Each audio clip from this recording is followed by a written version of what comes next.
my friends. Good morning.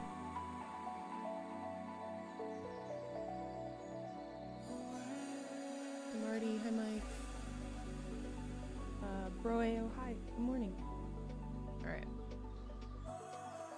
Sorry chat, I am getting all situated here. I always forget how much setup these painting streams take.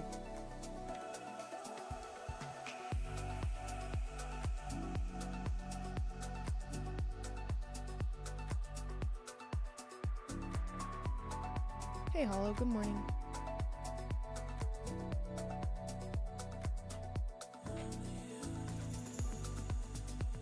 Shit.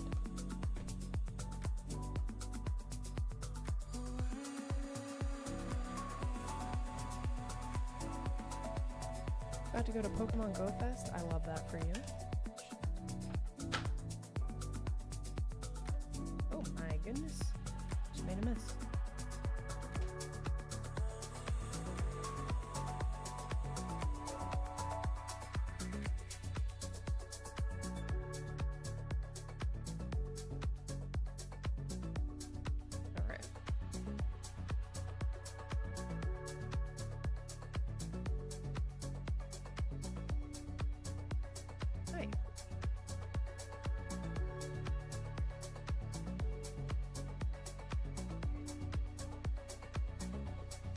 Let's keep the cup of coffee far away from the paint water.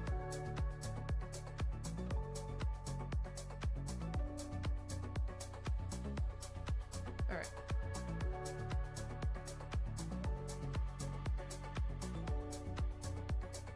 So, I hope everybody's having a good weekend. Still have water on here. Oops. Alright friends, today we're going to continue work on the Infernus squad.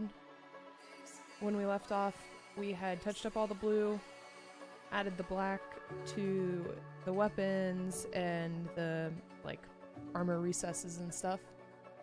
So I think today should be brown on the leather and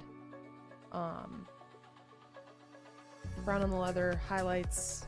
I think we should be able to finish this Infernus squad today, but we shall see, because that is quite ambitious. But I would really like that, because then we can move on to the Terminator squad.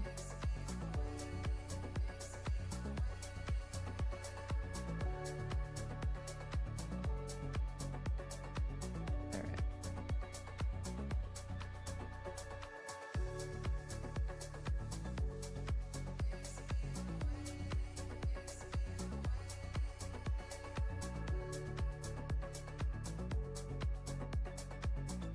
Okay. As always, I'm going to pause my music, and we're going to listen to a lore video while I paint. Just a reminder, chat, these are, well, 5 of the 13 minis that are part of a combat patrol, that we'll be giving away, we'll be drawing a winner from the prize pool, from last month's charity craziness. So these will be going to one lucky or unlucky winner depending on how well I paint this. So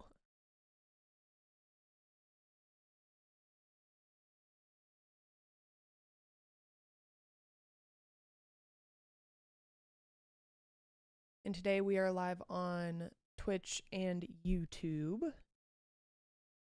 So wherever you are, All-Time Brianna on both. Follow or sub wherever you are. Okay. I need to bring up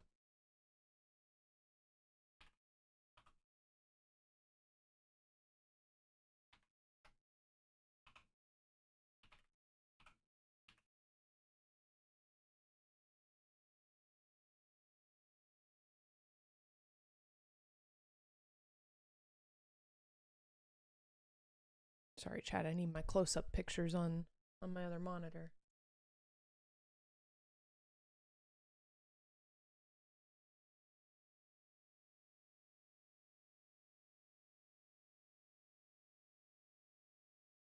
There we go. All right, I'm going to start the lore video back up. We were on part 2 of The Emperor of Man. From Luton. We've been really enjoying this playlist. So, this is just going through Heresy. But yeah, I'm going to try to finish up. The goal today, I think, is to finish up this Infernus squad. So.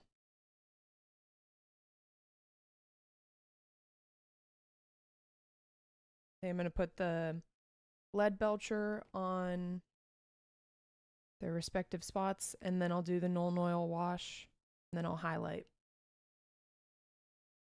And then we'll see where we go from there. Holy moly, I should have probably looked at my hair in the mirror before I started here. Don't look at me, chat. Okay.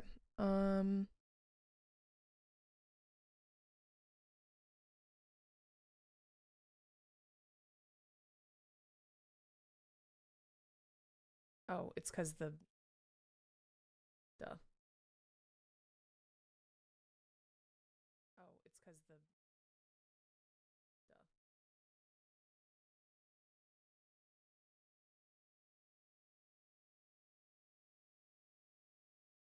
Duh. KJ Davis, I appreciate you very much. I hope you're having a good day. Okay. But Hollow, I'm excited for you to do your Pokemon Go tournament, or fest. That's super cool. Fortunately for the Imperium, one thing was slowing down Horus and his legions: logistics. Despite acquiring a massive force, Horus found he was unable to move it efficiently around given the limitations of the warp vessels in his fleet, and this did buy the Loyalist side some time. There is Can you guys still hear that? Force Horus I don't want it to drown that of the me out, but themselves. However, I want to be able to hear it. Interesting that this time, despite many Space Marine legions pledging themselves to Horus and to Chaos, they still viewed these creatures as dangerous warp phenomena and opposite to their principles. This shows that at the time it's believable that many of the Space Marines aligned. What are these blue things? They are Infernus Marines. They're part of a Warhammer 40k combat patrol that we're painting and giving away to somebody who donated to our charity campaign last month. So I've been working on these every few streams. You can hear it? Good. This would also be in part down to the previous decisions to instigate a rule of ignorance over such matters, meaning many Astartes warriors genuinely had no real knowledge of what Chaos was or what it represented. Okay. Although what did I say I was going to do? The lead belcher stuff. Rapidly changing and faster among some legions than others. Matters overall were made worse by the sheer amount of confusion. Okay, we gotta put on my glasses. Time. The warp had been disturbed, making warp travel again have some room to up the volume without it drowning you out. Oh, thank goodness. Because it also made communication I still only, because of my new piercing, I still only have one headphone in. That many did not know the truth of the matter or who indeed they and I would like to also hear this.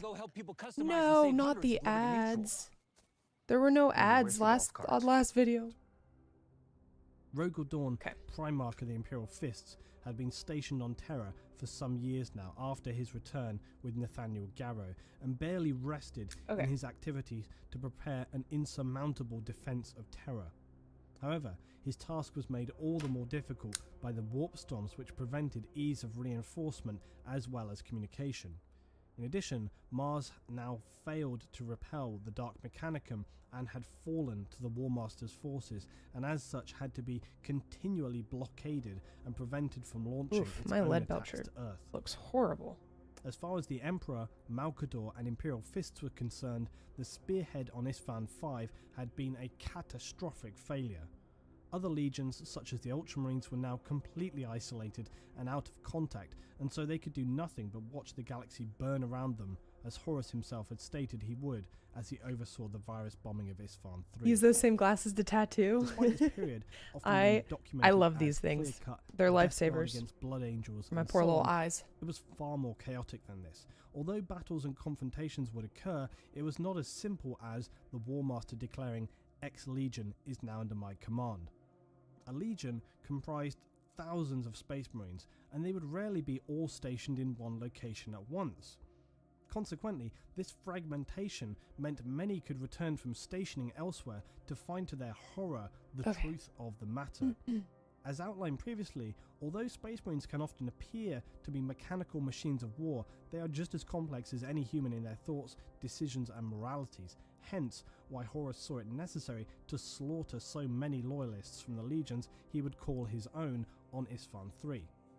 This meant that many smaller groups of Marines, when returning to communication with their legion, I love it, would but I either hate meet it a because bloody fate it at the hands of their is brothers so hard should to, they refuse to convert to the War Master's cause. if you go Instead, over they the would other flee to paint form fragmented accidentally, groups it's of so rare hard to fix Marines it. known as Black Shields. Now, just to diverge very quickly, Black Shields are a rare form of Astartes who have fully severed themselves from their parent legion or chapter, but who still remain loyal to the Imperium.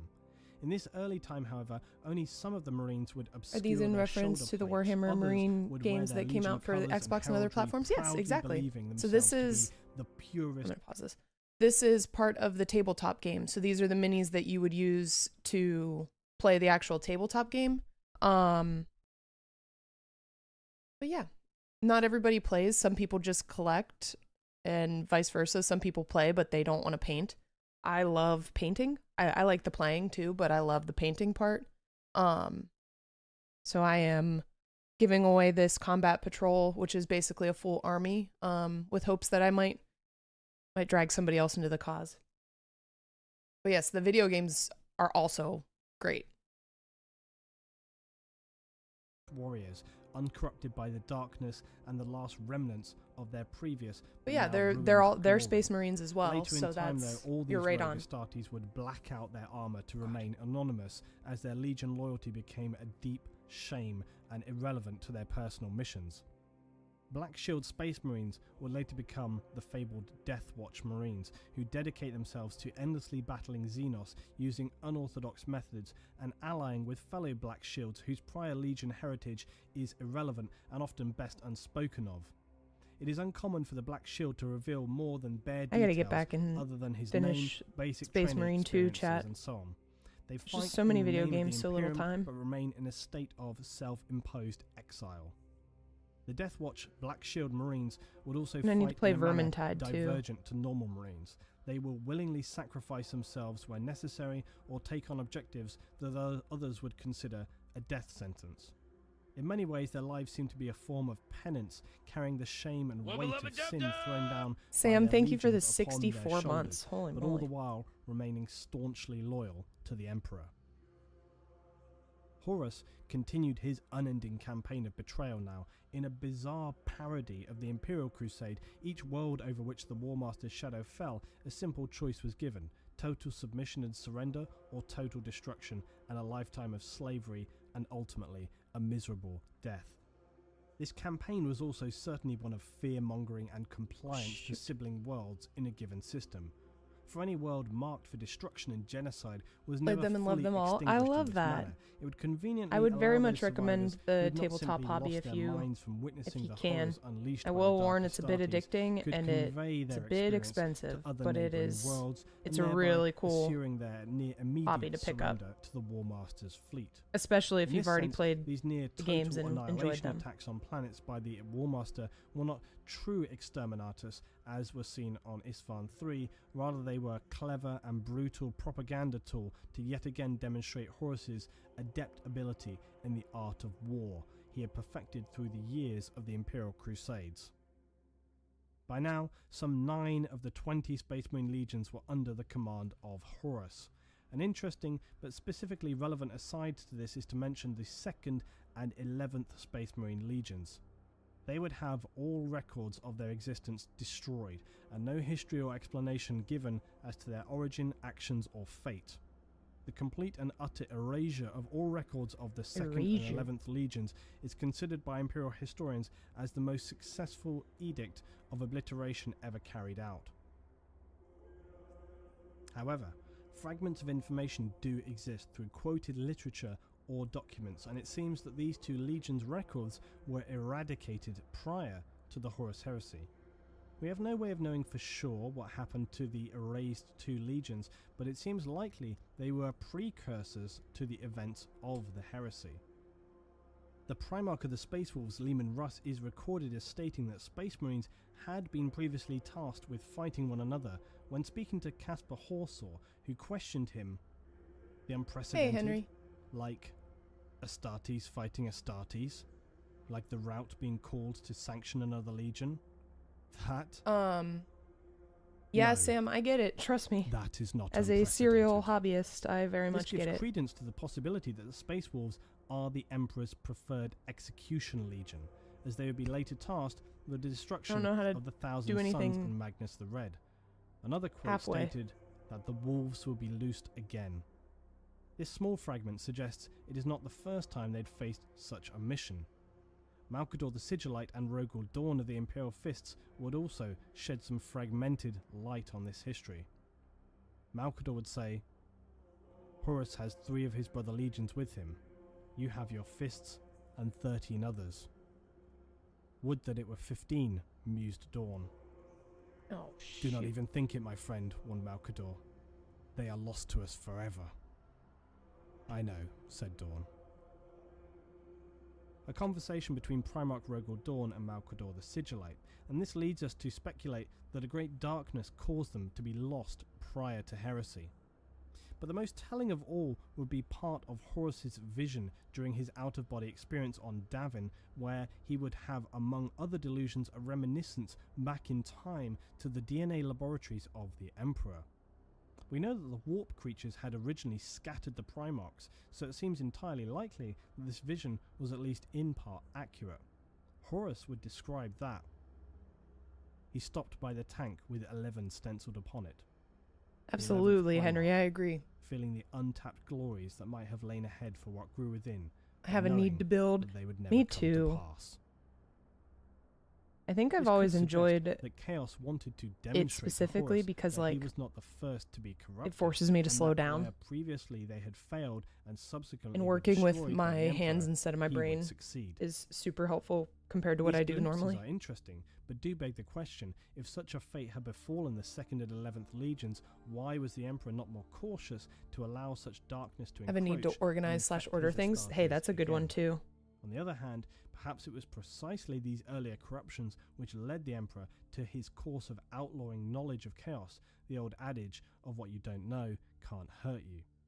Additionally, perhaps the fact that if indeed these 2 now erased legions were corrupted and then crushed by the Space Wolves, could this have lulled the Emperor into a false sense of security, believing any further corruptions to be also surmountable?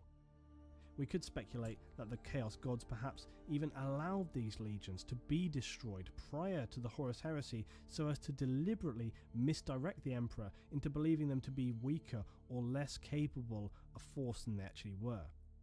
There is no definitive answer, this is all supposition, but the possibilities and ramifications are particularly Though I probably intriguing. should pick hobbies that don't require steady hands, because they would carry, I seem to now certain. Horus's fleet seem to do that, and then my hands shake so badly and I can't make it happen. Rogel Dawn and Malcador the Sigillite were receiving the fragmented survivors from the Isfahan My hands are 5 so massacre shaky at this now. time and begun to realise the grim reality of what they were facing. They hurriedly attempted to contact the Space Wolves and White Scars, who, as they were about to return to Terra, were now engaged by the traitors of the Alpha Legion. This made retreat difficult, but the White Scars were able to break free to return to Terra, with the Wolves vowing to follow them on once they had eradicated the Alpha Legion's force. The Ultramarines similarly had been engaged on the planet of Calth against the Wordbearers. Robert Guilliman and the Ultramarines received reinforcements from their vast legion to form one of the greatest forces in the Imperium now left standing, and they would repel the shattered Wordbearers and set course for Terra after receiving their communication from Malcador. However, Guilliman realised all too well they would likely arrive too late to make a significant difference, as had been Horus's original intention on posting them as far from Earth as was possible without it raising suspicion. Now the race was really on, as nearly all the Space Marine Legions, Loyalist and Traitor alike headed for Holy Terror to determine the final battle for supremacy of the galaxy. Despite all their best efforts, only the White Scars, Blood Angels and Imperial Fists were able to reach Terra. Need to find a hobby that lets you slow down. The there are a lot, and I know like a lot of hobbies in general are just expensive, but there are options that aren't. Their objective was less to defeat the traitors. That task was not in anybody's mind. Their sole task was simple and twofold. They must protect the Emperor at all costs, and they must survive long enough for reinforcements from the remaining Loyalist legions who were still en route to Terra.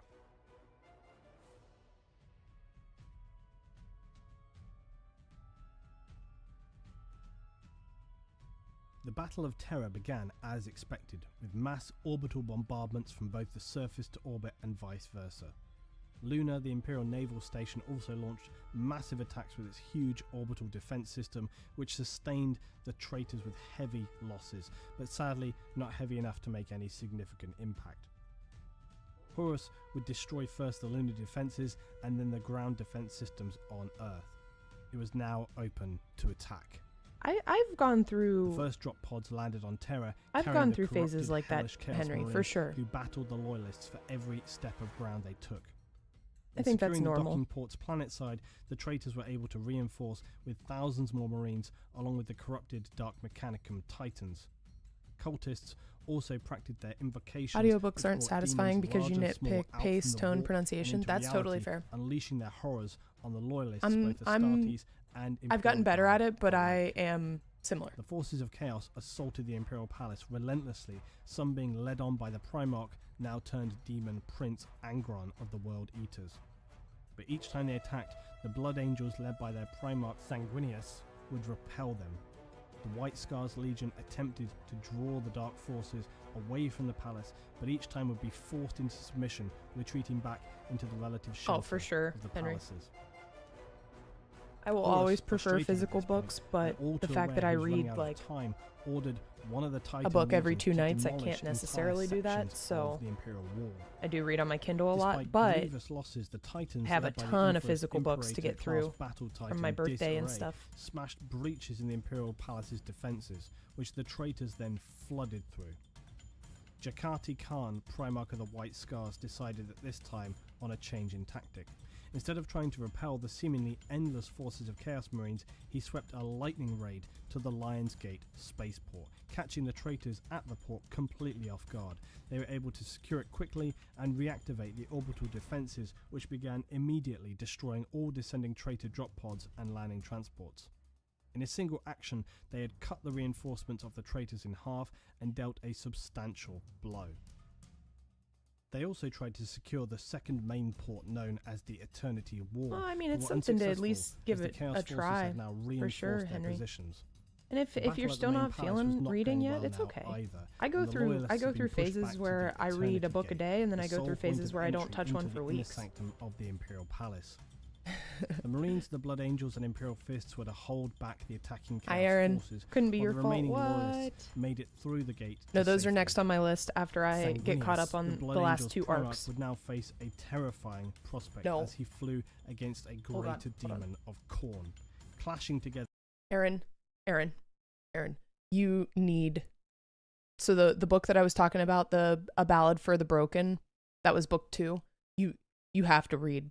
You have to read book 1 and 2. Book 1 is on Kindle Unlimited. Actually, I think book 2 might be 2. You have to, because I need to talk about it, because I think that it's. She doesn't need anything. No. It's on Kindle Unlimited. She doesn't need the physical book. It is so good. It literally it's my first 6-star read since. I don't know. I couldn't tell you.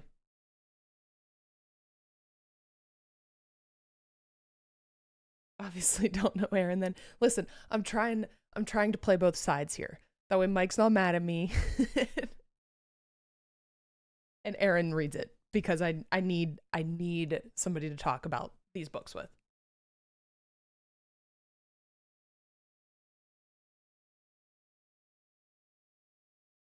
The first book, I was like, she's probably ordering it right now.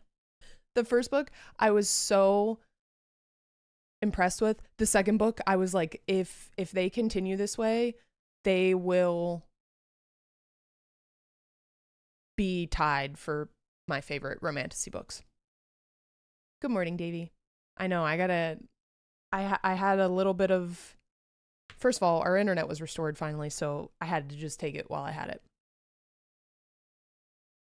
Then it's on your list for after that. Okay, so in a day and a half. And then this morning, or yesterday, I started a, yesterday I started like a gothic romance that's like a, I don't even want to say a historical fiction type deal.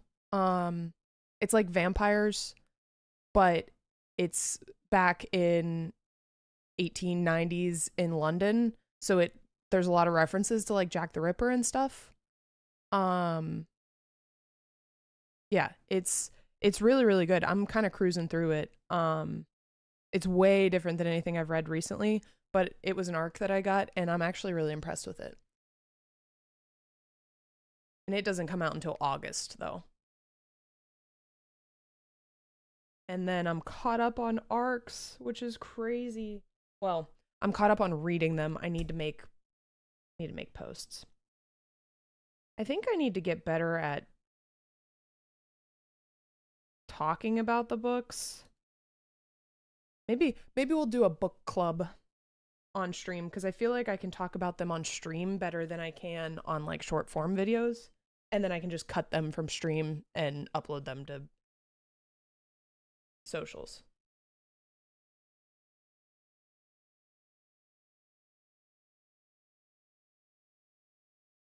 I could. Yeah, I don't like,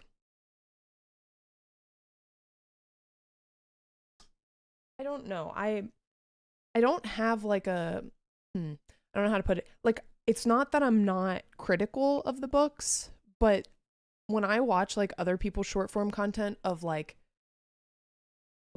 breaking down very, very specific things, I'm like, man, I just read for the vibes. And my vibes are usually pretty good, you know? Like, I don't really need to be critical. Start a podcast. I would need to get the rest of my shit together. Also, ooh, look how ugly my hands look. Don't look at me. I'd need to get the rest of my content together before I take on another content thing, because I'm not even keeping up with what I have. But I'm not opposed to the thought. I just need a lot of planning.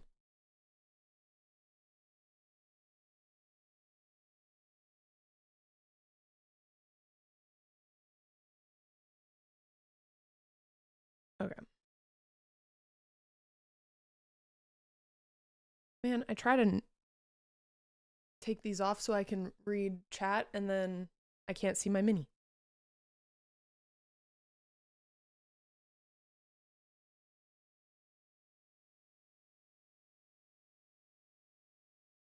Okay.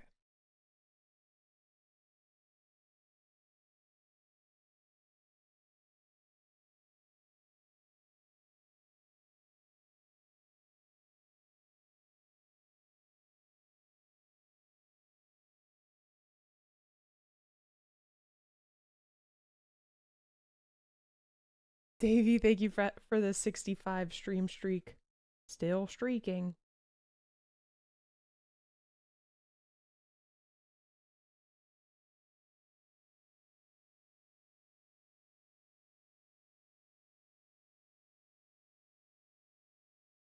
My God, I need new brushes.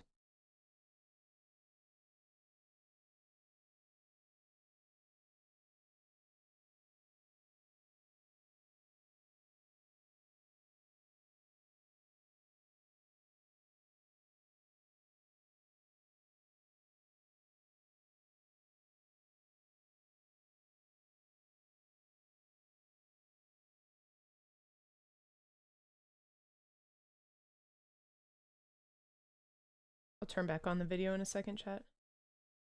I'm having one of those days, well, and also my meds are just now kicking in, but I'm having one of those days where, like, I can't hear things in my ears while I'm trying to talk.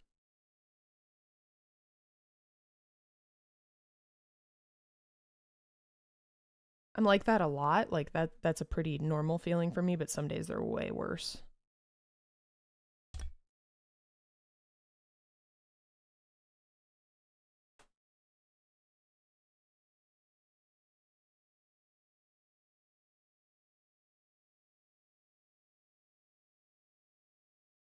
Yeah, like I said, I'm not opposed to it.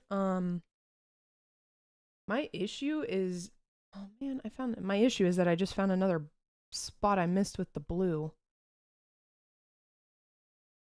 I suck. My issue is like being so incredibly burnt out. I don't have a lot of like ideas of things to talk about, you know? Which sounds so silly, but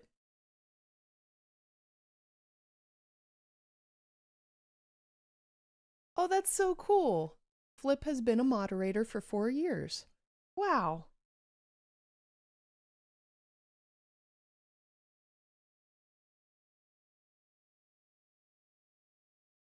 Thank you, my friend.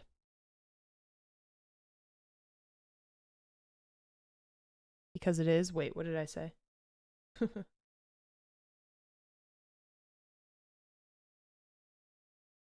It goes, Flip. How are you?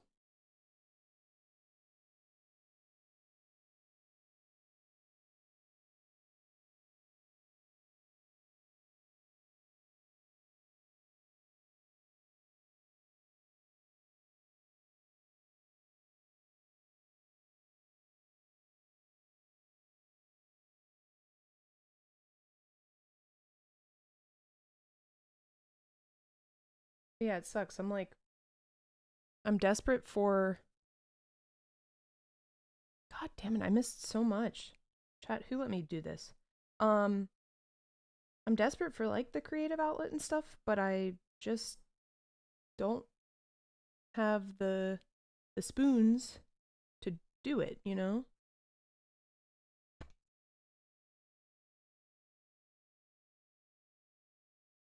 No, I know. It's, but it's not so much like you could give me a list of things to talk about, but it's more so like actually having something to say about them, if that makes sense.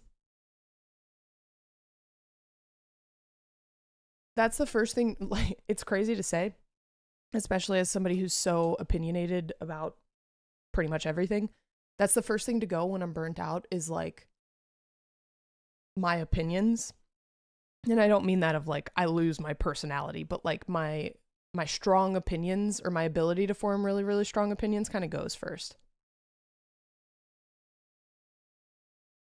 Hold on.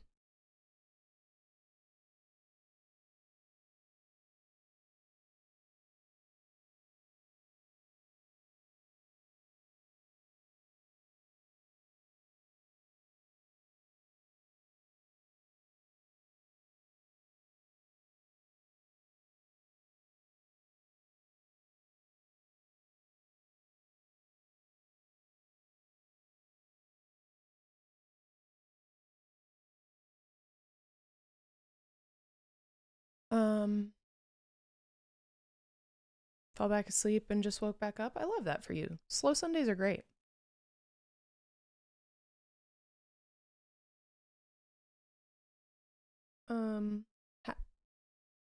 No, that's fair, Henry. I think like for me, similar but different, like with content creation involved, it does suck a little bit of the creativity out just because you have to think logistically about it. So I've been struggling with that. No, this isn't a phone case. This is an actual wet palette. It goes with my modular paint set that we're giving 2 of these away too, chat. That's even like I need to plan that stream where we draw the names and stuff. But reminder, I go back to Memphis tomorrow for a week. Monday through Friday. So I'll be back Friday evening, and then I'll plan something. Then I'm done traveling until GCX-ish. Like, done with big travels. I might have small things here and there, but we're talking like a night or two.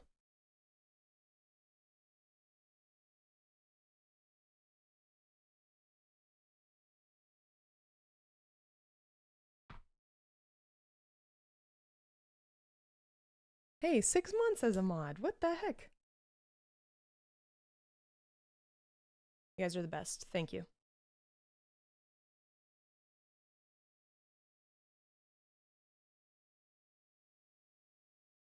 Okay. Sounds good, Davey. Enjoy the walk. Be safe. Don't talk to strangers unless they're offering something good.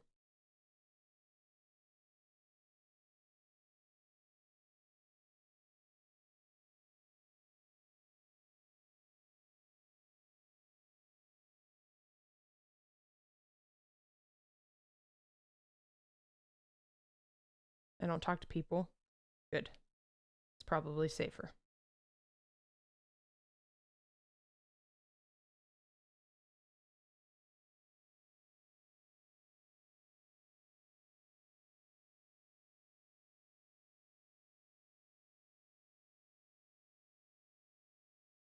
Oh, shit.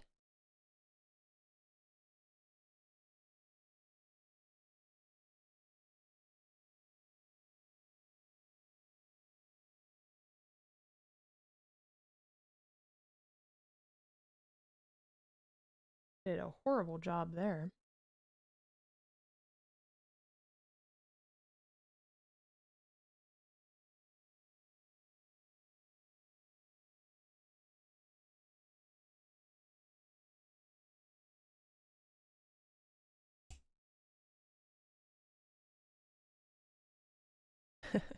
Good luck, Henry.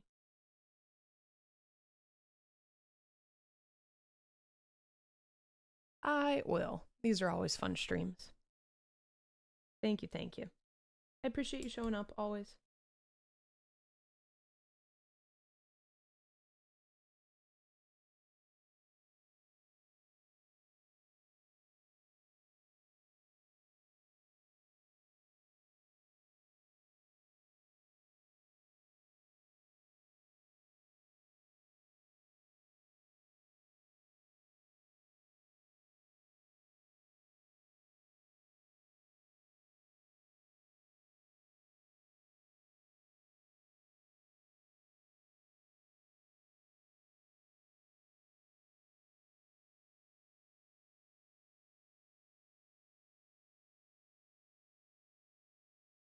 I'm a bottle.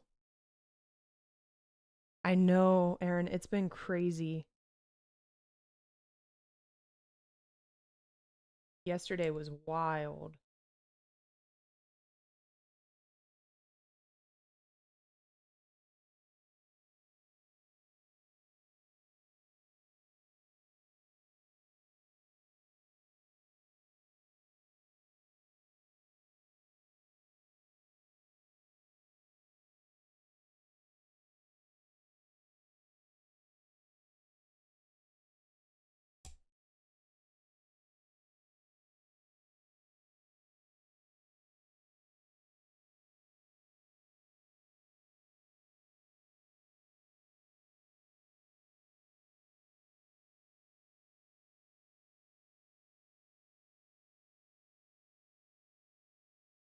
You know, I love doing giveaways and stuff.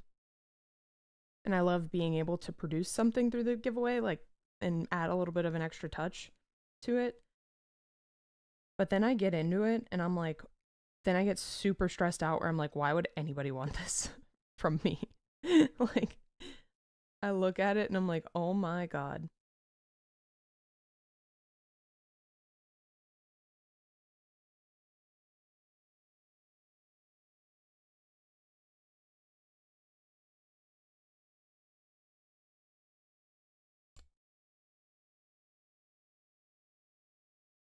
But I need to, like, there are some crazy talented painters that I follow on Instagram and YouTube and everything, and I need to remember like they're professional painters. So I can't think about that, but also bleh.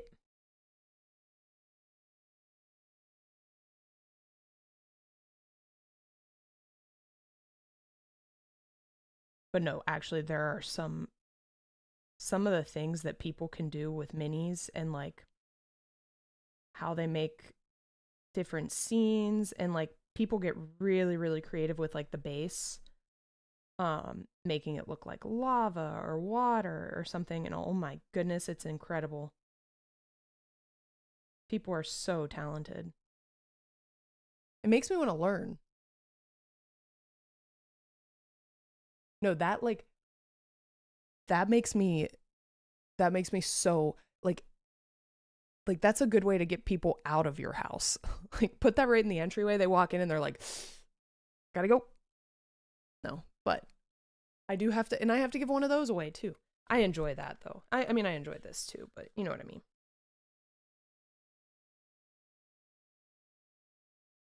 Also, I'm not going to be paying attention one time, and I'm going to try and put these back on with one hand, and I'm going to poke myself in the eye. And it's going to be tragic because my poor little LASIK eyes can't handle anything else.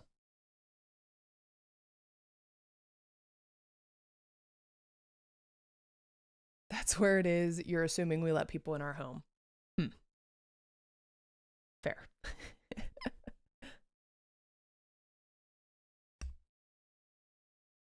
No, but I will say, I mean, with both, with the Brianna Ross paintings and with Warhammer minis, I definitely can acknowledge that I've gotten better. Like, I mean, but also the practice.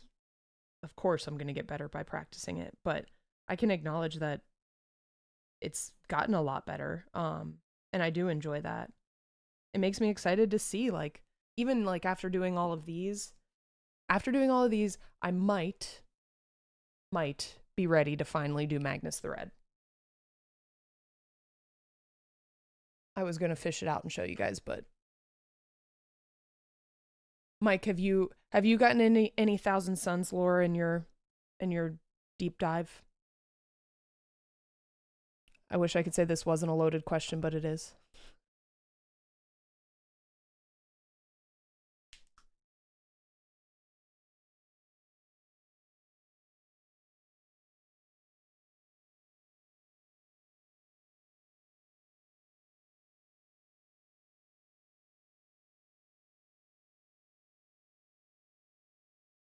For sure, Flip. And like I learned it a lot with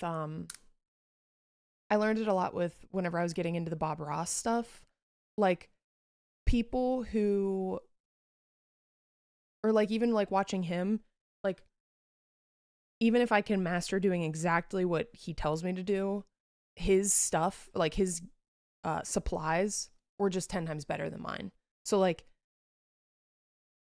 blending paint that's good paint is instantly better and easier if it's expensive paint, you know?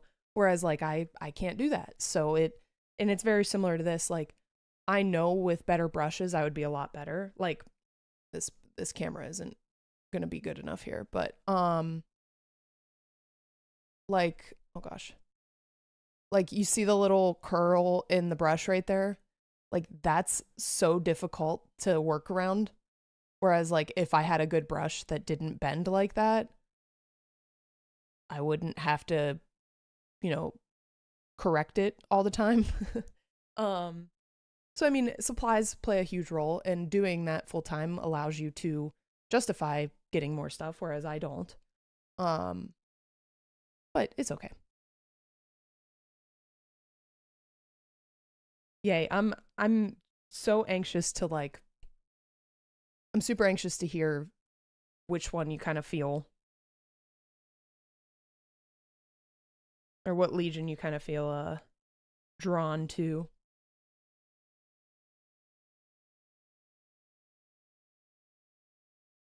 Because again, there's no wrong answer, because technically there's not really a right answer either, because everybody sucks in this universe.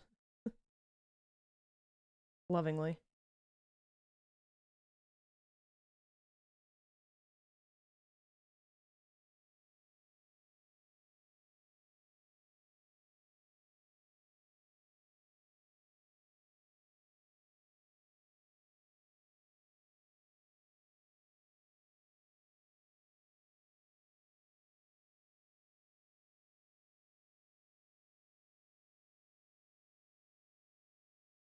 No, I'm super excited to paint my Magnus the red. But I'm so nervous about it, so I want to kind of use like this combat patrol and then some other minis that I have. Like I have some Necrons that I want to finish painting to kind of like warm me up before I paint him, because I want him to be good.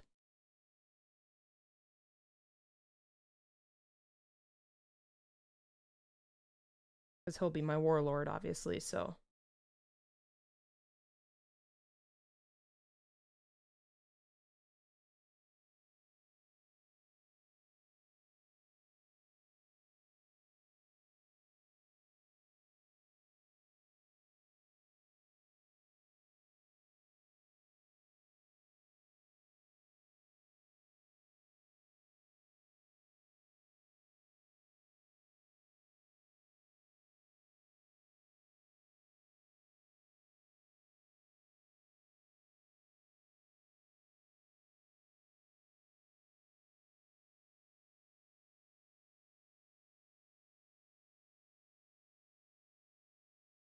God.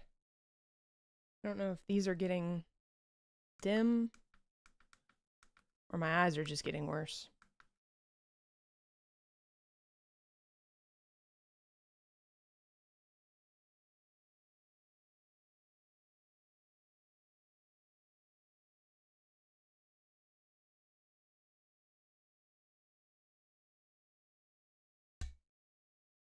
Initially drawn to Space Wolves.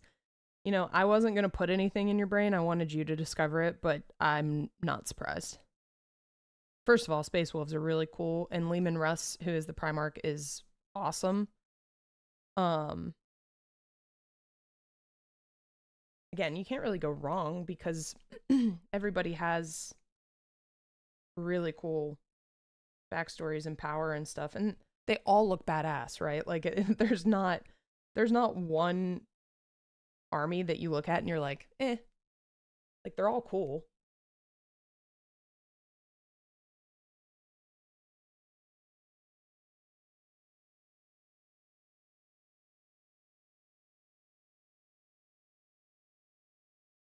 Something about being descended from near godlike Primarchs that are genetic super soldiers. Like, huh, I wonder why.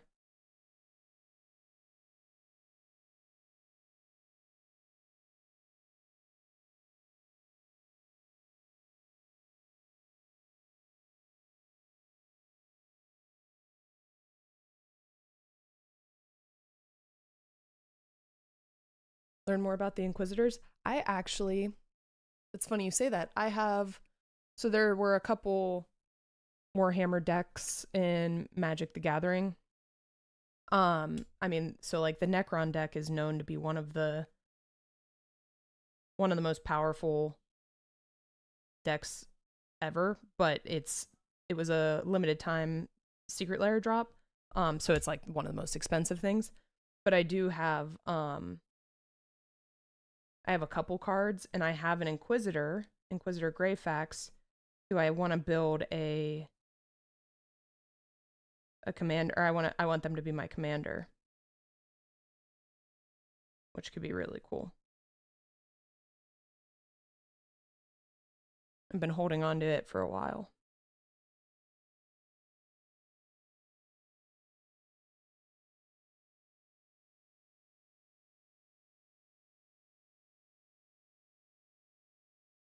I'm just so excited to live in a nerdy city. Like Milwaukee is so well known for, I mean, like obviously for Adepticon, but then like for their gaming shops and stuff. I'm really, really excited. And I know I won't have a ton of time, but I think it'll be really cool.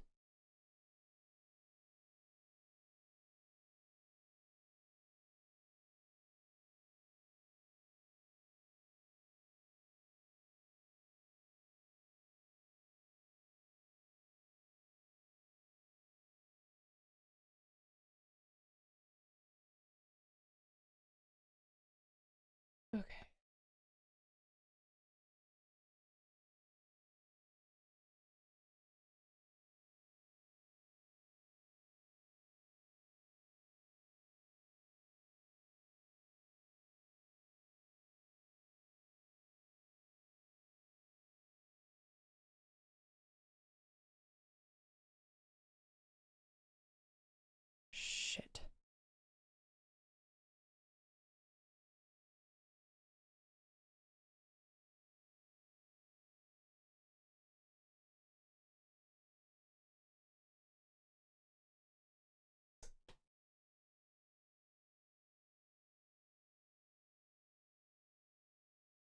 Definitely feel more home comforts in terms of hobby and downtime. Yeah, exactly. How much time outside of the classroom will school take up? So when I was in my master's program, I was only in class for, it depended on the day, but I was only in class like 4 to 6 hours a day. But I was studying, granted I was also streaming, but I was studying for almost the entirety of that I was outside of class, and then sleeping like 5 hours and doing it again. I don't think there will be an upper limit of time that I'll need for studying.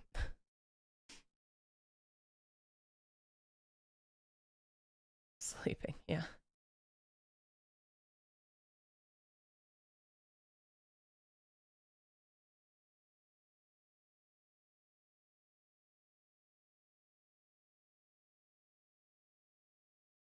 But again, like I think I'm a lot better at it now than even I was in my master's program, like budgeting for things. In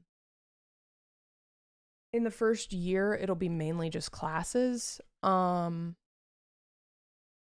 actually, Mike, it's like I think we're only on campus 3 days a week for the first year, and like having classes and stuff. And then like the year after, the last year and a half of the program will be clinicals. So I'll either be in another city or state or traveling to other hospitals.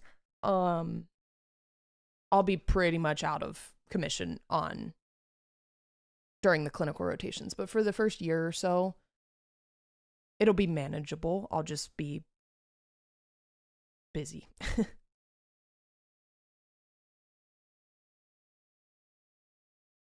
What do I want to do for...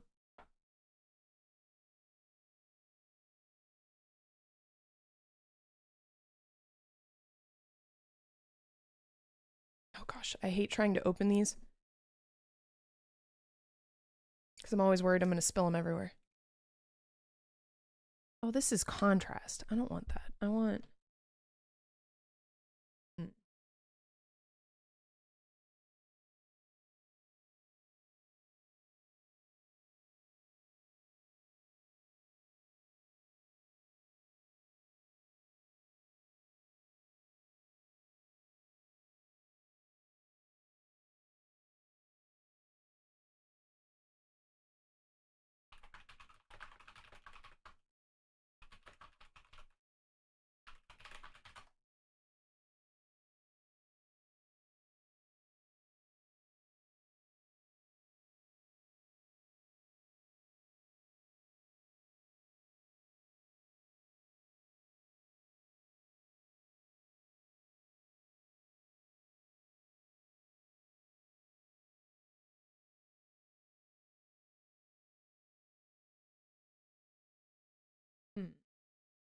I don't know what I want to paint the bag with.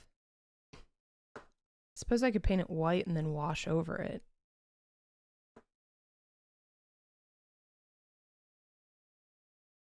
Trying to think what I could get a really good leather vibe with.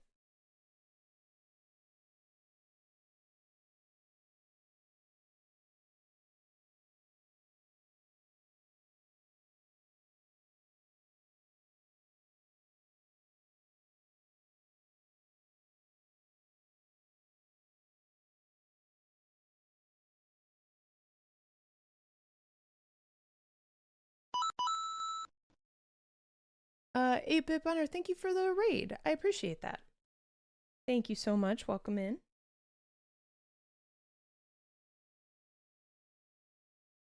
Gosh, need a better system than having to take these off every time I have to read chat. Thank you so much. I hope you had a wonderful stream.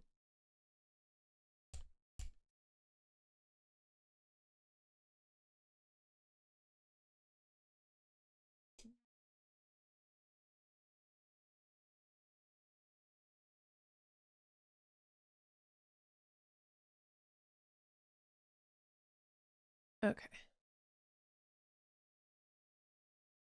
let's start this video back up. Love the goggles. Oh, hey, thank you. My poor old eyes can't see otherwise. Okay, let's start back up this video. But thank you so much for the raid. Thank you everybody for coming in. My name's Brianna. I am working on painting. Right now I'm on the Infernus squad of the Space Marines Combat Patrol. We are giving away this entire combat patrol to somebody who will draw from, who donated to last month's St. Jude charity streams that we did. So yeah, we're just working on them. I'm going to paint them and send them to the winner. Thank you. I had fun. Good. Thank you. Yeah, it's become a pretty cool little setup that I've gotten over the past couple years. So thank you very much. It's been fun to evolve it and stream it and all of that stuff. But yeah, so we're making progress. We're getting there.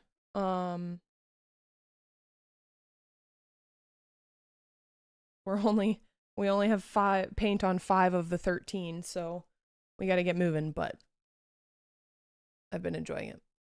Oh yeah, Flip, because unfortunately if you like your finger oil obviously takes paint off.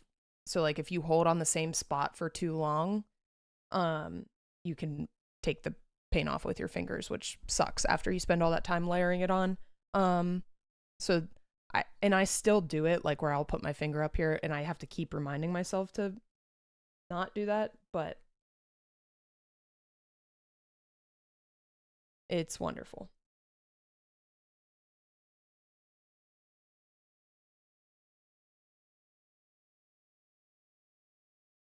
Yeah, they make some really cool gadgets nowadays for not just Warhammer minis, but just mini painting in general.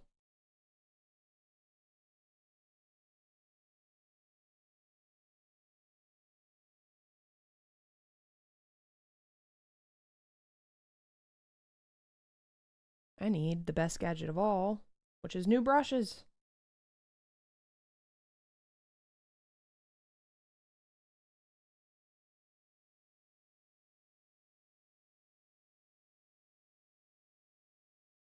Maybe I'll order some today, so next time we do it. Next time we do a painting stream, I won't have to complain about them the whole time. Just bought a haul of new brushes. Yeah, I complain about it every time and then I don't do anything about it, so maybe after this I'll order some. I just need a couple new ones. I don't need a full new set, but like these poor brushes are, I don't even know if it'll focus, but like they're starting to get real curved and I'm pulling little brush hairs out more than I'm not, and it's just, I'm not skilled enough to have to compensate for bad brushes. I need the brushes to do the work for me.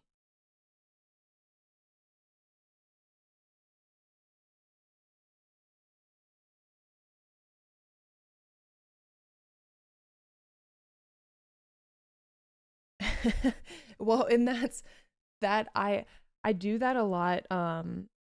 I do that with a lot of things, but brushes for sure, of like, well, I don't want to start using them because then they won't be as nice anymore. Yep, I get it.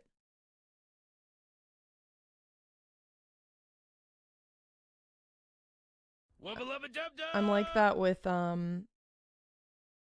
so I dress as Bob Ross and do paintings, which is the craziest sentence ever. I'm like that with 2-inch brushes. I'll get a new one and I'll be like, well, I don't want to use it. I'll use the other one until it's done. And like, it's usually been done for a year, but I can't help but try and it's like the last bit of toothpaste in a toothpaste tube. Like you want to get out as much as you possibly can. And Matt Slaw, thank you for the follow. I appreciate that so much. Okay.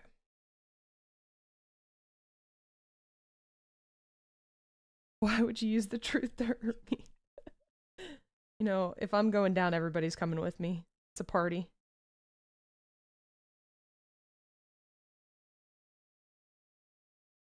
I can't use this brush. Now I can't stop focusing on it.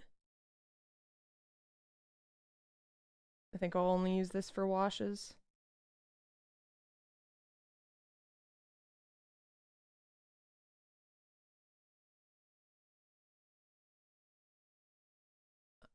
Speaking of, let's do... Yeah.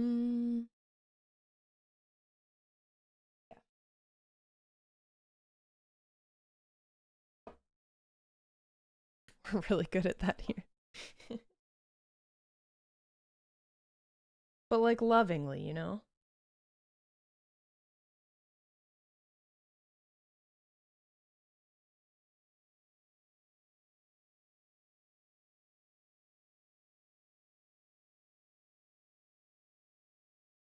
Guys downstairs whining.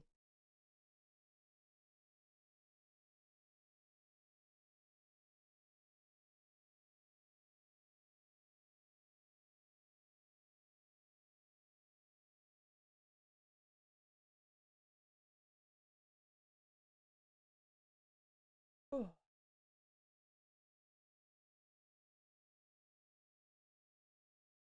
We're gonna do a very light non-oil wash here, and then we'll get a little bit more in depth here later.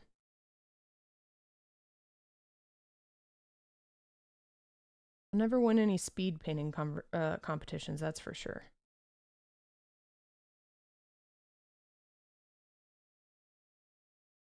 Cece, thank you for the lurk. I appreciate you, my friend. I hope you're doing well.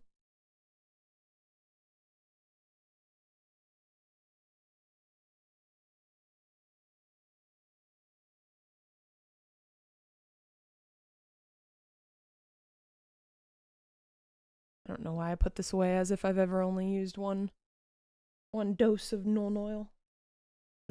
Yoon.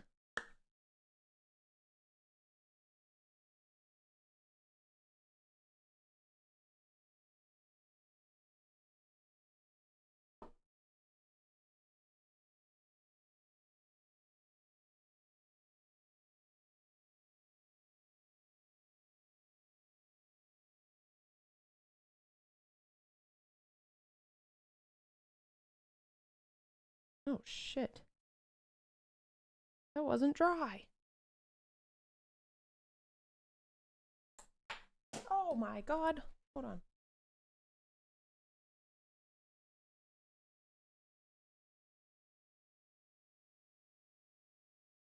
I'm in shambles. Hey, buddy. Oh gosh. It's great when they give themselves away, Davey. Then you don't have to wonder.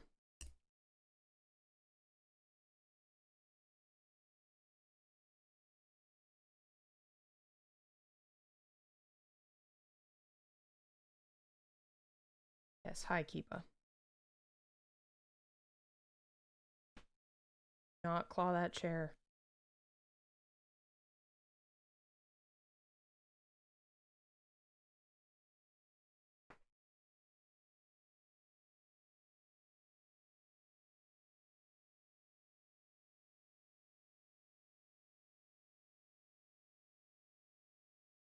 Speaking of panthers, yeah.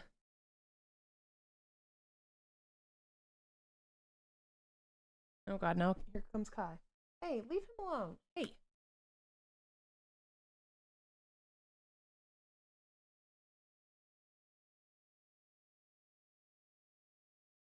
Gosh. Not well versed. Wait, what are we talking about? Oh, Warhammer suit he made.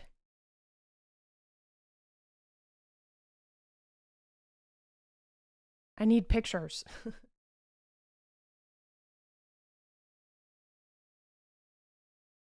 Unless you've already sent them to me.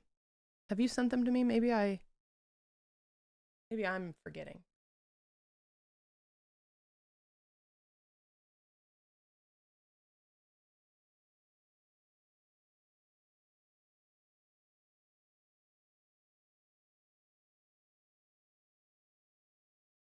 Okay.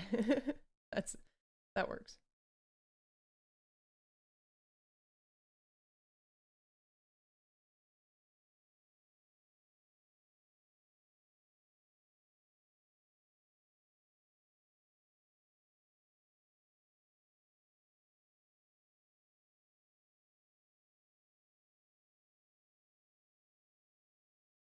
Said I was going to do this quickly and then I still didn't.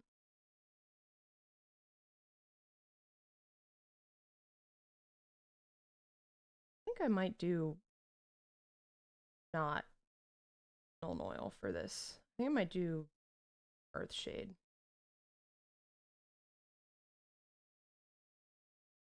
Just don't really like how it looks.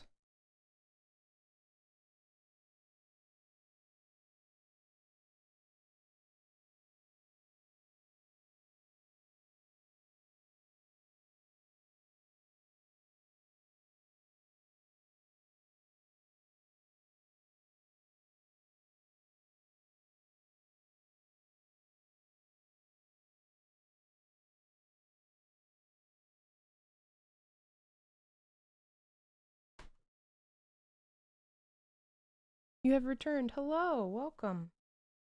How are you, my friend?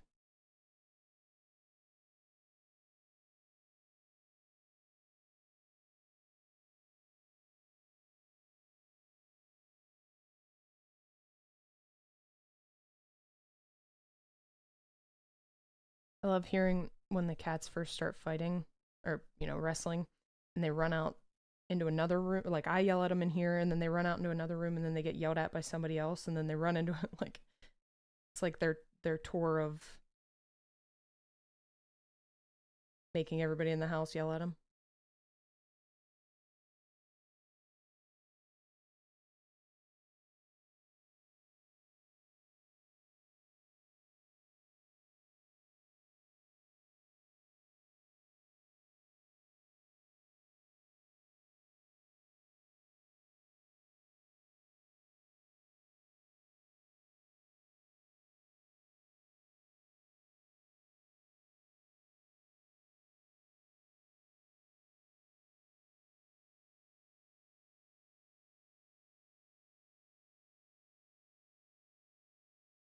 Okay. Alright, hold on, let me look.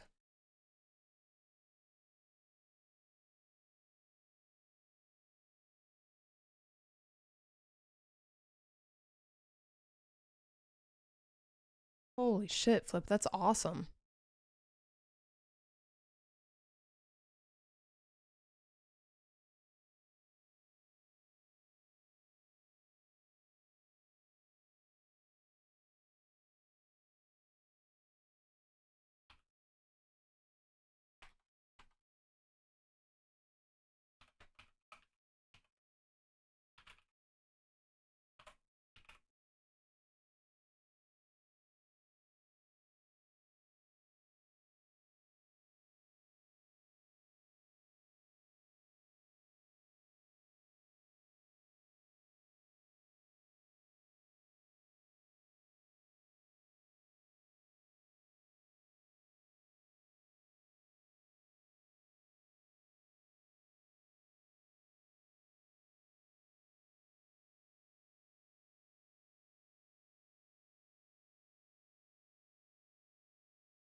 It might be a Red Templar.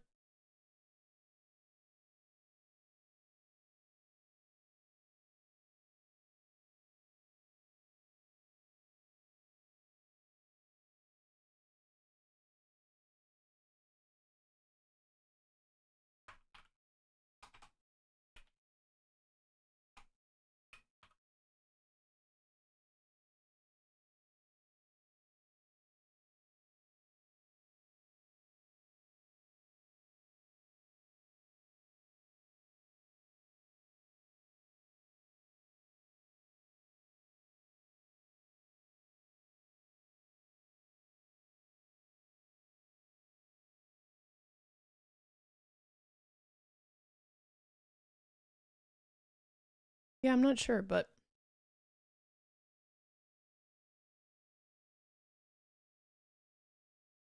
it's You know, at least it's never boring, Davey, you know? It's funny. But all right, I gotta.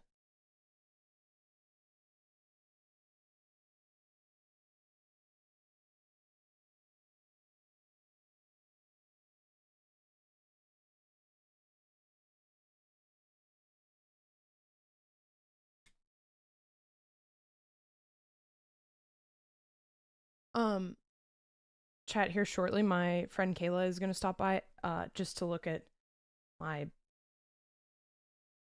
crazy amount of like leftover wedding stuff and everything. So I'll have to run down and just show her that. But I won't end stream. I'll just put up the BRB screen.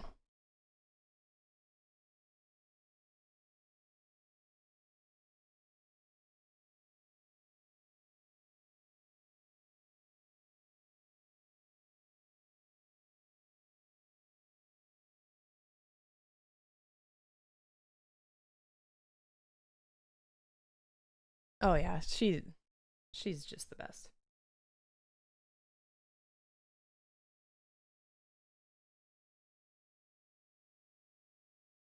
Yeah, so they eloped, but they're having like a reception at their farm.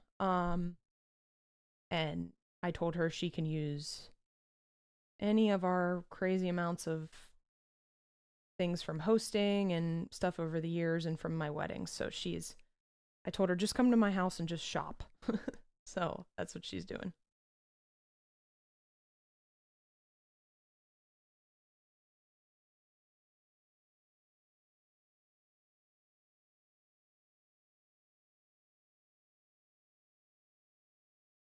She got to hear your stance on Adobe.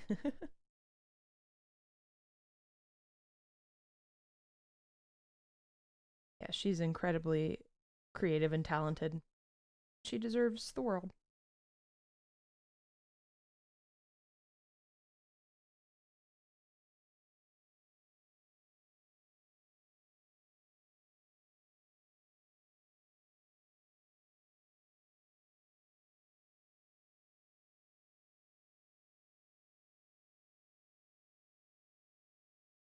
Yeah, you flip. Got him.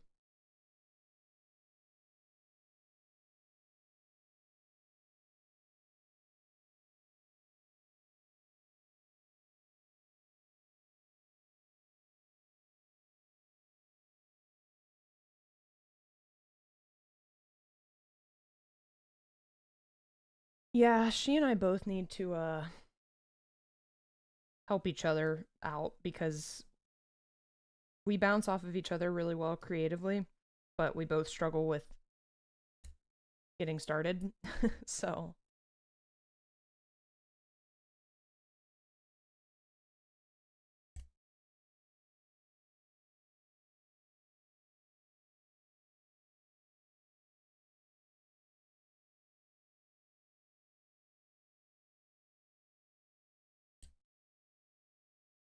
just don't love it. I'm going to obviously take some of the shine back off as I add some highlights and lowlights and stuff, but just don't love it.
starts to get real once you start washing colors and stuff.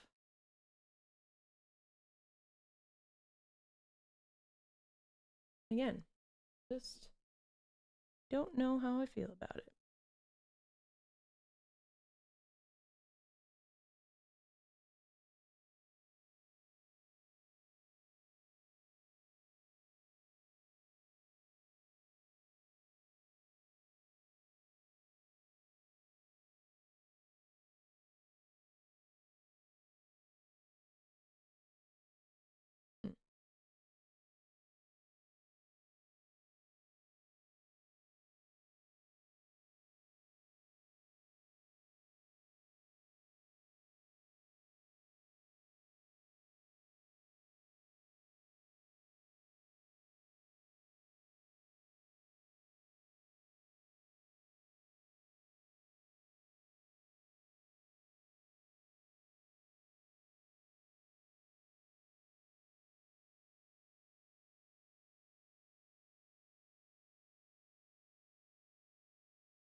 Okay.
We like Halo here? Absolutely. Absolutely.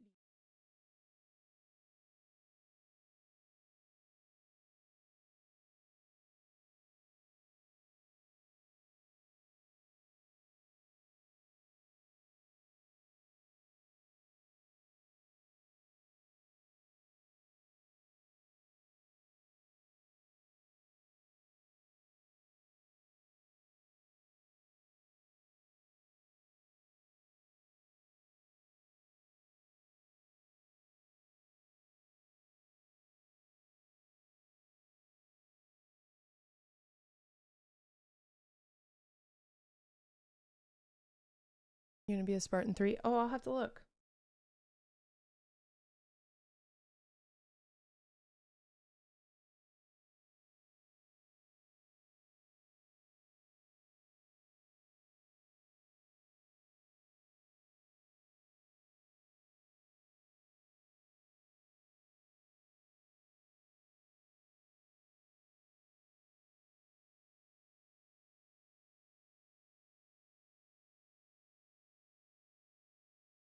Oh, okay. Chat, I'll be right back. I'll be right back. Don't go anywhere. Keep yourselves entertained.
Bubba jumped up!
What's the silence?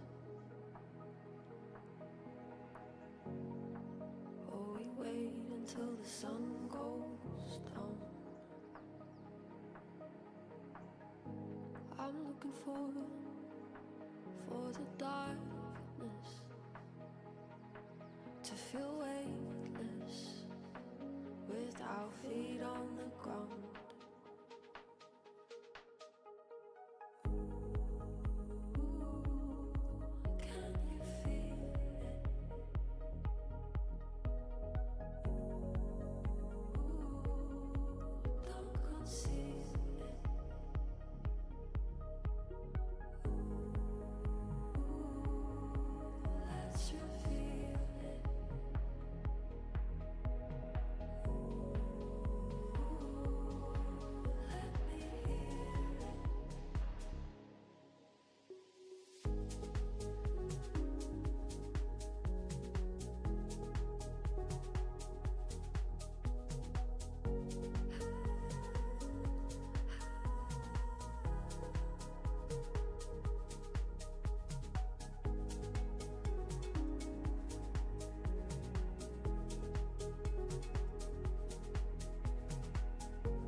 tricks on my desire.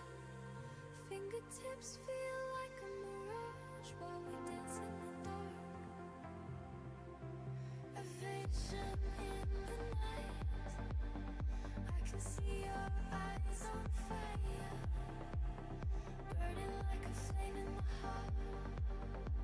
Whoever you are.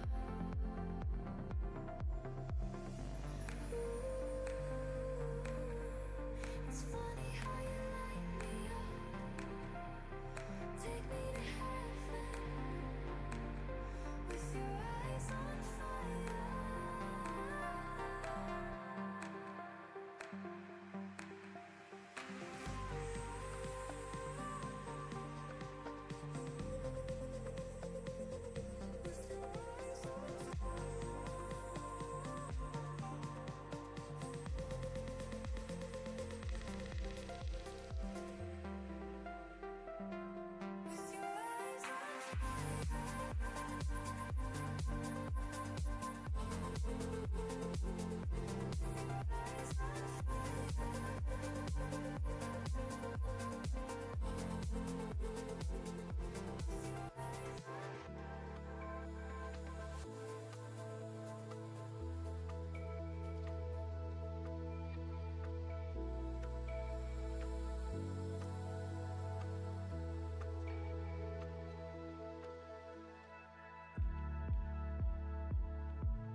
Hello?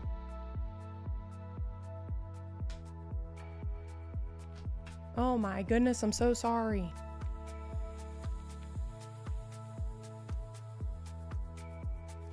Hi.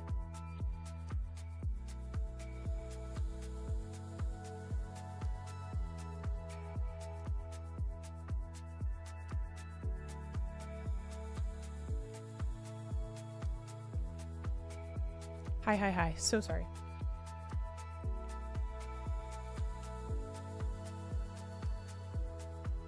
Yeah, Kayla came by to grab some of the stuff that,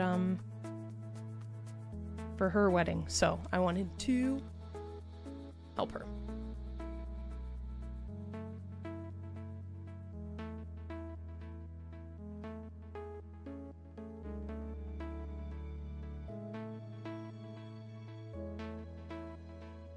Okay.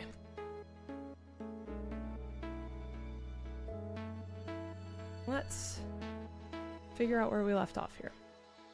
I also left the light on to this whenever it was sitting on the table, so it's probably gonna die, which sucks.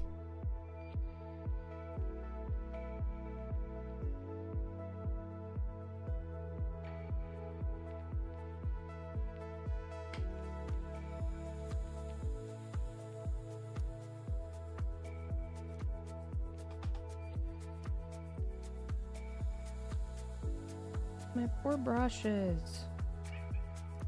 What, Kipa? What?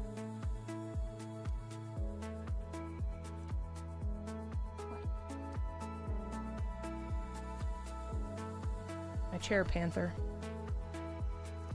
I see.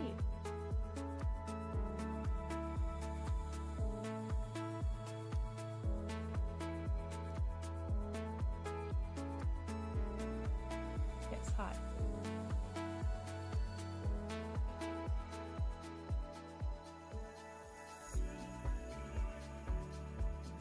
Okay, all right.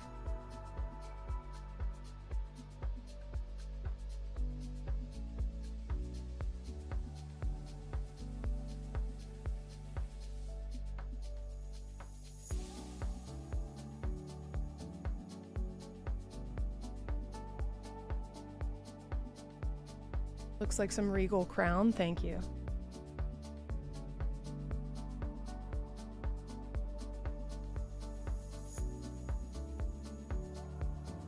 Okay. Oh, Jesus.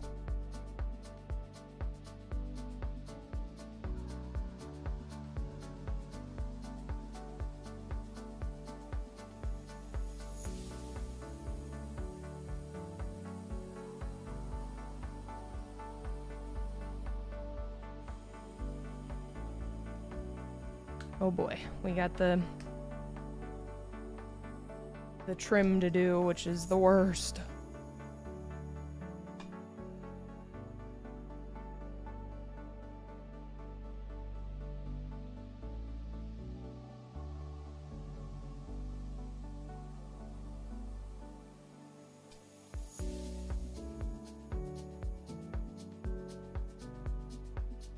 Okay.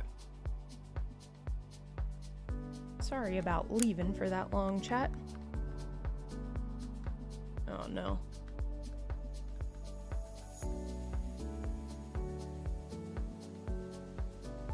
Their dad.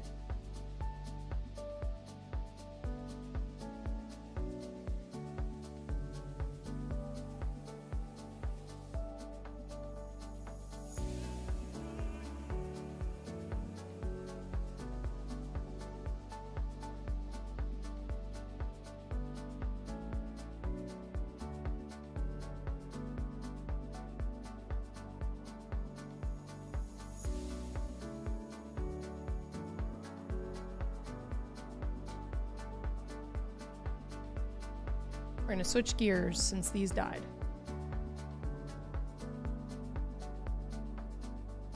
First, we're gonna find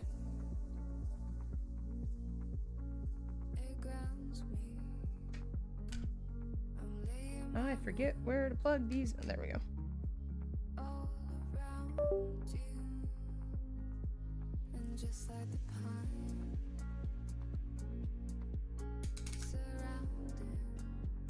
I'm gonna charge those.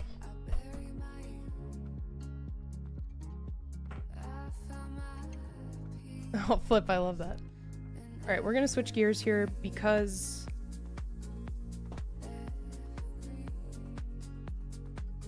I don't have, or I need those magnifying glasses to be able to do anything super in depth. So we're gonna leave these guys over here for now. And I'm gonna get the other, we'll start on the Terminator squad and just do the blue base because I can do that without the glasses. Hold on.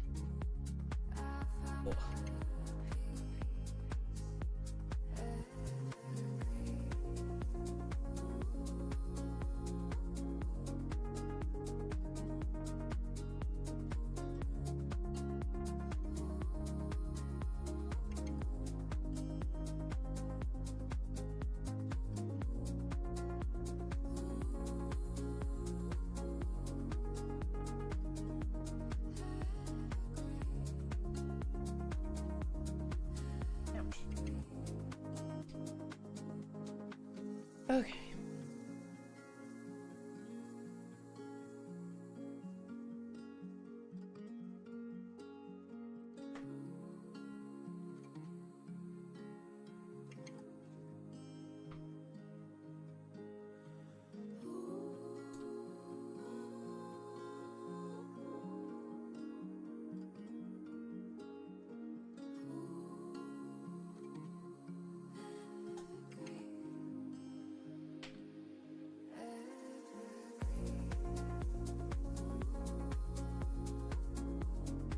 So we're gonna switch gears just a little bit. So here's our Terminator squad. This is what we got.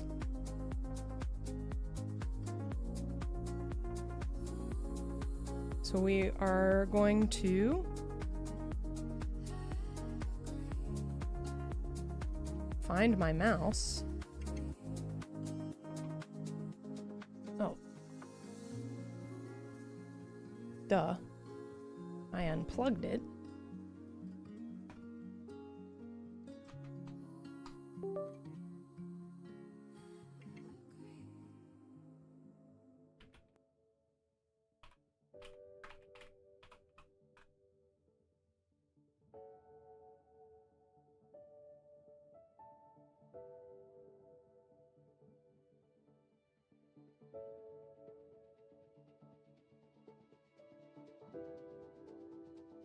It's on monitor 4, pretty much.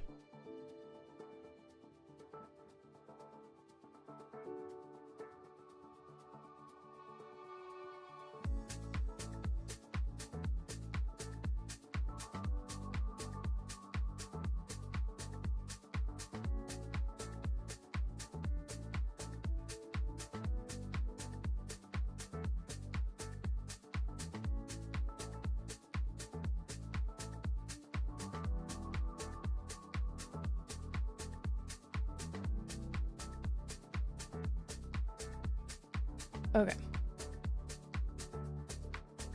Let's pause this and start back up our lore video.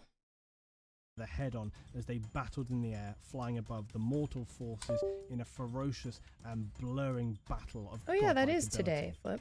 Sanguinius would ultimately be victorious, breaking the demonic creature and throwing its shattered body to the howling heretics below. The Warpgate project the Emperor had secretly been working on resided in this chamber, and it now risked becoming their undoing. Initially, it required only a small portion of the Emperor's psychic attention, but after the damage wrought by Magnus of the Thousand Suns in attempting to reach the Emperor, it subsequently was damaged so badly that it required a significantly higher proportion of the Emperor's powers to keep it closed. Combined with the fact that the forces of Chaos were fighting to use this portal, it became an immense burden to maintain it safely.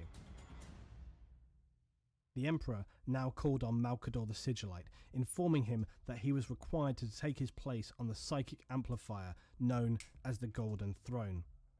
This provided the psychic shielding needed to protect the new human-built sections of the webway, which had been the Emperor's secret project and was intended to be the final gift to humanity before the Horus Heresy had begun.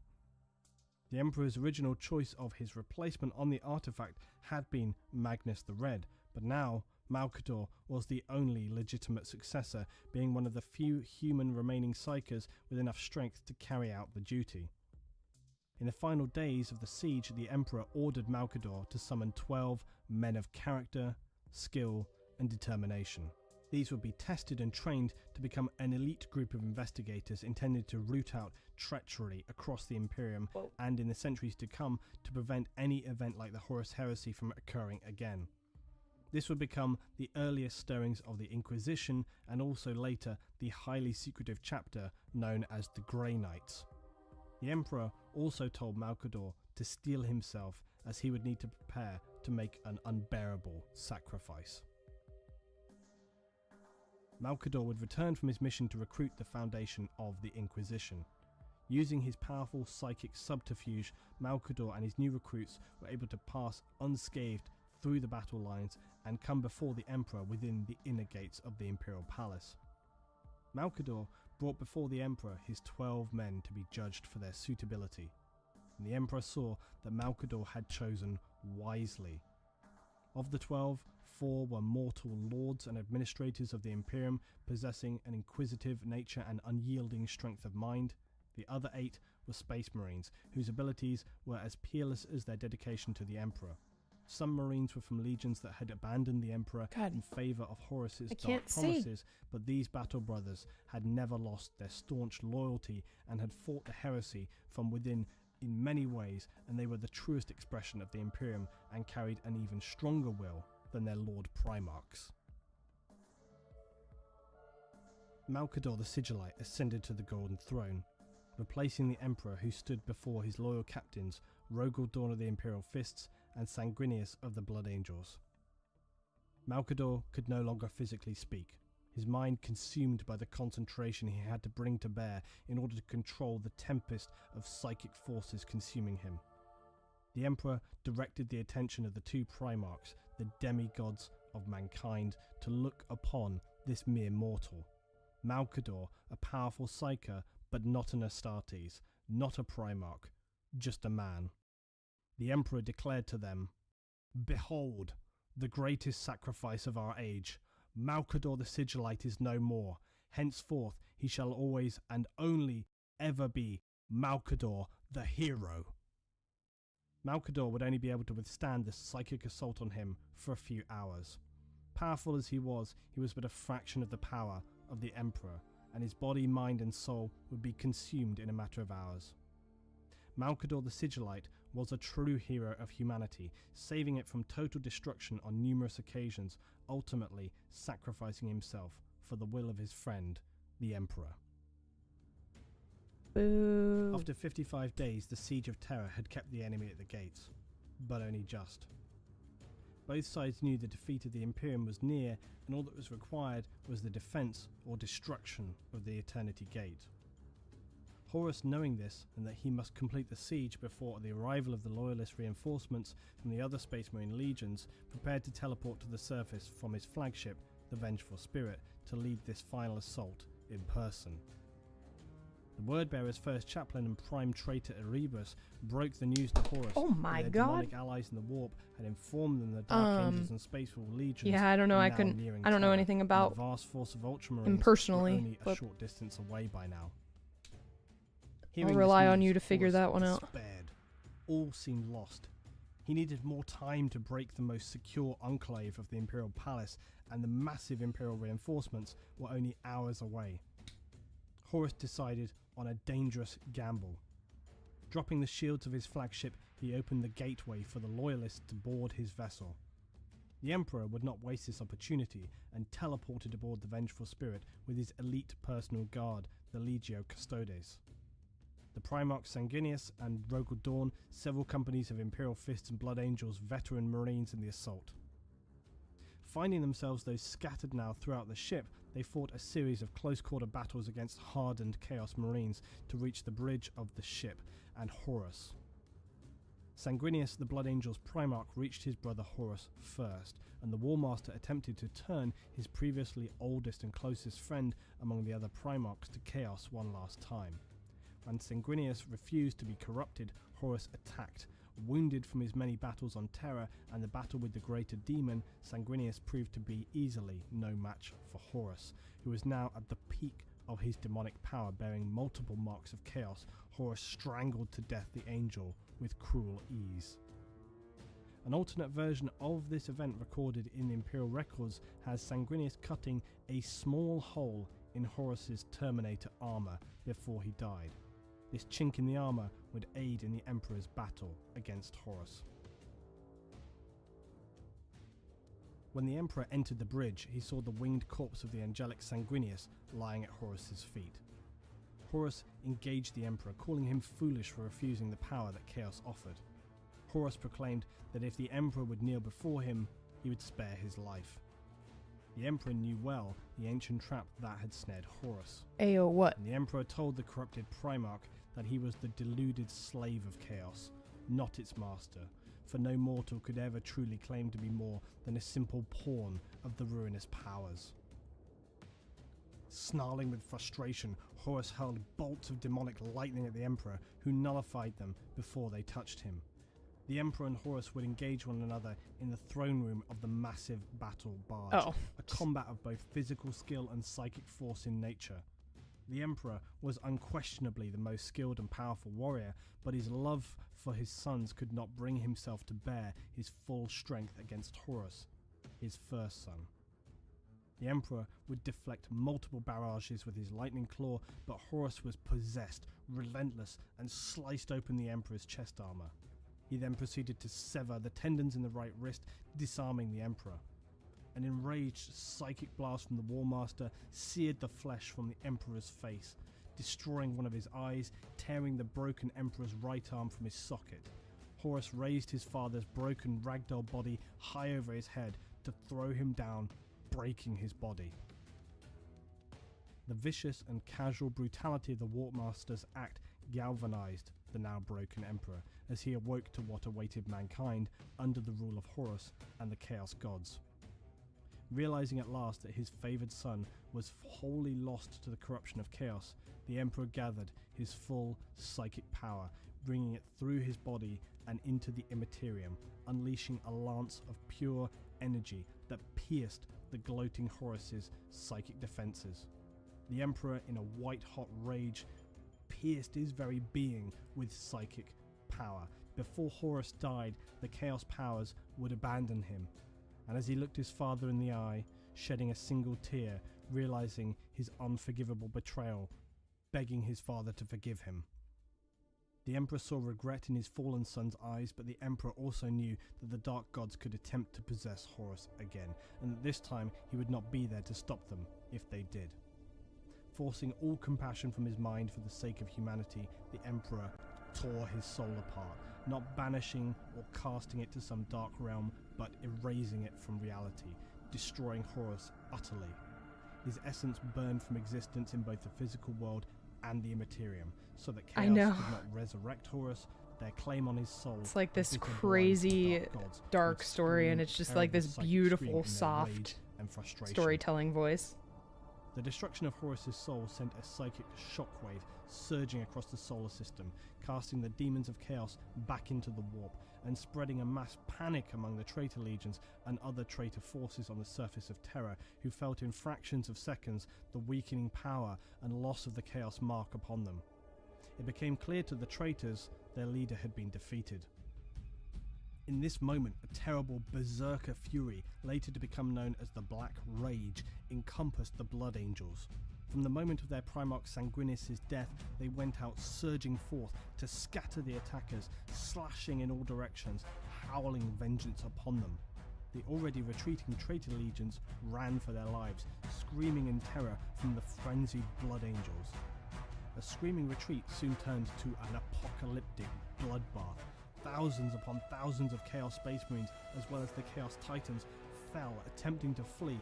Any who fell behind were obliterated by the Blood Angels. Many of them would be later found still wandering around in an insane rage, smashing the broken Chaos Space Marines to pieces with apparently little conscience. Yeah, it thought, seems or to be. control. The ground before the Seems to be Imperial the Palaces case was for a now lot of lore awash with blood of traitors creators. and It's funny. heretics. Meanwhile, the Imperial Fist's Primarch Rogel Dawn finally found his way to the corrupted Starship's bridge, only to discover his brother Sanguinius and the shattered and broken body of the Emperor, who was now, despite his near immortal powers, on the very real verge of death. His remaining psychic energy spent in the defense of the Golden Throne and subsequent battle with Horus.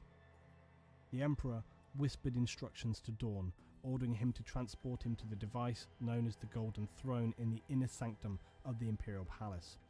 If there was any chance to save the Emperor's life, Dawn would of course do so, without question. Returning to the Golden Throne Room deep in the Imperial Palace, Dawn and the frail body of the Emperor arrived just as Malkador was beginning to fail. His body had been consumed by the immeasurably powerful psychic storms that were now visibly lashing his body. As the tech priests hastily adapted the throne to be able to support the Emperor, Malkador was disconnected. Within minutes of this, though, his husk of a body would turn to dust, blowing across the stone floor. But not before he reached out with the very last of his life energy and transferred it to the Emperor, giving him that last injection of power needed to survive for the moments until he could be transferred to the Golden Throne. This last act of Malkador was another blessing from the Sigillite, as the Imperial attendants would come to the realization that they could do this many times over, and so began the almost endless task of locating and bringing Psykers to Holy Terra to have the honor of being sacrificed and transferred their energy to the Emperor to keep his spirit alive, and also to keep the door of the raging Imperial webway shut. This last energy from Malkador would allow the Emperor to speak the honor his final of being commands, sacrificed, to continue the fight to free humanity from the forces of chaos, as well as the ignorance that continued to assail it. With these final words, he would be silent, his body now entombed within the mechanisms of the Golden Throne, his body shattered, but his spirit remaining forever strong. He would command the Imperium through his psychic hints and emanations, interpreted and carried out by the High Lords of Terror. Far from a broken shell, the Emperor would continue to support the Imperium, protecting them by shielding the webway, keeping the beacon of light, the So he thinks something astronomical cult used by and stuff. Imperial Yeah, navigators, exactly. shining in the darkness, and some say the Emperor still now battles the forces of chaos on their own plane of existence, keeping the worst and most insidious demons from entering the material world or infecting the minds of suggestible men. Humanity had survived the darkest time, but at what cost? Hundreds of worlds stood destroyed or still now infected by the insanity of chaos. Half the Imperial forces had turned traitor and now began to retreat into the dark depths of the galaxy or the Eye of Terror itself. Many previously prosperous worlds were now considered unsavable, and consequently Imperial fleets would arrive to perform exterminatus on these damned worlds, destroying all life on the planet, reducing it to an orbiting rock. The Imperium itself, despite the Emperor's best wishes, would struggle to maintain the sense of bright order once enjoyed during the Crusades. Now it would enter a difficult period, in many ways not too far removed from the 21st century, where states of repression and ignorance were often widespread and caused many of the problems they would face. The Imperium operated on a new level of suppression of its citizens, and in many ways it's hard to really find fault with this rationale. Given the severe blow to their military power, the Lords of Terra and remaining Primarchs needed to hold everything together amidst a crumbling empire. A still angry and battling traitor force who was still present throughout the galaxy and Imperial systems. Worse still was that the Xenos forces such as the Orc, Eldar and later Tyranids would seize on this opportunity to exploit humanity in its weakened state and would descend to ravage Imperial worlds that were unable to be successfully defended during this time. Despite all this, the Imperium of Man would stand strong, and whilst far from the perfect empire the Emperor had sought to create, it would still represent humanity's best hope for survival. They were not cut off and isolated as they had been during the Age of Strife, and in some respects would regain much of their strength in the coming 10,000 years. Shop for your new mattress your way with Ashley. Explore our wide variety of mattresses online, or visit your local Ashley store to try them out in person. However you prefer to shop, Ashley makes it easy to find the comfort that's right for you. Shop Ashley in-store or online today.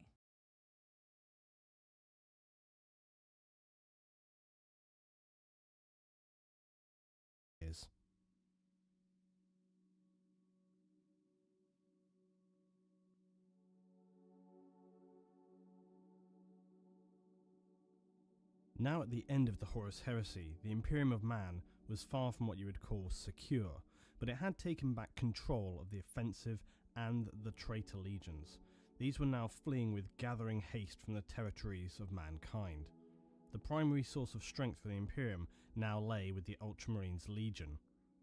They were in a relatively unique position of having unintentionally suffered very little damage from the heresy, being ordered to a posting far from the activities of Horus and his traitor fleet. Arriving too late to have any real impact on the final battles of Terra, Roboute Guilliman found to his horror and frustration that the Emperor had already been wounded beyond repair and uncountable swathes of Marines killed in defense of the Imperial palaces. The Loyalist legions had suffered immense casualties, be it on Isfahan, Terra, or any of the myriad engagements between, and that is to speak nothing of the appalling losses suffered by the millions of Imperial Guard and Mechanicum, in addition to the many worlds that were totally lost or also destroyed at this point. One saving grace for the Imperium was that the Ultramarines had been excluded from the campaign due to their significantly larger size than most other legions. Horus feared the Ultramarines especially, as they were some of the most tactically able, the most uncorruptible, and most importantly, their overwhelming weight of numbers. Many legions in the time of the Crusade recruited from the territories that they marshalled. The Ultramarines, through sheer fortune, had gathered a force of somewhere in the region of 250,000 Space Marines, compared to a more average 100,000 of the other strongest legions in this period. Although size could vary from anything like 50 to 150,000, the size of a legion was determined often by external factors, and there were no strict rules about its limitations. It was more a case of the number of incoming new recruits, the inevitable battle losses, the availability of potential recruits, and the administrative skills of the Primarch and his officers. Guilliman was a great organiser and always pragmatic in his approach. Also, by coincidence, the system in which the Ultramarines were situated happened to have an especially plentiful supply of suitable new recruits, who were excellent stock for genetic adaptation into Astartes.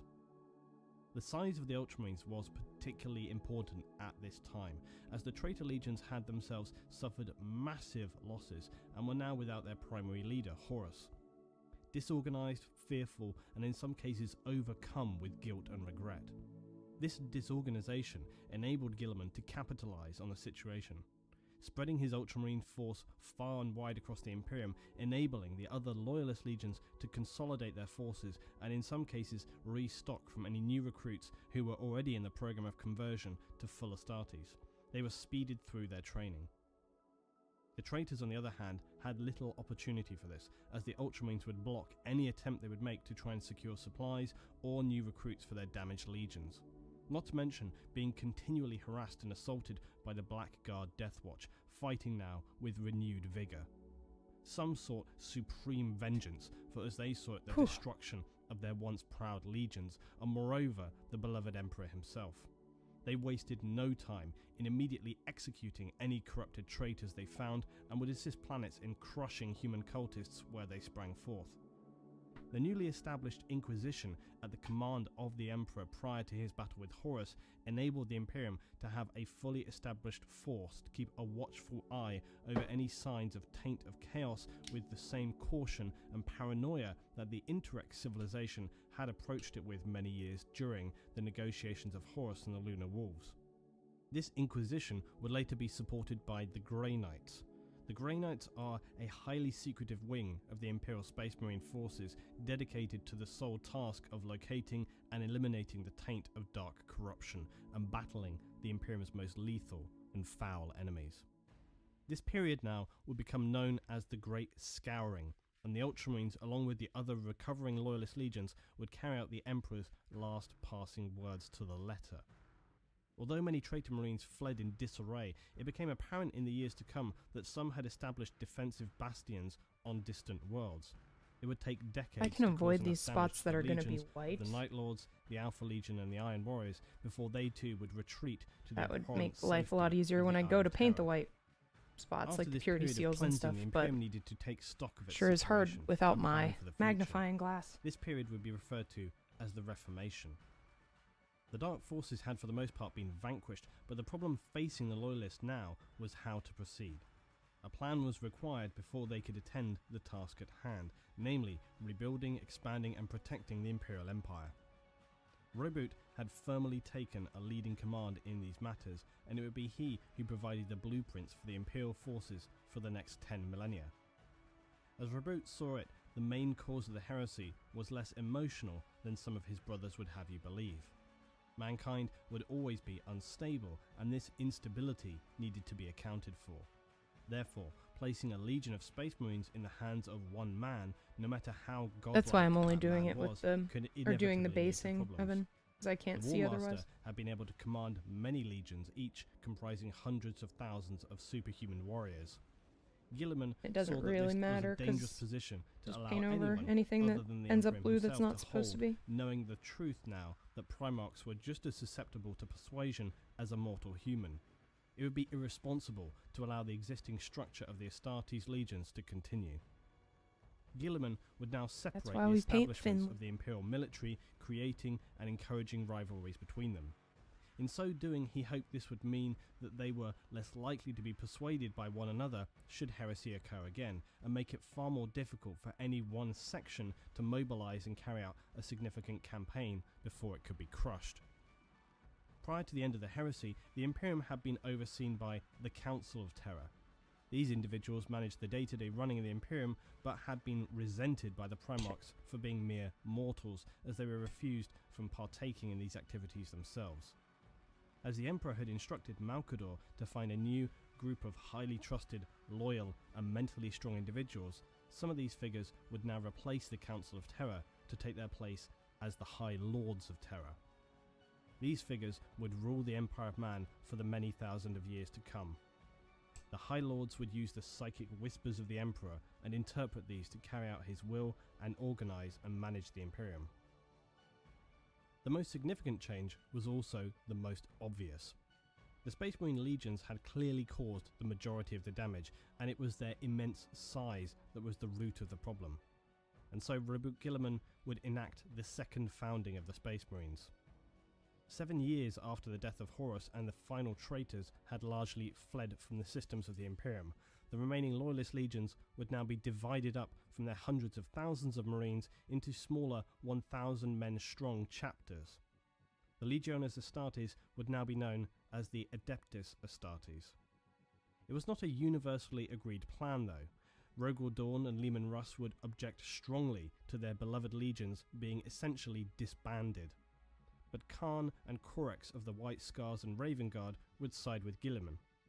The newly appointed High Lords of Terror also concurred with Guilliman that it was necessary to change to the system, and so this resolution would pass.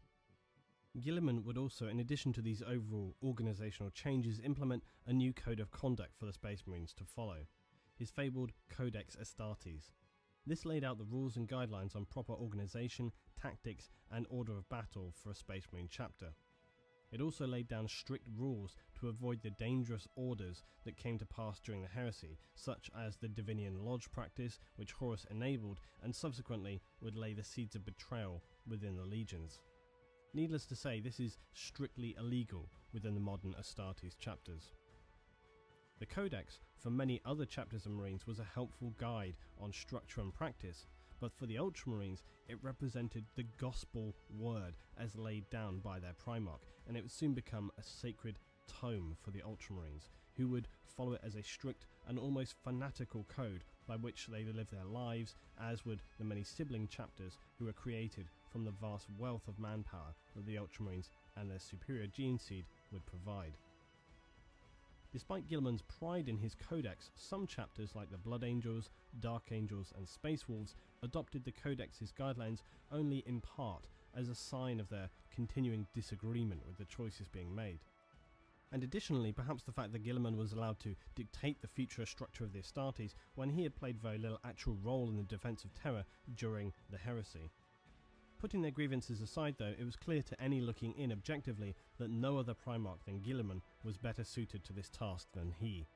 The Emperor's vision of a human civilization free from superstitious cults and irrational plans was far from successful.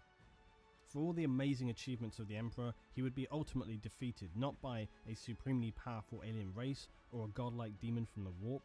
Instead, he was defeated by the simple fact that mankind was fundamentally flawed.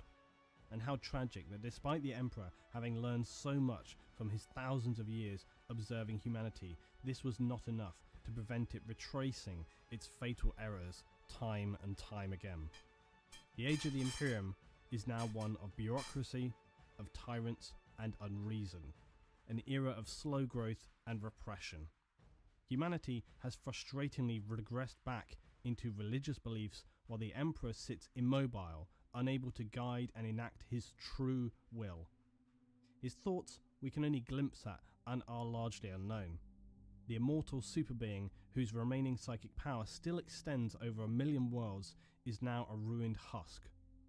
His mortal body, to all definitions, destroyed. Although the Imperium had succeeded in preventing total annihilation from the forces of Horus and the Warp and Chaos, the cost of that conflict was unquantifiable. The ultimate loss was not that of life or territory, but the failure to establish the secular and stable empire the Emperor had hoped to create.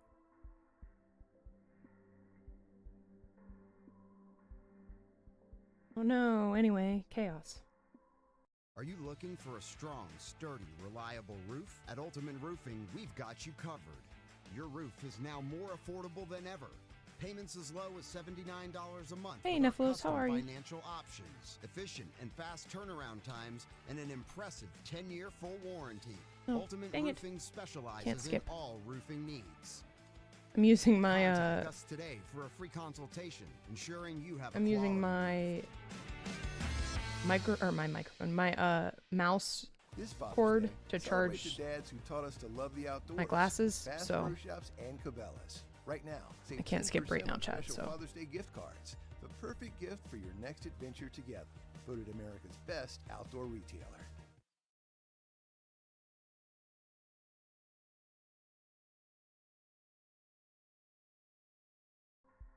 brace the roof.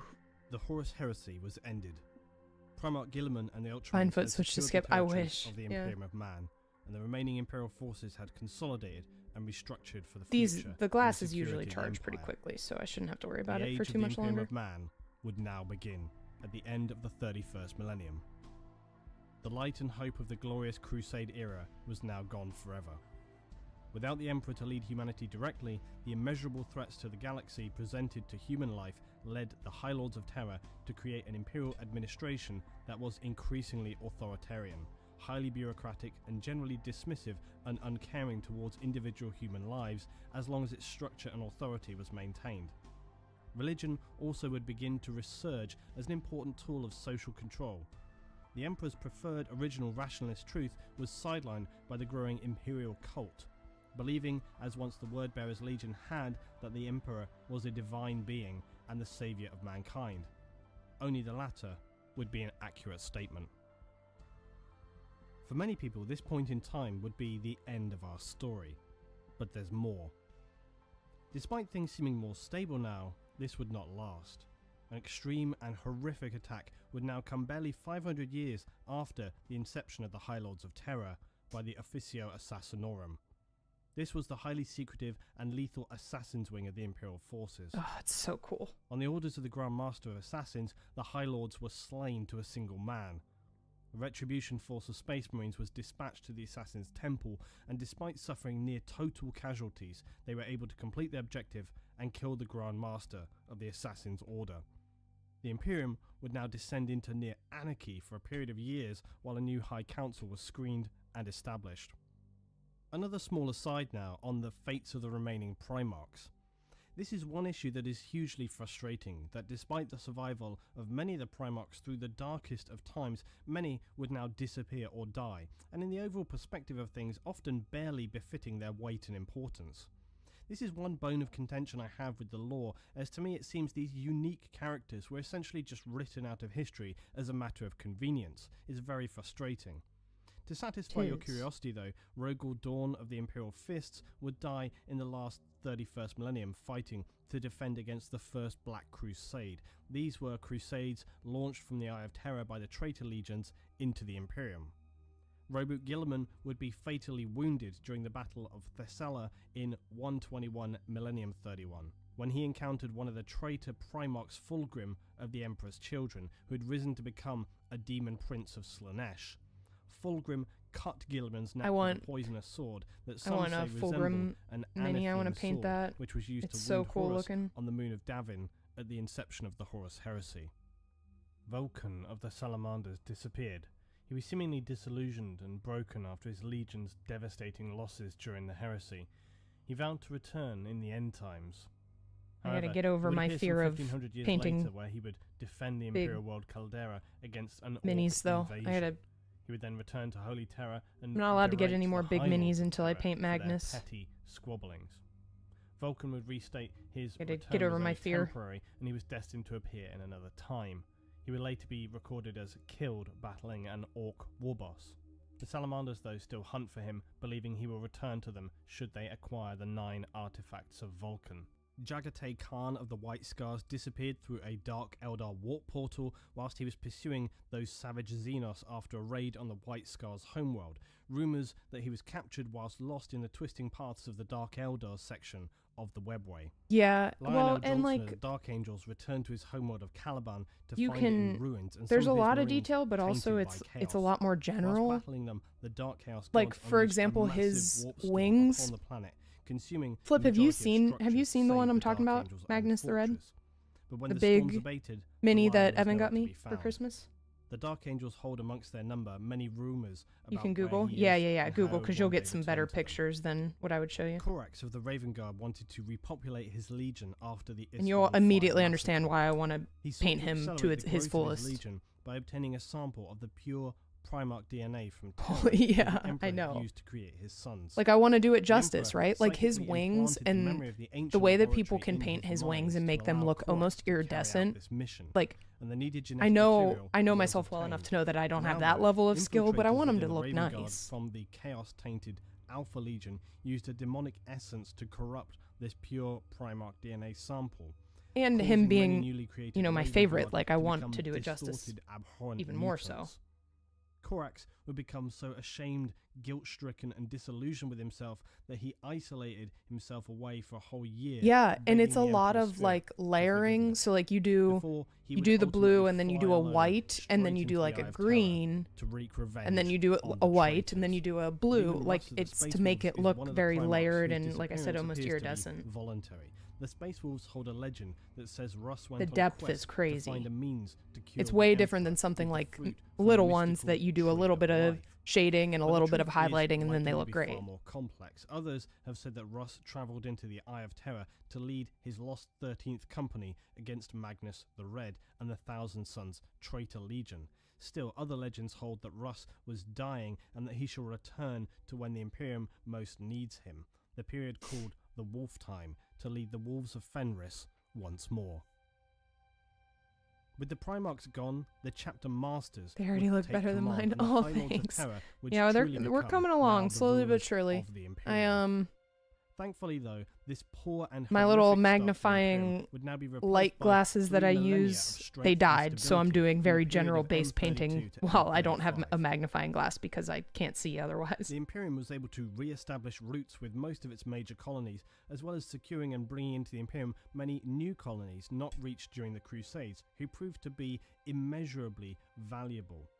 As an added bonus, Imperial forces were able to secure an incredibly rare and well-preserved STC from the Dark Age of technology, which further boosted Like I said, the Chad, development of new technology. Doing these This knowing also that they're served going to demonstrate somebody the Mechanicum else of Mars that the Imperium was makes me still want a to worthwhile spend ally so and much more deserving time of their on it than I continued spend on partnership mine. without even And I already the spend a Emperor. lot of time on mine. Despite the carnage and appalling threats occurring in the universe, a great many worlds within the Imperium see It's a none lot of of extra this in pressure their when you know it's lifetime, going to somebody and else. some worlds have the good fortune to actually live in relative peace. In fact, many Imperial systems actually have very little interaction with the structure or forces of the Imperium. To many citizens, the prospect of actually seeing a fabled space marine of the Imperium, these semi-godlike figures, is a lifelong Yeah, dream, one and nice one thing, that very few people Flip, actually get to about experience. The Space Marines are not posted one to nice all thing planets. There about are simply these just too few are, of them now for this to be feasible.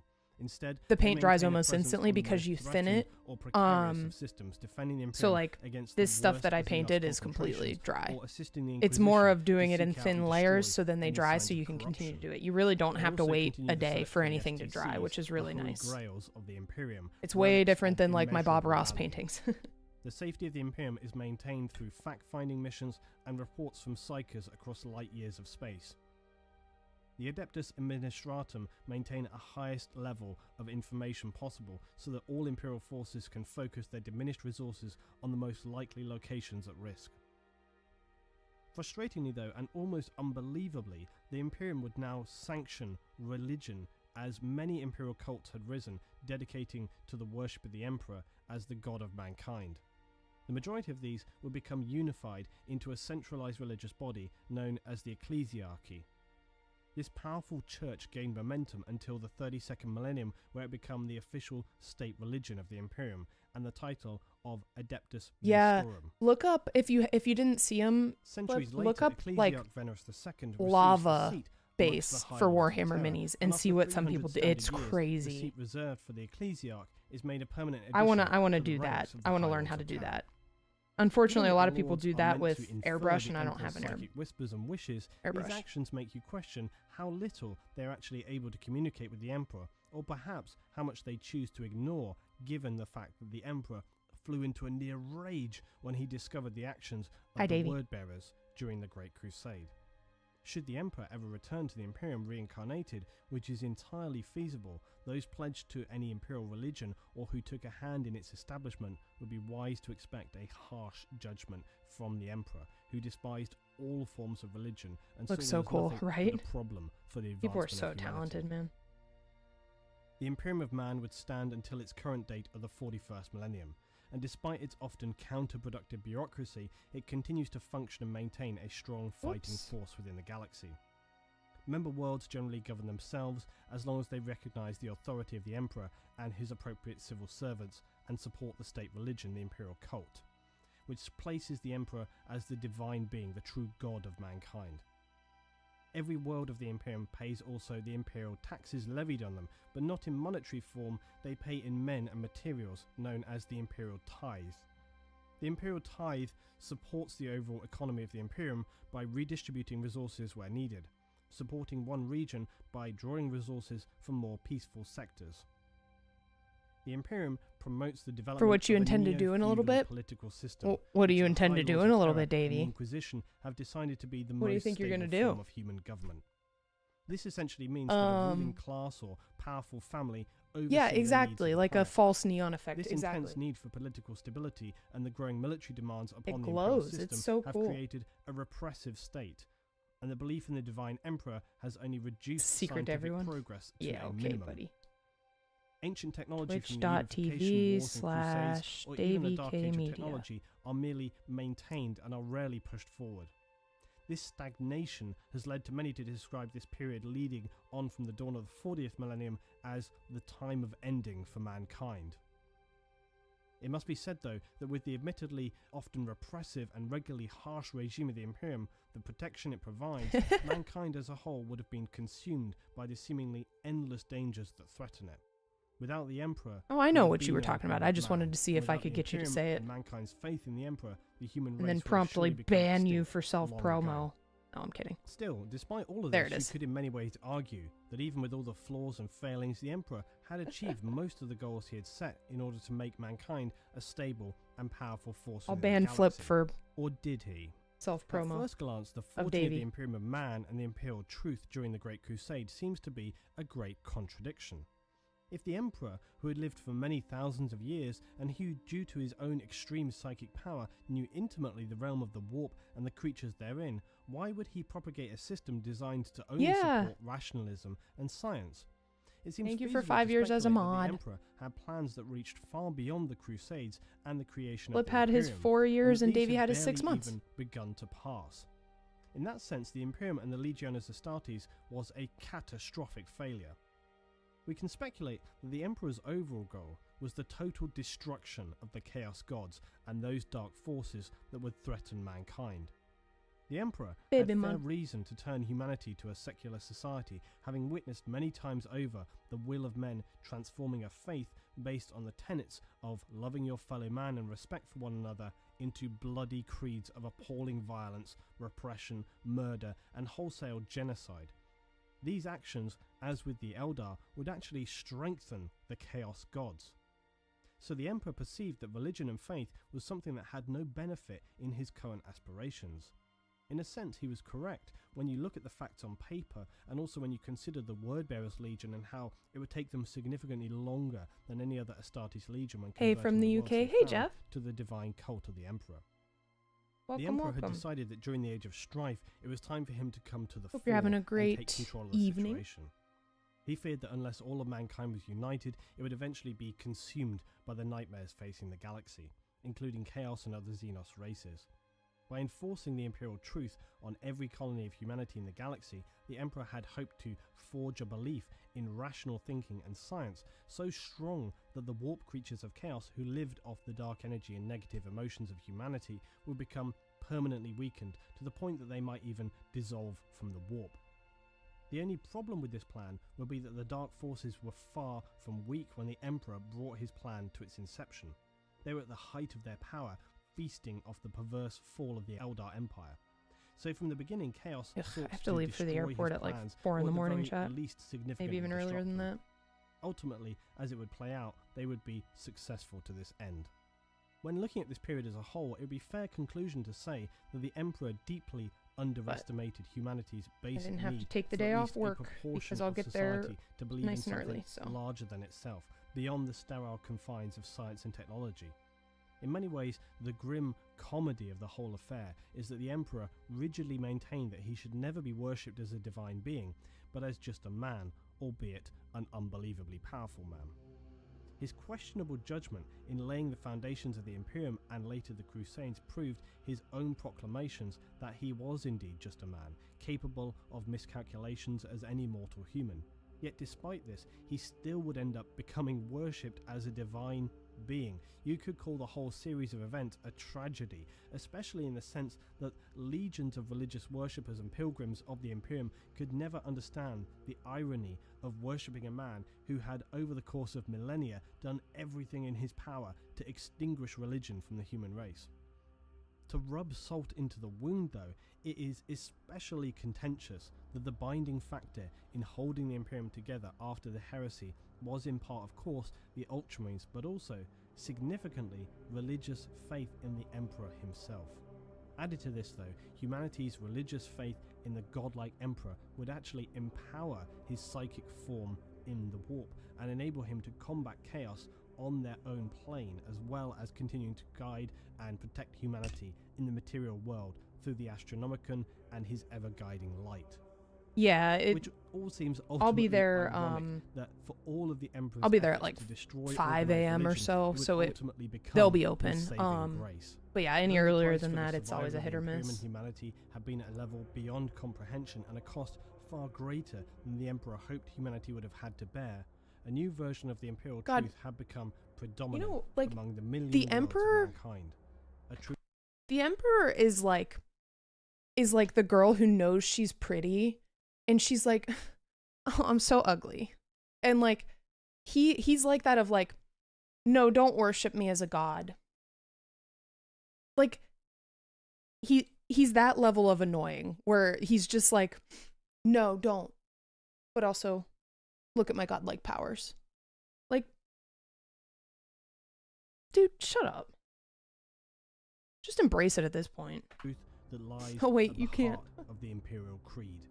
A simple truth that strengthens all from the weakest human citizen to the most powerful superhuman Astartes. The Emperor protects.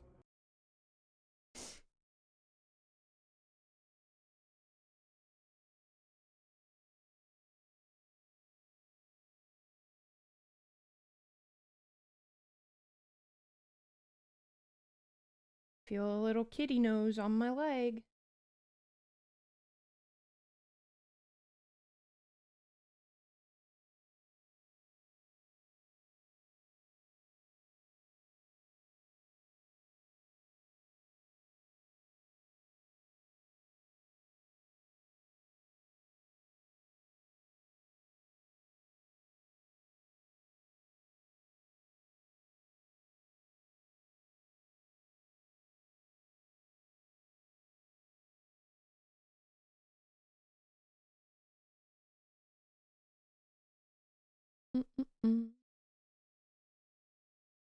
Don't know how to work my Stream Deck.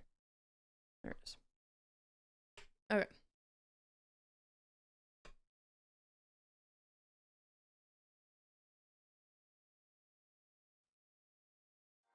What do we got charging wise? Oh, it's almost my headset's almost fully charged. Hold on, we'll switch over. Try music mode now. Oh, we have another Emperor of Man. Heck yeah. That was quick. Yeah, they charge really quick, and I have it plugged into my mouse cord, so the juice, there's a lot of juice.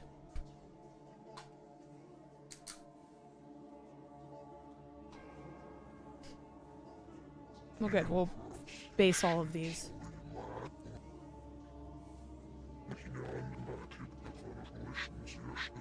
Try to remind her she's 11 now. That's crazy. Kai turns 7 in 2 weeks on the 20th.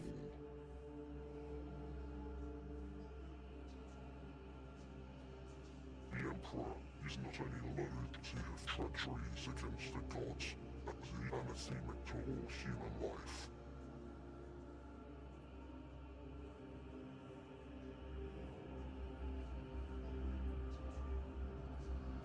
When you don't know where, I know, me too. Especially since after all of my craziness of things like of having the issues with my motherboard on my old PC and things disconnecting before everything froze up, it's a bit of an eye twitch.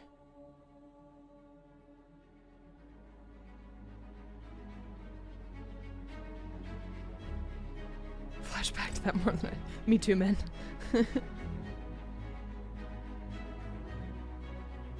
What a horrible time in the timeline.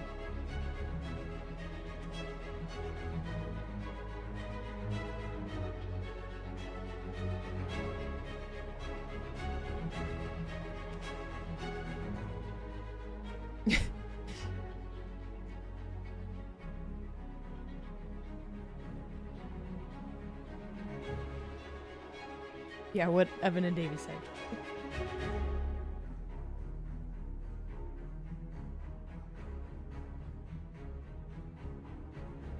God, I can't stop thinking about the book that I started yesterday that I was talking about, that it's like a gothic darkest romance, period for mankind, one man kind of historical would come to the fiction fore. type deal. He would unite the tattered in remnants of humanity and the would rise to 1890s become in the London, leader so of it's all.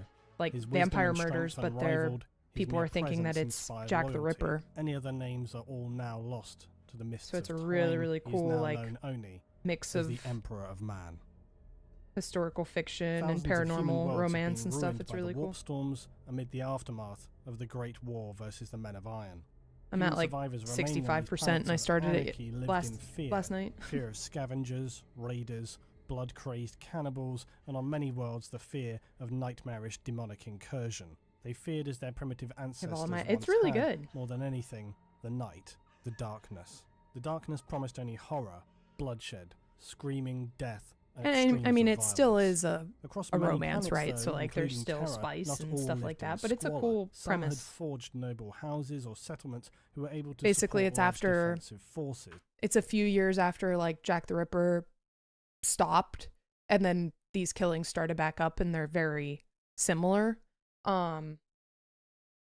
And it ends up like it, and I'm not spoiling anything, but like it ends up being a vampire, but people think that the public thinks that it's Jack the Ripper again. So of course there's like mass hysteria and stuff. It's really interesting. Hulking warriors forged in global wars as mankind fought as it had done many thousands of years before for territory, It's different from my resources, usual- and the safety of its own people. On Terra itself, many have Like begun I end to up more see in a like the new fantasy army genre, marching, so an army of thundering giants. it's different, but it's clad good. in magnificent and powerful armor, they had crushed and swept away any who stood against them, for none could resist their power. War ravaged the I planet, agree, and most but- importantly, old tyrants, dictators, and despots were exterminated, and those citizens who remained would pledge to the singular service of this military campaign's architect. The Emperor would stand triumphant on his home, the world of mankind's origin. The death and conflict here would slowly come to a close, for there was no one left to conquer, and more importantly, no one left to question the validity of this imposing golden figure of a man. Uria Olather was a simple man, now an old man, a priest by virtue of personal experience, not holy indoctrination. A man who had long ago seen this army of giants marching against those who had once favoured the night, for it shadowed their evil deeds. But now they feared it as much as those they had hunted. The end of these dark times should have been something for celebration, to rejoice and be thankful for, not for Uria. His services had once been popular, but no longer. Along with the victory of this powerful army came a wave of disbelief and ridicule for those who believed, those who had faith. Where people once had fear and sought divine protection, now they feared no more. His congregation had dwindled and then all but ceased, yet he remained.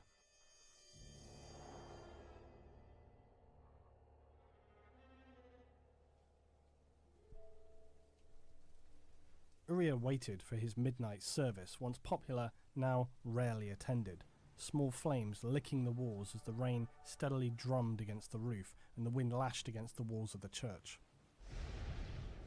He heard voices outside. Worshippers finally. No, guests, but unwelcome ones. As the door swung open, he would see darkened figures lit only by the occasional flashes of lightning outside. He didn't feel fear, but he did feel a troubling sense of unease. These were not men of faith, they were men of violence. As Uria tried his best to welcome them, the hooded figure who stepped forth into the church sternly declined and closed the door to his companions outside. Uria introduced himself as Uria Olather, the last priest of the Church of the Lightning Stone.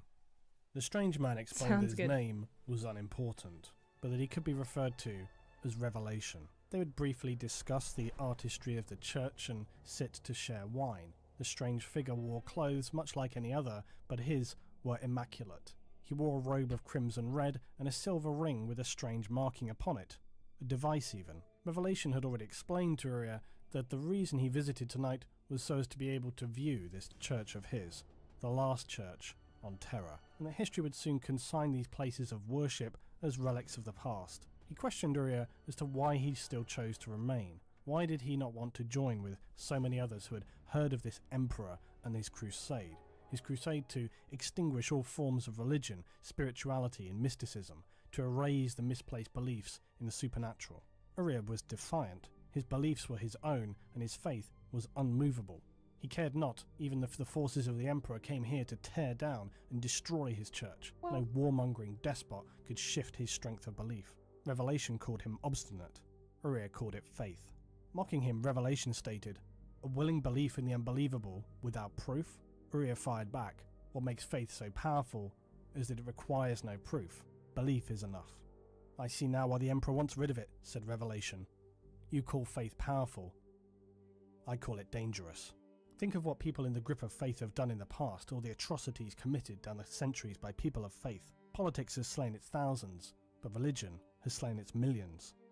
If it were not abundantly clear by this point, the darkened figure who had entered the Church of the Lightning Stone was indeed the Emperor himself, setting foot in the last church on earth to challenge the last priest and test his beliefs. The absurdity of his arguments clear for any to see, given what was to come in the following millennia. From the Emperor would come the Crusades that would crush any who opposed them. In fact, any who were found to have religious beliefs that could not be convinced otherwise or serve some useful purpose were simply slaughtered. And this was before the time of the heresy, where millions would die in the wars of those without faith and those who were consumed by it. Revelation would apologize for his overtly confrontational tone. Uriah accepted, and they instead would see more of his church. Revelation would listen to Uriah tell its history. Revelation, the Emperor, would continue to challenge Uriah when he revealed the church's most holy artifact, the Lightning Stone itself. "Why is it holy?" he would ask. "Was it deposited by your God? A man martyred here? A young girl received some revelation?"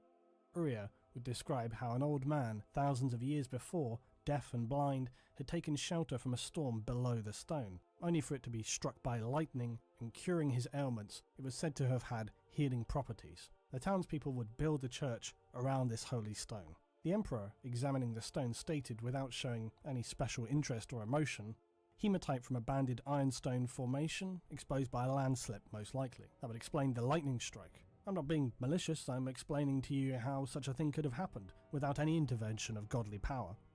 The conversations here between the Emperor and Uriah bear a strong similarity to conversations his Primarch sons would have later in time, where they would repeat his cold and indoctrinated beliefs that all could be explained with science. Magnus the Red, prior to the turning of so many of the legions to chaos, spoke of the warp and its entities. "Because they're nonsense, brother. Gods and demons and sprites and witches, you should listen to yourselves. We call it the ocean. It is a product of galactic harmonics, something to be explored. Some of its manifestations seem to be of a sentient kind, at least in outline, but that is not how things are, the way our minds make it appear, what they conjure to help us understand Hey, it. just your We must friendly do our reminder best that to make Magnus sense did of nothing the wrong. vortices. And so what do we cling to? The old figures and archetypes once we used when we were scrabbling around in the dirt. Magnus apparently perceived the warp and its entities early on as nothing to be taken any more seriously than the material realm, easily explained rationally because his views were dictated by the Emperor, views that placed many of the Emperor's finest in highly dangerous positions of corrupting manipulation. Yet we see these strongly held principles of the Emperor being pushed onto Uriah. The Emperor, at least through his words, appears to fully reject the idea of spiritual beings by explaining away the Lightning Stone as mere natural events. He goes on to explain to Uriah that this is normal for humans, that a man, especially an already religious man, might perceive that such elemental energy, even if it did have healing properties, would often be seen by your mortal human as something of a divine nature. But that this was something humans do all the time, that they project spirits or fears and dread onto that which they cannot see, onto the darkness or the night, to sounds and senses that we cannot be sure of, that we fear the unknown as much as we place our faith and beliefs in it. The tone and detail with how the Emperor explains Uriah's fixation on the Lightning Stone being something of divine power somewhat mirrors that of Magnus the Red, Primarch of the Thousand Suns, years later. And it's easy for us to see how the Emperor had imbued these preconceived perceptions into his Primarch sons and his legions. If we take for example the traitor Astartes of the Word-Bearers, even in the earliest days of the heresy, they would, in the presence of a demon who had shown them powerfully disturbing visions, still display levels of disbelief and flippancy. The Emperor had so carefully taught them into not being so easily able to accept such things at face value, to dismiss out of hand that they could possibly be the truth. Yet in time their ignorance would be their Achilles' heel, and would lead them to become open to accepting what is known to the creatures of the warp as the primordial truth. Ugaltal didn't reach for his weapon. Instead, he laughed. You are an insane creature. This is the respect you show to a messenger of the gods? What did you expect? That the word-bearers would kneel and accept everything you said as divine mandate? We're done with kneeling, Ingathal.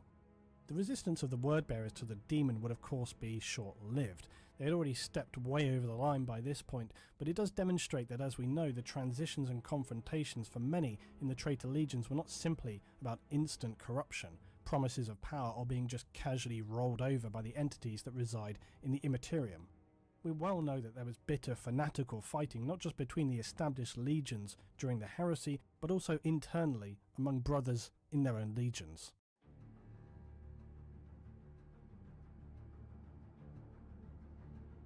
The Perfect Domain tells your brand story. Grab it now on Wix and go from what if to what's next. Turn your ideas into a living site with tools that move with you on a platform that brings it all together. Put your name on it. Go to Wix Domains. The Emperor spoke with Uriah, who was more and more aggravated by the poking and questioning of this revelation. My hand shakes so bad. If I am adversarial, it is because it infuriates me to see the blinkered willfulness of those who live their lives enslaved to such fantastical notions as are contained in that book and others like it. That damnable piece of thunder in your hands, that book, is 9 centuries worth of agglomerated texts and assembled, rewritten, translated and twisted to fit the needs of hundreds of mostly anonymous and unknown authors. What basis is that to take guidance for your life? If a man claimed his dead grandfather was speaking to him, he would be locked up in an asylum, but if he were to claim the voice of God was speaking to him, his fellow clerics might well make him into a saint. Clearly, there is safety in numbers when it comes to hearing voices. Uriah spat back at this abrasive figure that had invaded his sanctum. This is my faith you're talking about. Show some damned respect. Why should I? Said Revelation. Why does your faith require special treatment? It's not robust enough to stand some questioning? Why should you and your faith be singled out for special treatment? I have seen God, hissed Uriah. If you have had such experience, you may believe it was real, but do not expect me or anyone else to give it credence, Uriah. Just because you believe a thing to be true does not make it so.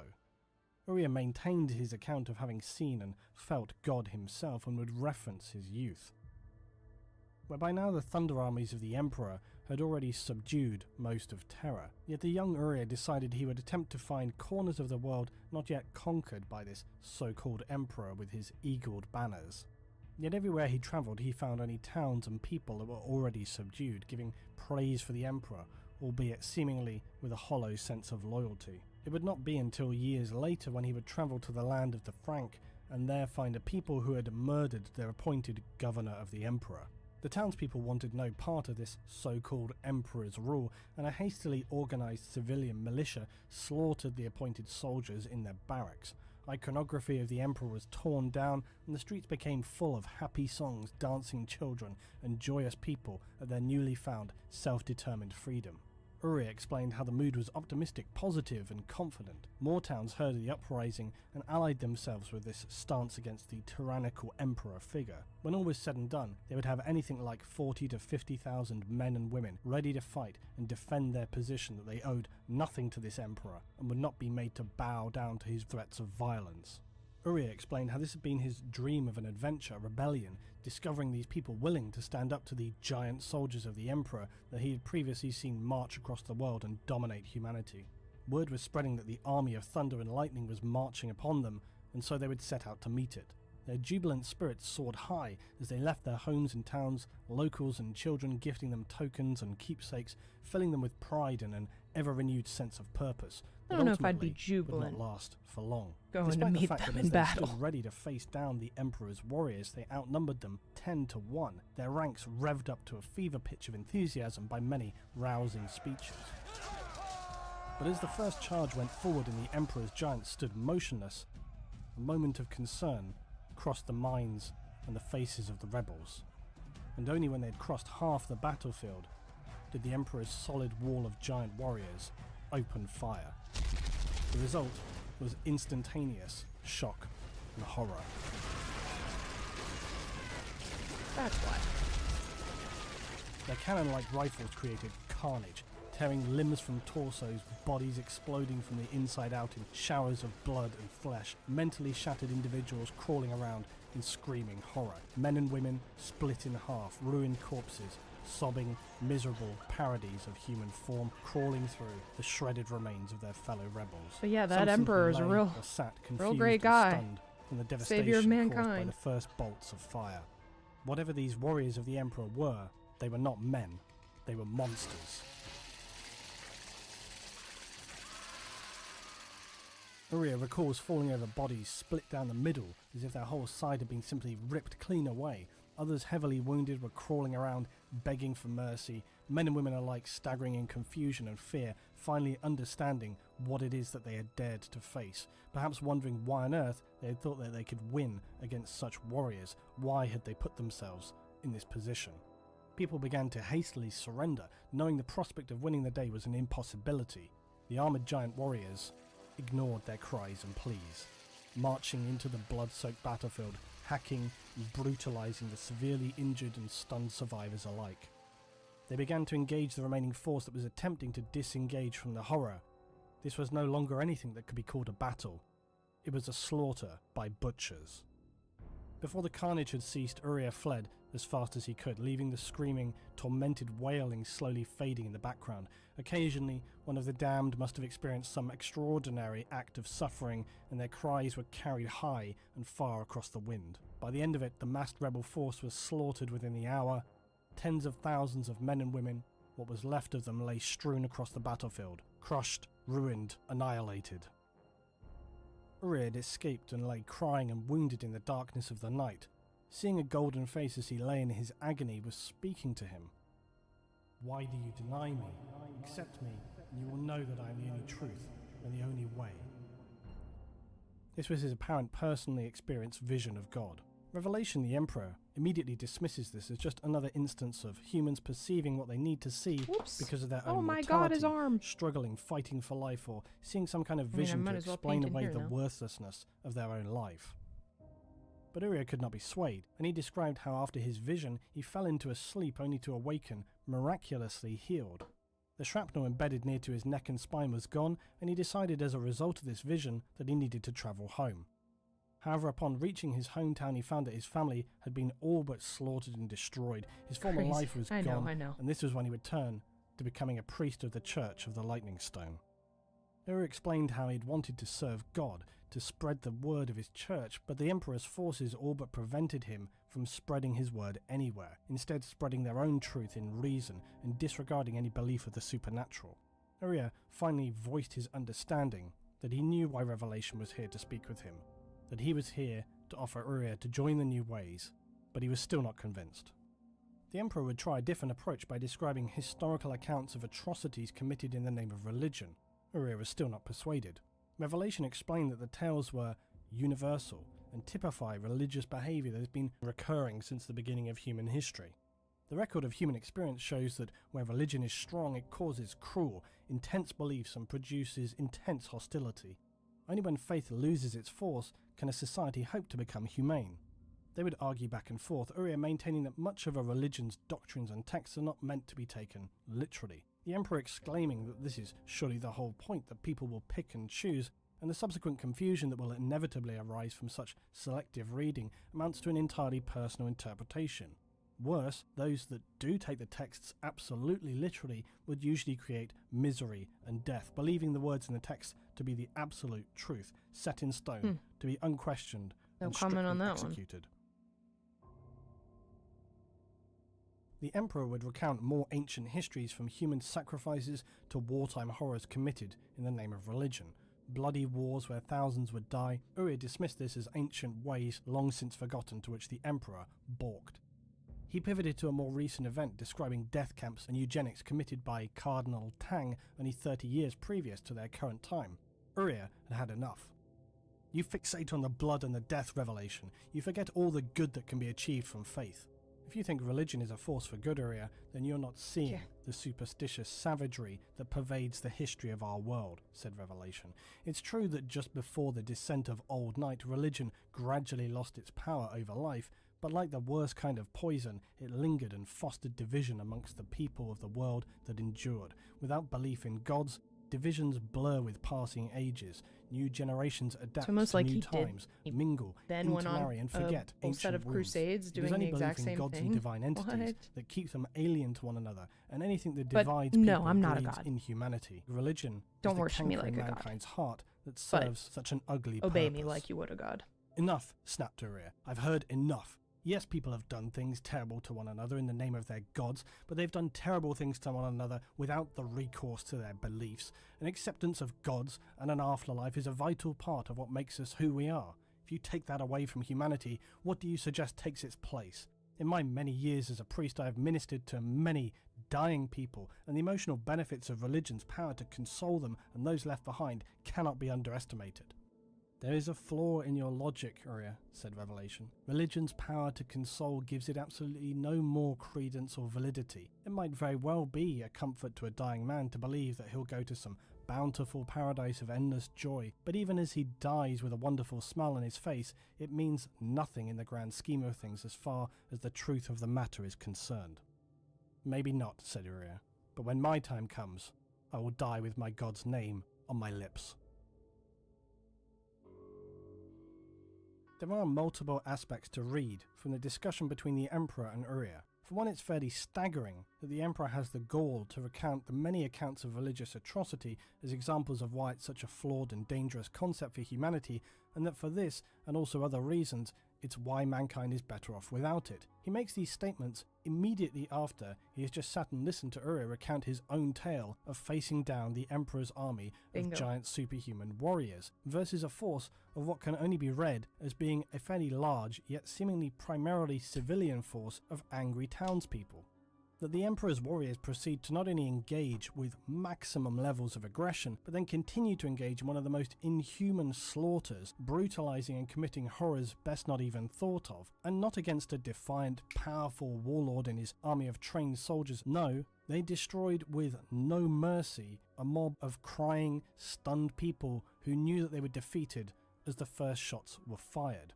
You can barely imagine a more inhuman situation. Why this level of violence and display of pure, unfettered aggression was necessary has no explanation. And as they knelt begging for mercy, the Emperor allowed his giant warriors to let their bloodlust run rampant as these monsters often literally crushed under their heavy armoured boots anything that moved, until the ground was nothing more than a hellscape, a wasteland of horror. You'd be forgiven for mistaking them for the worshippers of the blood god, for on this day they surely imbued Khorne with a refreshing burst of power. You can only see these events as shockingly hypocritical on behalf of the Emperor. Within almost the same breath he begins explaining how it is religion that is the terrible enemy of mankind because, through its most extreme beliefs, it can on occasion cause humans to commit terrible atrocities. Why Uria doesn't counter the Emperor with this astonishing level of hypocrisy is frustrating, yet it also highlights to us that the Emperor is operating from a position that is hardly objective or rational. They are simply his talking points to achieve his own agenda, that of removing the very idea of structured religion and spirituality from the human consciousness. As Uria had now essentially turned his back on redemption and returned to his prayers, a golden light would rise from behind him. He turned to face redemption, but was only able to exclaim, "You! Now do you fully understand the futility of what you do here?" said the golden giant. Uria finally understood, seeing the golden face that he'd seen long ago in his memories as he was near to death, after the horrific battle against the Emperor's warriors. "You are the Emperor." The Emperor tells Uria it is time to go, and they start to leave the Church of the Lightning Stone. The Emperor begins to explain that the artistry within the church is much like humanity, that it is only meant to exist in the light, not reside in the darkness, that only when suffocating shadows of religion are gone will it be able to see again its true brilliance.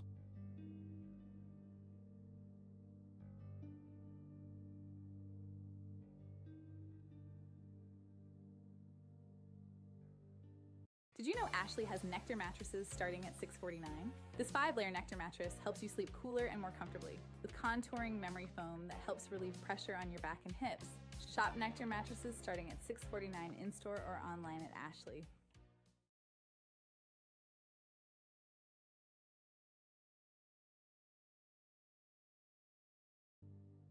Uriah passed through his church as he moved to leave and join the Emperor for whatever fate awaited him. The Emperor all the while telling of how it was that he would create an imperium that would make this church appear like a pauper's hovel in comparison. Uriah transitioned quickly from feelings of regret and that his life had been a misguided lie to a renewed sense of self-belief and strength in his faith, even as confused as it had been. Uriah, in this moment, had a realization. One that the Emperor seemed unable to grasp, but the Emperor had made many mistakes through his past and would make many more in the future. The Emperor is not infallible, flawless, or as perfect as the vision he projects to his followers. Perhaps it's the nature of his origin that makes the Emperor seemingly unable to grasp the necessity for religion having a place in the human spirit. Uriah had allowed the warmth and love of his God to fill the emptiness within him when he needed it most. This was what made faith powerful, that it required no proof, only belief. Adderall, thank you for the 33 months. It needed no Must like hanging out here. What? Follow the Emperor out into I hope the you're doing well, tempest that his church had kept shut out until now. But as the Emperor stepped outside, the howling gale blew in, extinguishing his candles. As he stepped out into the thrashing rain and darkness, lightning illuminated the hundreds of armoured statues outside the church, the Emperor's warriors. They stepped forward and proceeded to put fire to the church and throw in grenades for good measure. The Emperor watched it burn. Uriah protested, but it was in vain. The Emperor knew exactly what he was doing and exactly what his plans for humanity were. His Imperium had no place whatsoever for gods and spirituality. Uriah argued with the Emperor over his vision for the future, declaring him a madman as the Emperor laid out his plans to conquer the galaxy. The warriors standing in their presence were only the precursors, he explained. The warriors he was forging would be the generals and lead the greatest crusade to every corner of the galaxy. Uriah protested. Didn't you just tell me of the bloody slaughters perpetuated by crusaders? Doesn't that make you no better than the holy men you were telling me about? The difference is, I know I'm right, replied the Emperor. Spoken like a true autocrat, came Uriah. Emperor shook his head. You misunderstand, Uriah. I've seen the narrow survival path that is all that stands between humanity and extinction. This is the way it must begin. This was when Uriah would finally see the truth of the Emperor, and tell him that to deny humanity a thing would only make them crave it more so, and if he were successful, to be wary that his followers did not mistake him for a god lest they begin to worship him. Uriah could see through the gold and the blinding light now. This was not a god, for he could see the burning ambition and the white-hot core of violence in the heart of the Emperor. I wish only the best for my people, promised the Emperor. Yeah. I think you do, but I will not be a part of it, said Uriah. With that, Uriah would turn and walk back into the burning church. He walked straight into the blaze as the flames closed around him. Outside, the warriors watched the church until it collapsed. By morning, only smouldering ruins remained. The Emperor turned away, saying only, "Come, we have a galaxy to conquer." The only sound to be heard was the chiming of an old and broken clock.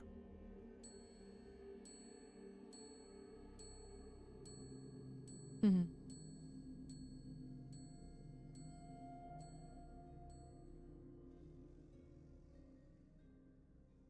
The small clock in this story I've omitted until the end as it has a specific relevance and really a tale all of its own. Uriah had owned a small bronze clock described as having a cracked glass face and clean, delicate hands made of gold with inlaid mother of pearl. Its cogs never turned and its pendulums never swung. He had stolen this in his youth, where he travelled the earth looking for whatever kind of youthful adventure he could come across, and he'd stolen this timepiece from a silver palace in the mountains of Europa. He recalled how as he had fled this palace, the craftsman who curated the many strange timepieces kept there called screaming after him that the clock was counting down to doomsday and would chime when the last days of mankind's existence were at hand. Uriah at the time laughed off these eccentric craftsman's bizarre calls and would gift really the just clock upkeep to right his now. father. My carrots are getting pretty close. His family essentially destroyed. He retrieved the clock, bringing it and to then the the peppers are going to start producing probably in the no next week or so. Uriah had always and they're going to be crazy. Chimes, and he would never have to hear it chime again. The chiming of the clock as the Emperor walks away from extinguishing the last church on Earth but is then, meant to herald flower-wise, the we don't have any other. But why? What is any other space right now? So it's clearly symbolic as the last church is burned to the ground, and the last priest on Earth has engaged with the Emperor. The new each lilac gave one bush, the chance so it to doesn't side die with each other's too early. presented opinion. Well, it's Instead, still small. They both choose to go their own separate ways. The Emperor, with his plans for galactic secular domination, the last priest on Earth finally realizing that it is not the existence of a god in the physical sense that is the true power of faith, but having belief is enough. Nothing Can't go wrong with garden carrots. Yeah, and these ones are multicolor, and I'm so excited. I love purple carrots. Places. Many years later, Magnus the Red, Primarch of the Thousand Suns, would be overcome with a powerful vision, a vision of things that could never be. Worlds on fire, battlegrounds of Astartes he saw slaughtering each other with blades and fists, landscapes riddled with scars and corruption, battlefields fought at a microscopic level where only bacteria and viruses remained. As he looked through the putrid, nightmarish landscapes, he would find his eyes focus in on something he recognized more clearly, the markings of the Lunar Wolves and Horus Lupercal. He shouted, but they could not hear him. He would see fragmented and mixed visions of friends and foes, blades striking fatal blows, a strange temple with pillars of fire, and a black pool that appeared as dark as oil. A powerful figure broke through the fractured pieces to coalesce. It was Horus. Magnus inspected it more closely. This thing, it was not Horus. "What are you?" demanded Magnus. "You are not my brother." "Not yet, but soon," answered the monster with a maddening grin.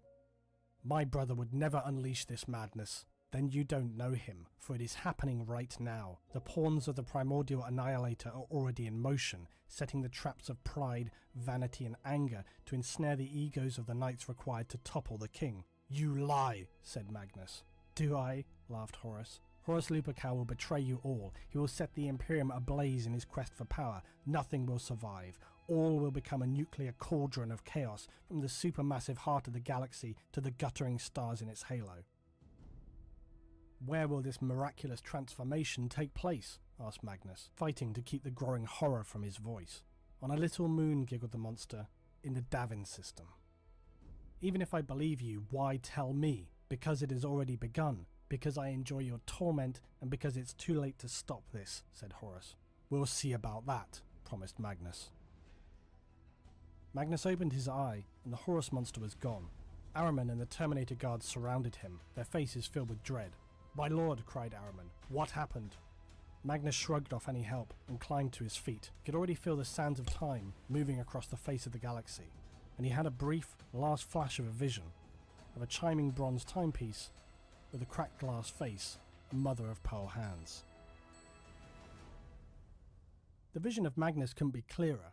The meddling form of Horus is very clearly Tzeentch, especially as it is appearing before Magnus the Red. Tzeentch, the meddling god of change, twisting and manipulating. Magnus could not have known the meaning of seeing the chiming ancient clock. It's really just the mischievously twisted playfulness of Tzeentch at work. And questions remain on who the craftsman back on Terra really was and how he foresaw the accuracy of the clock and its chiming. The two instances are very much connected though. The Emperor himself had a choice. Why did he never warn anyone, not even his prized sons the Primarchs, of the dangers of the spirits, the entities and gods that resided in the warp? His turning away from the Church of the Lightning Stone on Terra as its smouldering remains of all they symbolized were left to ruin was a definitive moment where the Emperor set humanity on a path that rejected the ones in the religion bottom and right spirituality corner, I believe, and followed are only going to be the bachelor Emperor's buttons, imperial truth. which are beautiful. The Emperor had a choice to bestow very his knowledge similar. of the Chaos Gods and the warp to his sons, but forbid them from ever attempting to make any kind of dealings with what inhabited the Immaterium. Now, if he had chosen to do this, you could argue that he would have armed them with the knowledge to know of the manipulating and pervasive nature of chaos and better enable them to avoid its temptations and its corrupting allure. Yet, with that said, has it not been shown time and time again that forbidding anyone in humanity to not open that box that's marked "Do Not Open" is a recipe for disaster? And I believe this was really the position the Emperor found himself in. If he had forbidden his Primarchs from ever exploring and interacting with these beings or explaining to them the true nature of chaos and his plans for humanity, he ran the risk of them being unable to resist the forbidden fruit. It's the oldest tale of humanity, always needing that thing which you can never have. Making something off limits only makes it far more desirable. It's human nature. So instead, the Emperor opted for his only real alternative, to say nothing and hope for the best. Yet this came with its own problems. The Emperor, via the Imperial Truth, did his best to stave off any kind of dangers that might arise from chaos, yet this was nowhere near enough. Not to mention the fact that, as would later be discovered, the Emperor had not only chosen to selectively impart wisdom to his Primarch sons, but that he had carefully misled and actively deceived them. Under the crushing weight of so many miscalculations on the part of the Emperor, the growing apathy and diminishing sense of respect felt by Horus could only lead to one thing.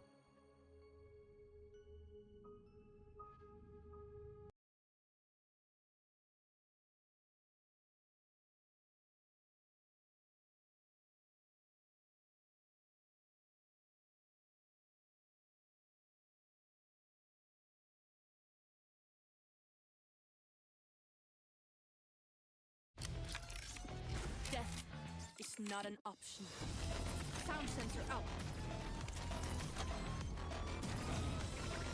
Pull them to their grave! Perfect.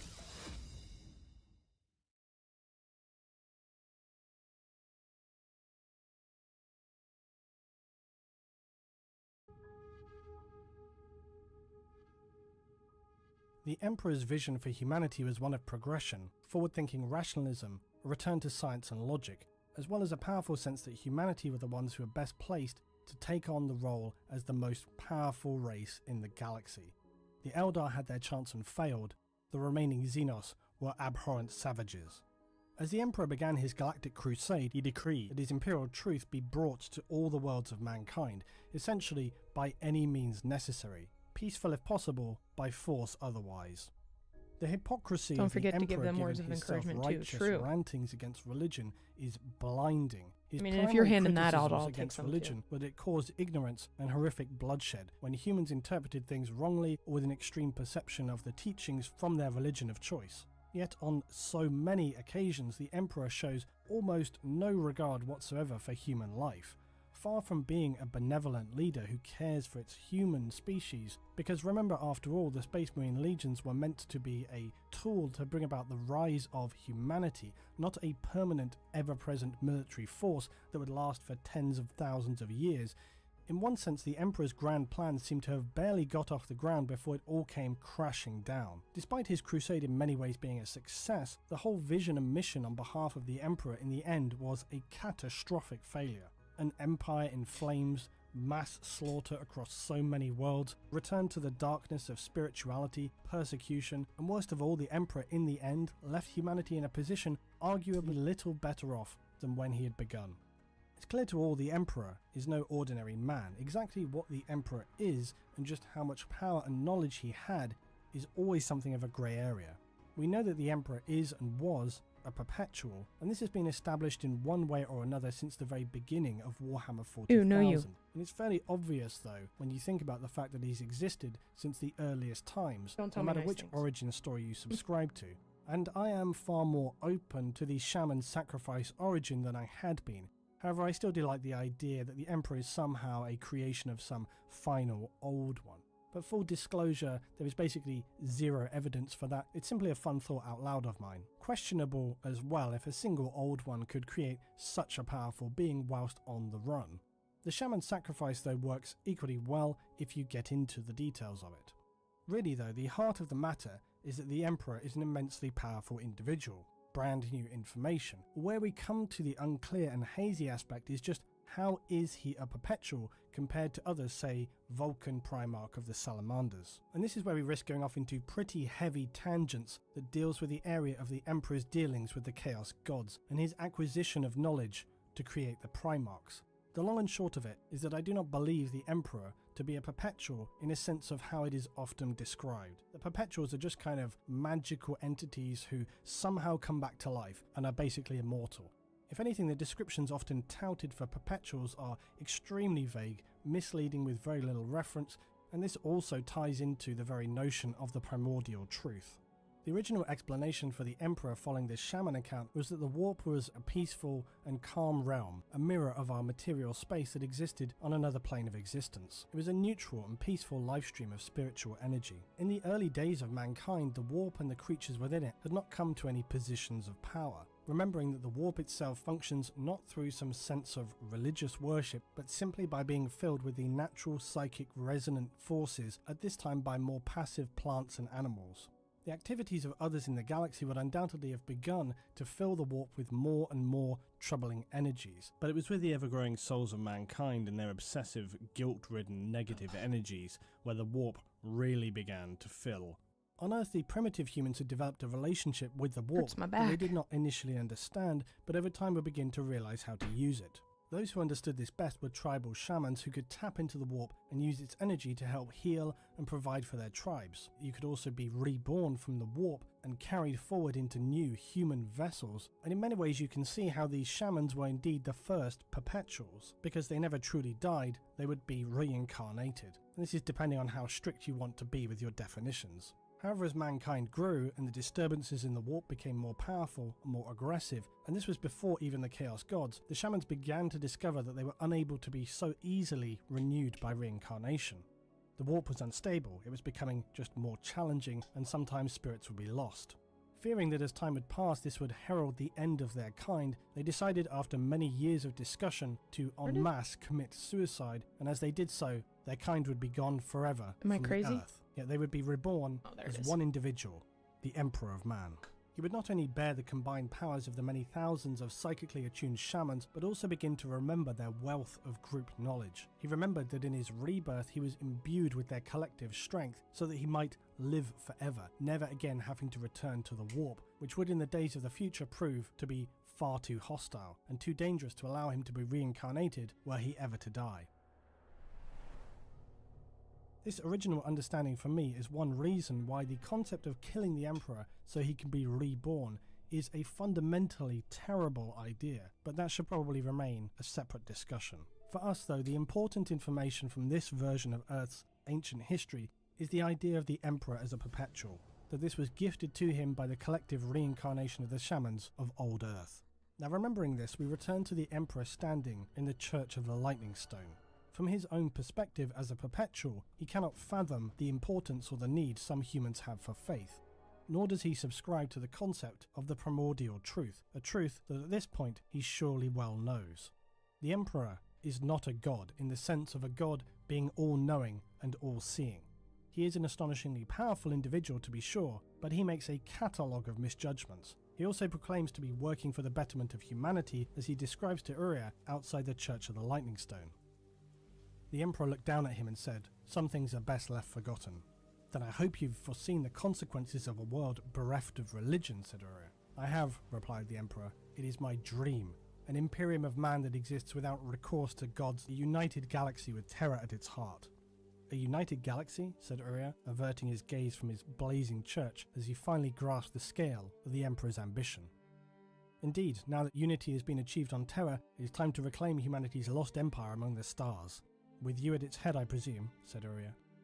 "Of course, nothing of such grand scale can be achieved without a singular vision at its heart, least of all the reconquest of the galaxy." "You are a madman," said Uriah. Uriah knew he wanted nothing to do with anything this man had to offer, no matter how noble or lofty his ambitions may be. "I hope in the name of all that is holy, you're right," said Uriah, "but I dread the future you're forging for humanity." And as we heard before, the Emperor replied, "I wish only the best for my people." "I think you do, but I'll be no part of it," said Uriah. There's a large part of wisdom on behalf of Uriah in his final conversation with the Emperor. The Emperor also reveals himself to be a hypocrite and far from wishing the best for his people. He's singularly focused on executing his vision for humanity by any means and any cost necessary. Even if that means the slaughter of innocents, then so be it. However, it appears that Uriah's words may have resonated with the Emperor somewhat, because for as much as the Emperor had declared that his Imperium would operate from a secular position of science, logic and reasoning, there was a strong sense of practices that ran through the Imperium that had more than a flavour of spirituality to them. The terrifyingly powerful presence of his warriors on many worlds were enough to make its inhabitants be awed into thinking they were being visited by some powerful spirits or holy figures. Of course, the iterators would arrive to tell them about the imperial truth and how they needed to follow a secular order, but as much as this was true, it still required a sense of faith. Maybe not faith in the spiritual sense, but faith in the Emperor. And this is really where you get into the muddy territory of defining faith or defining gods and defining spirituality. Where are the lines drawn? Is unquestioning faith in your leader significantly different than unquestioning faith in your god? The Emperor, it seems, knew that he could never fully extinguish the desire for humanity to be awed by things that they did not understand, that they had a need to place their faith in beings beyond their comprehension, and through the belief of the imperial truth, preaching it as a priest conducts a sermon, the Emperor managed to turn his truth into a faith. And just as Urya had predicted, it was not long before the Emperor's arguably mixed messaging on imposing a secular rule, yet simultaneously himself appearing as a glowing light of golden godlike purity with a shimmering halo and unbelievable power, it doesn't take a genius to realize that quite quickly some of the faithful are going to be more faithful than others. And yet again the Emperor, for all of his apparent foresight and power, could not foresee his own Astartes, first some of them worshipping him, and then slowly sliding into betrayal and finally outright rebellion. A hypocritical leader? The real imperial truth is that the Emperor's war on religion was not singularly about moving humanity from the darkness into the light. The Emperor surely knew that humanity would face as yet unseen horrors. He had at the very least some awareness of these things from his encounters with the Void Dragon, and he knew very much about the gods of chaos. His suppression of religion seems in part on the same track as his ban on any AI development. He knew that the consequences for allowing either could be potentially catastrophic. And it's worth just highlighting something I see far too often incorrectly described. The Emperor didn't oppose religion because he thought that somehow this would diminish the powers of chaos. Why would it? For starters, chaos doesn't work like that. The warp doesn't work like that. The warp is a realm of resonating spiritual energy that mirrors real space, the materium, the warp being the immaterium. So praying to your gods is not going to have some direct, huge effect, and so neither would be removing that. What the warp thrives on and is fueled by is human emotions, ambitions, and desires. This is why on Chaos ships you don't have huge prayer chambers. You might instead find humans or screaming, lashed astropaths to the foul interior walls of their thank you ships, for the carving follow. demonic Thank you so runes much. into their flesh, branding them, cutting them, and allowing their psychic energy and souls to be consumed, their emotions pouring into the immaterium, until their bodies are disintegrating, riddled with black stinking cancers and foul liquids pouring from their orifices. When it comes to interacting with the warp, it's very much a case of actions speak louder than words. And if that means flaying the skin off of so many humans that are captured onto your ship until the deck is literally awash with blood and your entire room is strung up with skins lashed all around the place, then that's exactly what you're going to do if you want to be able to communicate with your demon spirit in the warp. And that is, by the way, an actual example. The Emperor sought to eradicate religion and spiritual superstition because he feared what he already knew, that the forces of chaos lay waiting out among the stars. This is why his arguments to Urya were so hollow. He had little in the way of sincerity for his specious beliefs. The Emperor knew from his own experience what awaited humanity, and a society open to the concepts of religion and spiritual beings would be far more easily Just started painting figures, and this is very calming to watch and listen to. Oh, I love that.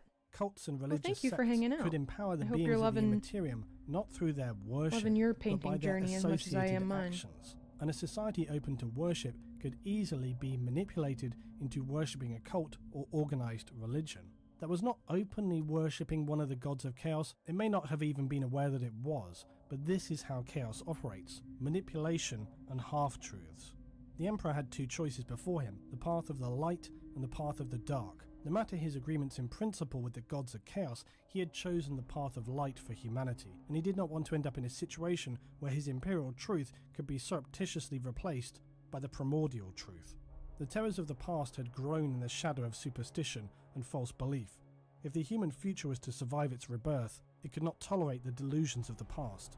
The arguably greatest deception the Emperor ever imposed on humanity was the imperial truth. The truth that was, of course, in fact, a lie. Hey, that's okay.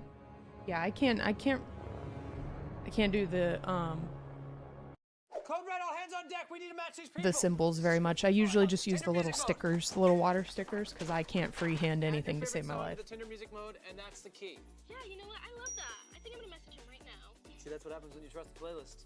You might have a lot more in common than you think. Donna just discovered that on Vinted, she can easily earn extra cash. All she has to do is list and sell what she doesn't wear anymore. And with 0 selling fees, she keeps every dollar she earns. Don't wear it, Donna. sell it. The Emperor knew this was all a lie. He had known this since before the unification, from before the Age of Strife, before the fall of mankind during the Dark Age of technology. The lie being that the spirits, gods, entities, call them whatever you will, but do not deny their existence beyond our realm of perception. It is simply enough, after all, to believe. Some would have it that the imperial truth was never a lie. Mock these fools. Shun them. For they would entangle themselves and yourself in blinkered fallacious arguments and word-splitting games until you both were drowning in self-consuming ignorance, dragged down under the weight of their self-imposed obfuscation. These architects of confusion are to be dismissed and ignored. The primordial truth was simple and clear. The realm of humanity at one time would have called it hell, or the underworld. It was creation's shadow. It was the layer behind the stars. It was chaos, and it was real. To accept the primordial truth is to live in harmonic union with the powers of chaos. It is to accept reality, to embrace power over terror. Without the gods, humanity will die, piece by piece, under the predation of aliens that lay claim to the galaxy. Those who remain will die as the Eldar died, in agony, unable to see the primordial truth before their very eyes. This is fate. It is written in the stars.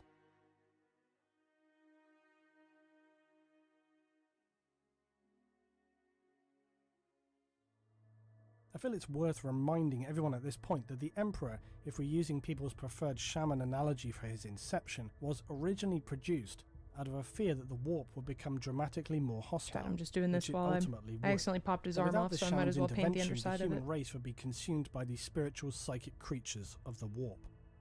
Given the origins, it's not surprising that the Emperor would choose the path of light for humanity, as opposed to the path of darkness. At the same time, this image of him as a benevolent protector seems fundamentally misplaced. The Emperor is ruthless, and more than willing to achieve his plans by whatever means. An entirely fallible individual as well. Those worshippers of the Emperor, the most loyal and the most faithful, would have you believe that everything that comes to pass is part of the Emperor's grand plan, or at the very least workable around his long-term Yeah, that's intentions. super cool.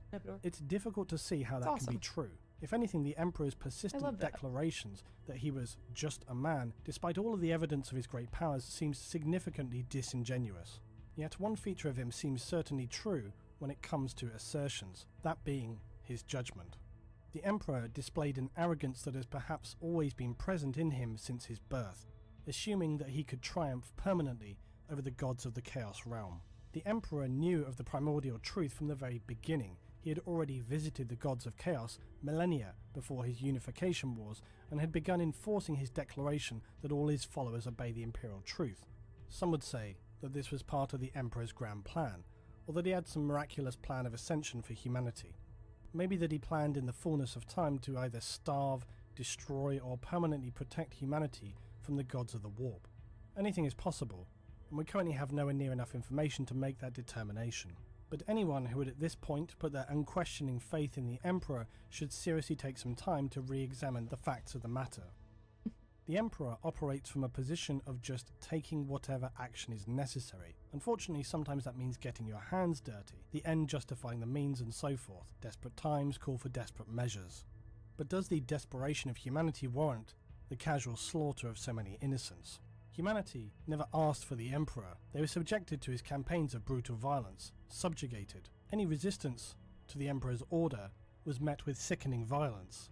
During the Crusades, the Emperor saw much success and many resolutions without a shot being fired, but there were plenty more where this was not the case, and if the Emperor's abhorrent war crimes on terror were anything to go by, it was no small misstep. I've often heard it said that the situation that occurred with the Interrex was not one of the Emperor's making, yet I ask myself, wasn't it? The Interrex, one of the few empires of humanity to survive the Age of Strife, seemingly intact and in an advanced state of technology, its warriors wearing similar armour to Astartes, and proving more than just a challenge for multiple legions. They had working STC systems. They should have been a bounty and a prize for not just the Emperor, but for humanity. In another time, the Interrex could have potentially been far superior saviours of humanity. They already seemed to have an established rational order of logic and science and reasoning about their culture. The Emperor's forces in the Crusades, when you really look at it, not so much. Perhaps if they had had some way to know what was coming their way, they could have been more The Death Watch is your favorite chapter. They have cool, super cool designs. Even I agree. More successful. I think that's a great choice. Forces. It's unlikely, but it's just worth remembering that the Interrex were there and they were doing just fine. They didn't ask for or want to be part of the Imperium or the Imperial Truth. Horus, already turning away from the Emperor, instigated the war with the Interrex, and it's not entirely without the influence of Chaos that things ended up how they did.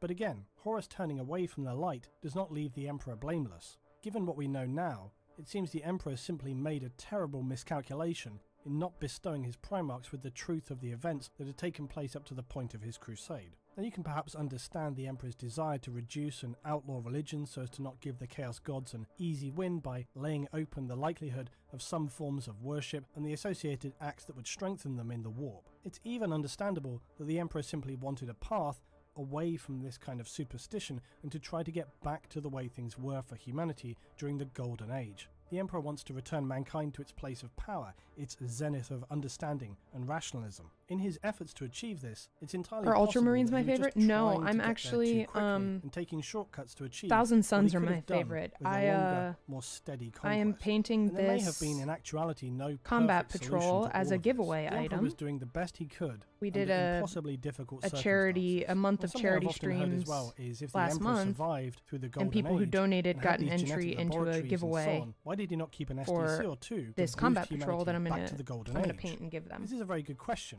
because from how STCs are portrayed, it certainly would have been a quick fix for regaining the lost technology and bringing humanity back from the edge of annihilation. Why the Emperor seemingly did not have any kind of complete STC stored away or in his possession is of course unknowable for us, but we could make a few speculations. As I discussed before in my previous narrative about STCs, despite them being portrayed as the Holy Grail, perhaps in actuality STCs are just not all they're cracked up to be. It seems beyond strange that if they were these holy grails of all human knowledge, that the Emperor would not have thought to himself, I'd better get myself one of these, cool, yeah. just in case. Now another possibility, maybe they were rarer than descriptions would have us believe. The war with the Men of Iron, from what we've learned, Yeah, so I doesn't sound chose as if these it just Ultramarines because I exploded figured it was a overnight. good. So if things were turning bad if the again, person you who might imagine wins the Emperor has would see never the writings played, on the wall and secure it's a an good STC. introduction. The other rationale could be that, Like if as it's I've their said, first the Emperor ever is far more exposure to capable of making Warhammer. It's a good- mistakes, and his ability to intro. foresee the future is nowhere near as powerful as we're led to believe. Or perhaps he does get very clear visions, but only of very specific events. This is often used as a crutch to explain away the whole heresy and the Horus battle with the Emperor was all part of his master plans. So if you are to assume he knew all, he would have known Horus would betray him and allow events to play out as they did, perhaps for some greater purpose we are yet to see. We could assume that perhaps the Chaos Gods extended their powers to blind or to cover things from the Emperor. We know that very powerful psychic manipulation is possible to hide the truth of things. It's been used on many occasions by both Do I play loyalists magic? and I do. traitors hiding ships, Do indeed. fleets, entire moons. Some consider that the Emperor is far more powerful than any can imagine, that all of his actions are according to a grand plan that he's forged over millennia, and that he will still lead humanity to the light out of the darkness, that he will bring the reascension of mankind. How this would be achieved, however, remains entirely unclear. Some speculate that his plan was to lead all of mankind into the webway, out of the grasp of chaos, yet this is more than off the table after it was breached and the war in the webway fought, with it finally being sealed as the Emperor is permanently interred on the Golden Throne.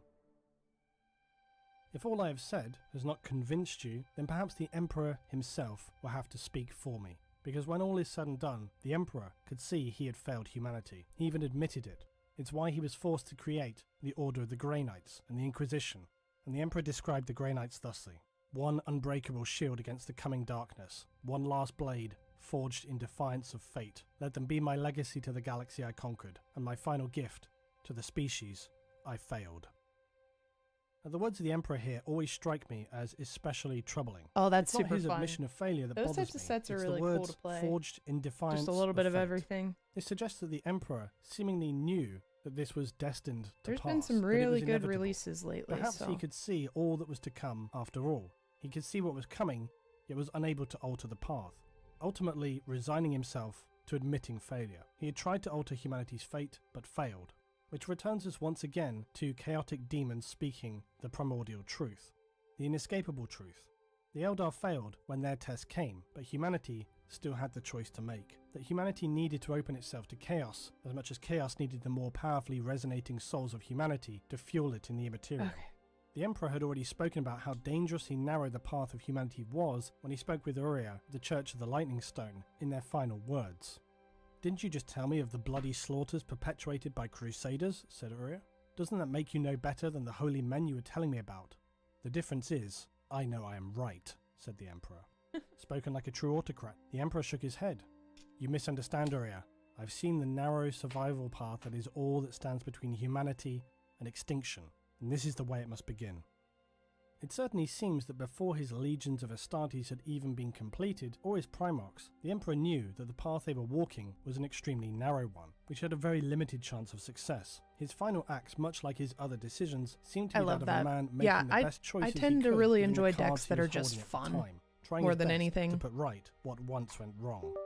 The primordial truth, though, is a troubling issue. In one sense, it's the simple admission that the Chaos Gods and their realm exist. I personally feel it runs much deeper than that. The impression I have had from the demons who have mentioned it is that it's much more than just an admission That's so of much existence. better. Okay. It's about humanity being open to accepting what the Eldar could not, that we cannot exist or survive without its help, that like it or not, the destiny of mankind and the Immaterium are inexorably linked. It's a symbiotic relationship that began at the dawn of man. Perhaps the Emperor could foresee the end times through his immense psychic power, and what he saw he could not accept. It set him inevitably on a path to save humanity from the darkness. As he described it, humanity was never meant for darkness. Only in the light can it achieve its full potential. When the suffocating shadows of a religion that teaches us not to question is gone from this world, we will see its true brilliance. In these words, I think we can understand the Emperor's vision. He did not want humanity to fall into the grasp of the Chaos Gods. He had seen mankind at the highest point in its existence, and he had seen it fall.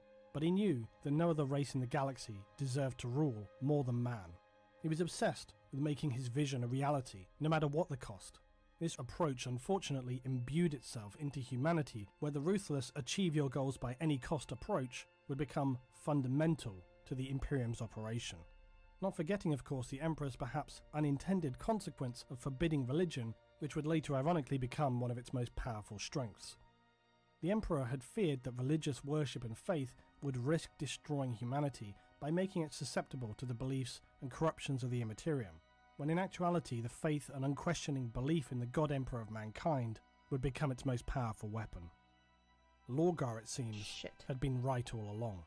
Religious worship of the Emperor provided a far surer way to bind humanity together than rational thinking and science.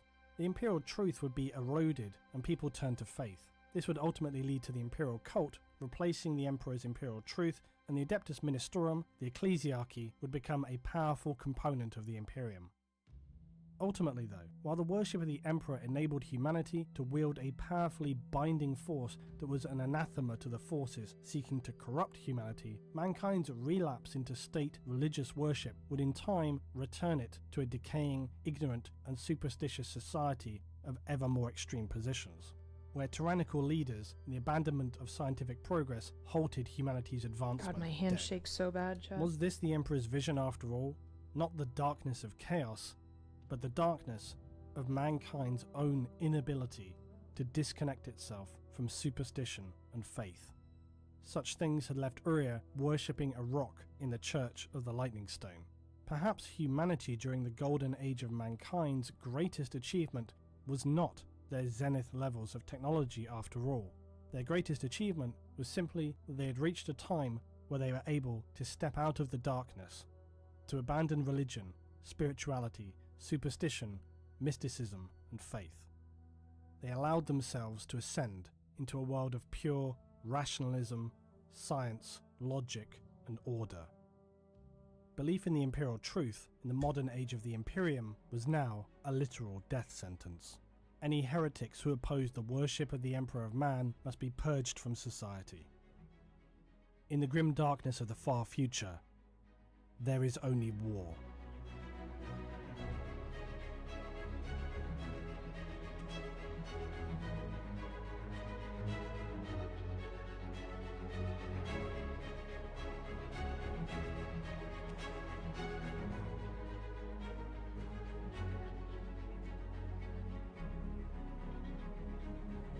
Oh no. Stupid brushes. I need new brushes.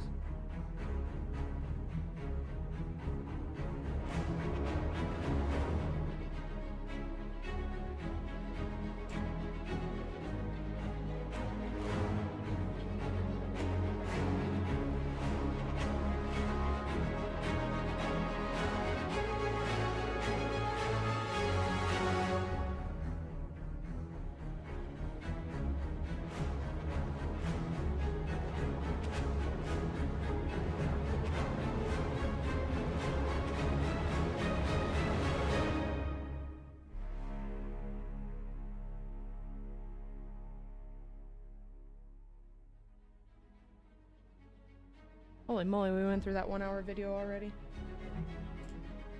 Time's flying.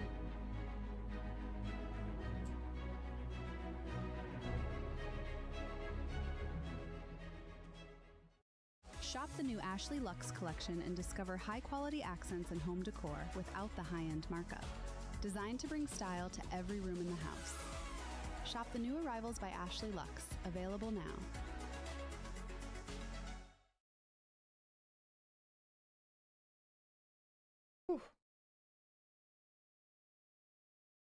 I don't breathe when I do this trim and I still mess it up. Navigation, powerful filters, and lightning fast shipping, all at the best prices.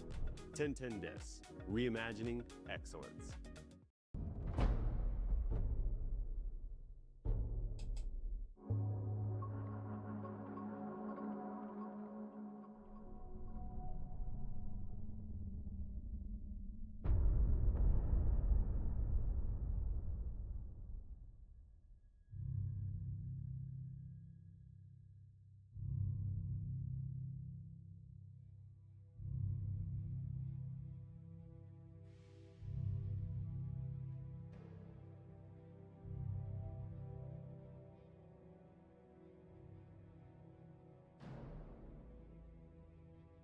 Right, hello to you all. So in the most recent Emperor video, I spoke fairly extensively about the Emperor's crusade against religious worship, the extremely uncompromising nature of his actions, but I don't think some of what I said was clearly explained, and I should have learned by now that you can never explain things clearly enough, so while something in my head makes total sense, it maybe is not so much so for those who are listening, and this is maybe a shortcoming of mine. Anyway, in some of the passages, I think some descriptions need clarifying further.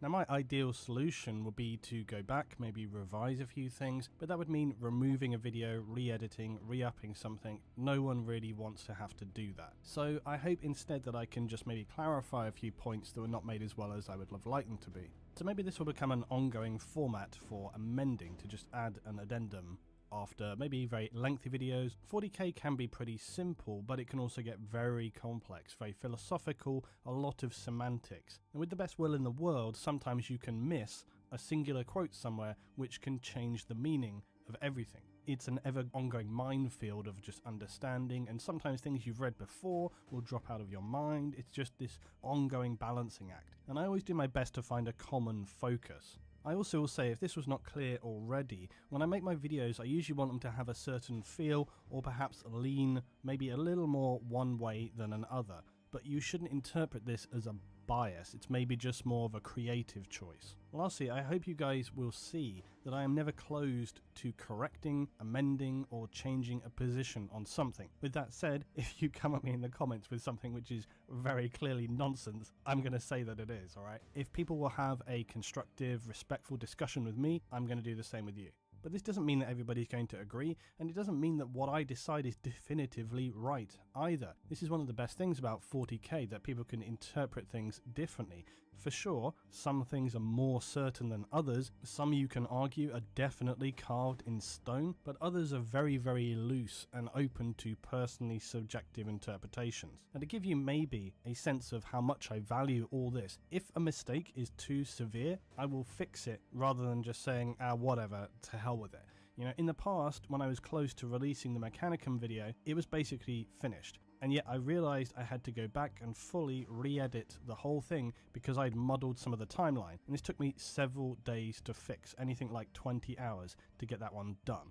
Another thing is that whenever I'm trying to write up a script or an edit, a core thing is that if it doesn't have whatever I'm talking about doesn't have some kind of reference. So for example, to be clear, my STC video, I mentioned that it was my own speculation, tried to make that very, very clear. But then this can get very complicated itself, because what constitutes a reference? Very often when I see people discussing stuff in, say, Reddit or on a forum or YouTube comments about set in stone facts in air quotes, and people get really, really fired up about these things, except when you then go and actually read entire and deck find is supposed to be a reference joke, they're basing runs 4 their different rant Eldrazi on or whatever, Titans. you often find that it's anything but a fact. And I more like that often though. than That's not, and it's that's what the something game which is supposed to be, extremely right? It's vague supposed to be and fun. totally open to interpretation. Which is why I always laugh when people say things like, I don't have the reference for it, but I'm sure that I've seen this somewhere. Yeah, it's like, I'm guilty of this myself, but if you can't back it up with a reference, it's not a thing. And if that reference is more than a little shaky, don't be surprised if I or anybody else is more than happy to just dismiss or ignore it. There also has to be the question as to how we may view things which are only mentioned once in a text briefly. Do we take this as being definitive from that point on, or should it only be considered as such when it has been confirmed in other sources multiple times first? That's another personal question to answer, because much of the way we interpret everything in 40k often relies on you trusting the source. And if that source happens to be, say, some crazy hermit in a cave, a misremembered, overly romanticized version, or a figment of something's imagination, or how about just a straight up lie? You know, this doesn't happen by chance, because a lot of what is written is done so with a deliberate sense of plausible deniability, so that later on, if they decide they want to change something, they can do so without everything else becoming a total mess. And this is why I have said forever, things are only canon until they are not. Case in point, Disney Star Wars.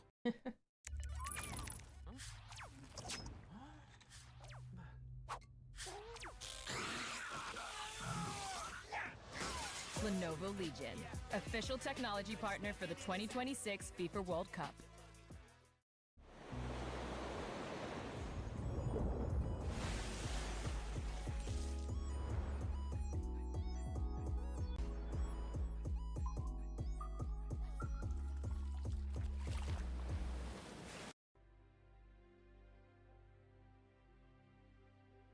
So firstly, let's talk about the Emperor's use of extreme violence. Now, it's certainly true to say that this was not an uncommon occurrence for the ongoing future. Yet for me, it was the severity of this with which the Emperor seemed entirely unconcerned that bothered me. However, with that said, it's certainly true that in the greater scheme of things, it could be seen as being appropriate or even necessary. And it is, I admit, certainly open to interpretation if the Emperor is genuinely hypocritical through his description of religious violence, ignoring political violence, while acting it out himself. It's more likely that he is simply trying to make an argument, which I said in the video, because he's trying to argue this case without having to explain the primordial truth, which is what he wants to avoid doing for obvious reasons. But in 90% of the things I do, I'm incredibly competitive. So you can kind of see how the whole thing I play is Magic like just to have fun. mess, sure. And he's making a very poor argument that doesn't make a lot of sense on the one hand. I think it's and a then lot kind more of fun going if the against deck what he's saying and acting it out on the other. to see how and like the deck you say, plays you can make and the to moral enjoy argument that his overall goal is a higher purpose and it benefits more than it is a negative.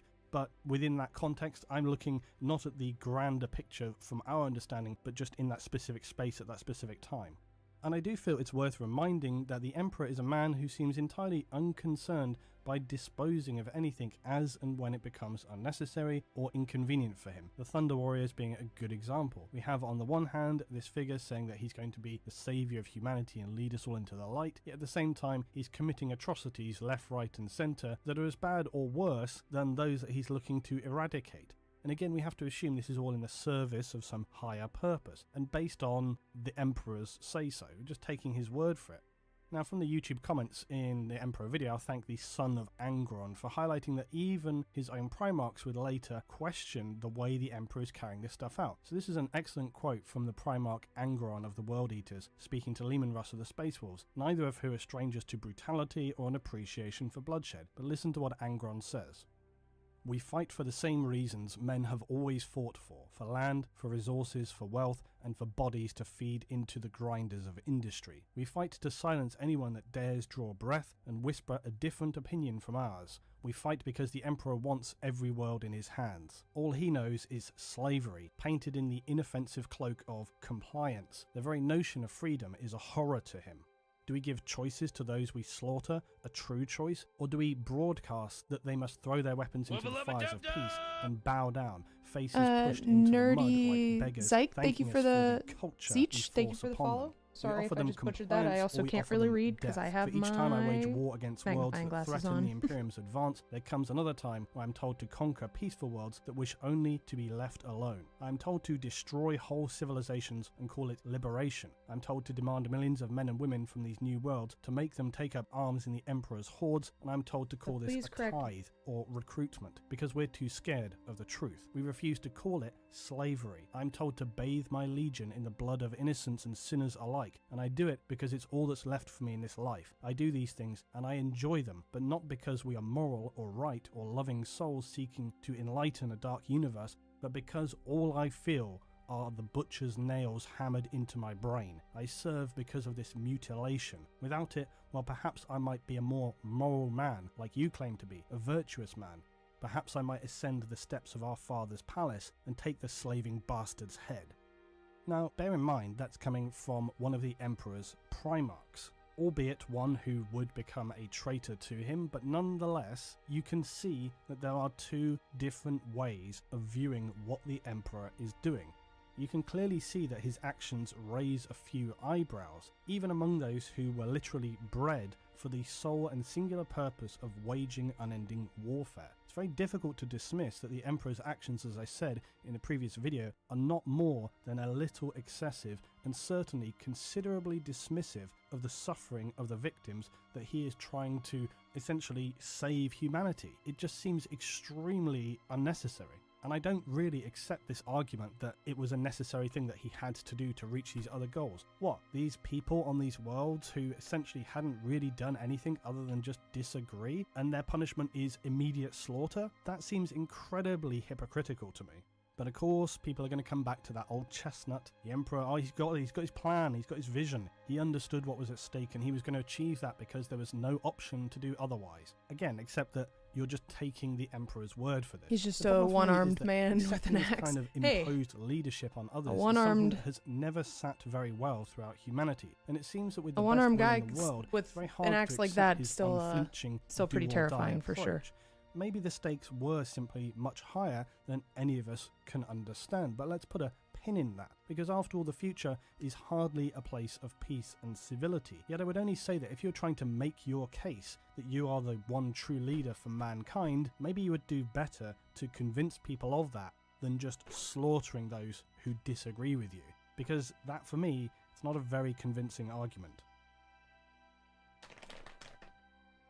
So the next thing I want to address is a bit of a tricky one, so I hope you'll try and follow me on this. And also, not that I think it's especially relevant, but just to be clear for your reference, I'm not a religious person in my own life. So in the video I stated that the Emperor was looking to eradicate religion from humanity, but not because he thought worship itself would fuel the Chaos Gods, because this fundamentally is not how chaos works. Because chaos is empowered, fueled, sustained, however you want to describe Jordan. it, by our existing Yeah, I've been in it for quite a emotions. few Some that are stronger than others and have more quite a impact few years. on the warp, and the severity of associated physical But yes, we love when the actions algorithm may bring does what it's any supposed to number do. of strong feelings through not just an individual but also other people around. But I have my And paints all in a this cool is true. bag This is how the because warp I move a primarily lot, functions. and sometimes So my they end assertion up is that the Emperor was in trying to storage reduce the units amount of or associated cars or negative whatever it may actions be. that may arise from those who so it keeps worship them either from directly going bad. or indirectly the forces of chaos. Now I say reduce, not destroy. And this starts to It's get a bit specifically for complicated here. paints, Essentially, though. what you've got to keep in Holds mind my, is that the warp and its entities are constantly reaching out Holds in my very, brushes and very stuff. small ways. It takes a lot of energy from the warp to physically manifest in real space for a demon or a big action or whatever. Yet this is not the only way the creatures of the warp will reach out and manifest. It's very much a sliding scale of incursion. And I think the best way to explain this is for us to go right back to the beginning. before the Chaos Gods were even properly sentient of what they would become. You have all these shared related feelings swirling around in the warp. Let's just for simplicity say anger, hate, maybe bloodlust, right? When enough of these feelings have pooled, they start to form and coalesce and become eventually what will be Khorne.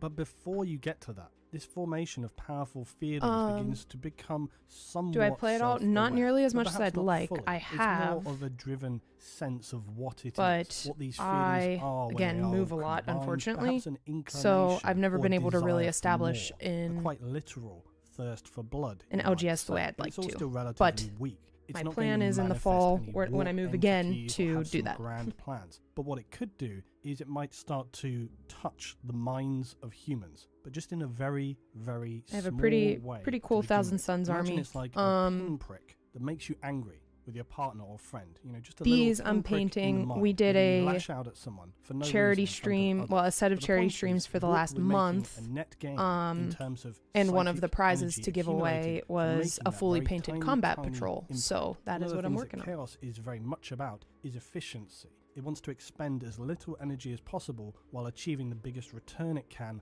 on that investment of psychic energy.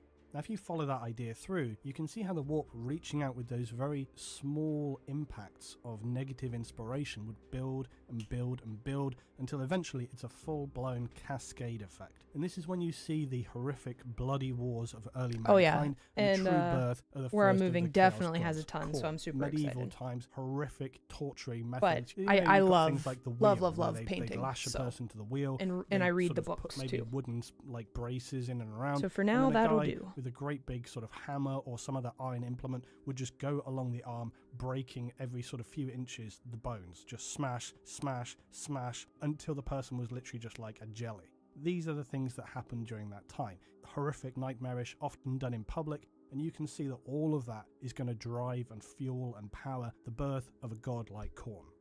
So keeping that principle in mind, Ultramarines, two questions yes. were coming up again and again. Now the first, why would the Emperor eliminating religion not destroy Giving it the away at Chaos Gamescom Gods? in Edmonton Well, at the simply end of the month. because, as That's stated, while the awesome. gods undoubtedly crave Yeah, it was worship, why wouldn't they want those a who are very committed to ambitious furthering one. everything they desire? It's already established But I'm that they enjoying can it. I mean, I influence enjoy those outside of the painting world them severely anyway, who so are not worshippers.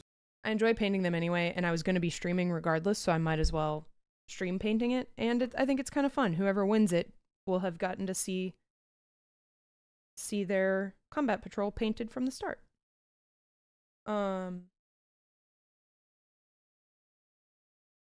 Primal, thank you for the follow over on Twitch. This is my this is to give away, so not a commission. This is a charity, a prize for people who donated to my charity stream for St. Jude last month. But I do paint my personal armies on stream. Otherwise, I'm not good enough to do any commissions. So I have zero artistic ability. You know, I understand that feeling very much, way too much. But it's been fun. It's been cool to learn and it gives me something to do on stream that's not video games sometimes.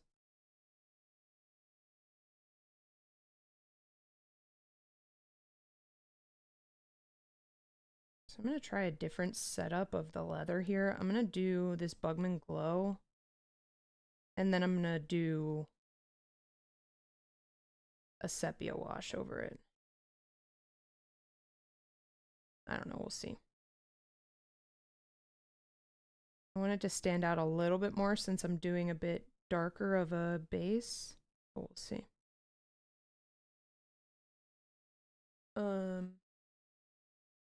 What should you name?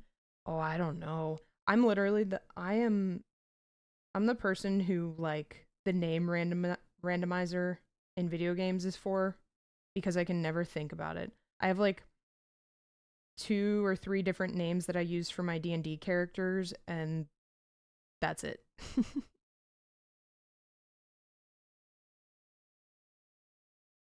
Have amazing painters at the studio to make it seem like I'm good at the hobby. What? No, I get that. I can't wait until I get more into the playing and I show up and people are like, you have these nicely painted armies and you suck at playing. How does that work?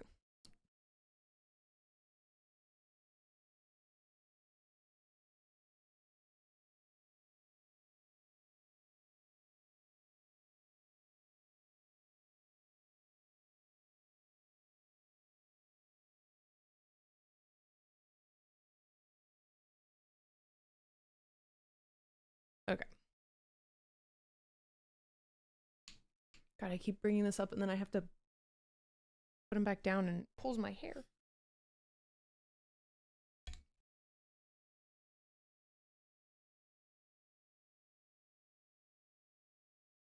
But yeah, I've really been enjoying it. Ouch. It's been fun to do on stream. Again, it's something I'd be spending a whole bunch of time doing anyway, so I might as well.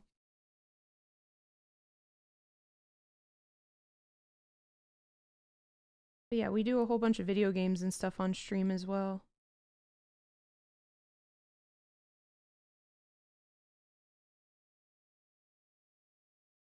I'm excited. I'm excited for somebody to win this. I hope I'll be happy. I mean, any of the donors who are entered in the drawing, I mean, they donated to charity. They deserve to win it, but I hope it's somebody who will get into the hobby.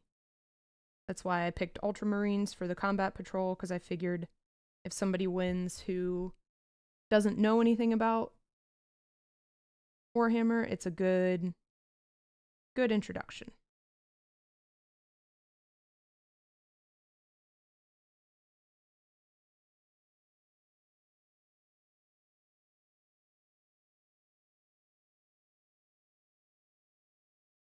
People appreciate that more than having a garbage army, but being good at the game. You know what? Good. I selfishly am happy to hear that.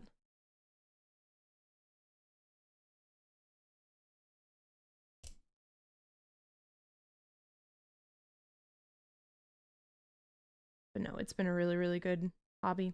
And I've been trying to indoctrinate my Twitch chat into liking it as well.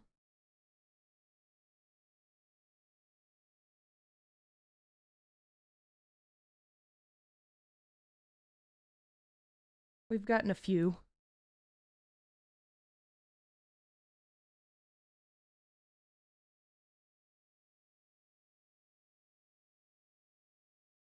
Even just to get them to start watching the lore videos, I'm like, that'll snag a few people.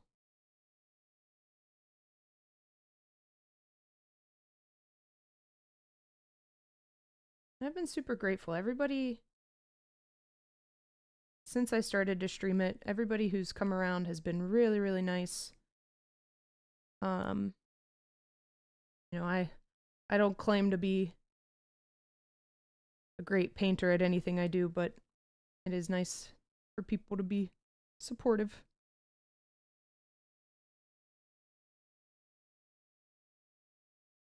And we have a How to Play coming out. Yay! Yeah, I'll definitely check it out. And then I can just like hustle people. I can be like, listen, I don't really play that much, and then just like throw down, you know? No, that will never happen, but you know what I mean. I can dream. A girl can dream.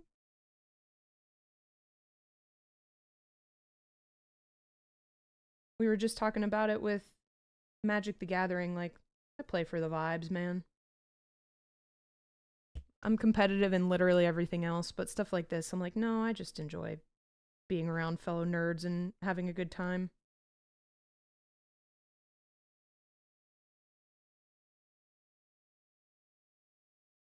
I don't need much else.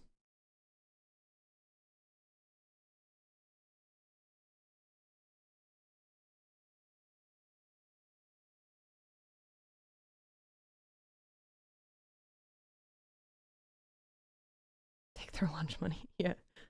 Oh no, I need help. Will you play with me? I'm really bad. And then just throw money down. No, for legal purposes, chat, this is a joke. I would never hustle anybody. But I will take the bragging rights.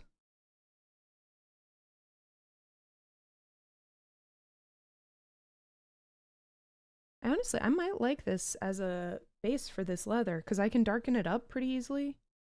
But it's bright enough that it doesn't just all blend in. I kind of like it. A little too pink right now, but that's okay. We can figure that out.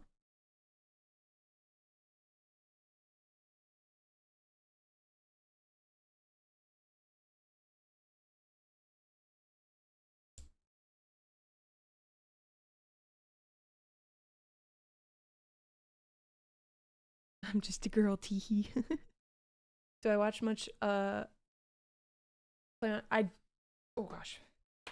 I don't.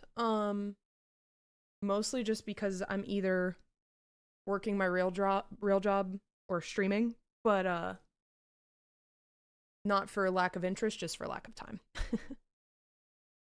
But I do want to fix that.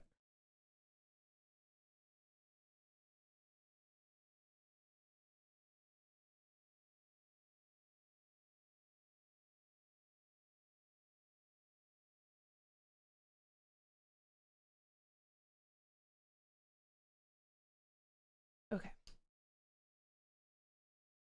Oh shit. Okay, we're good.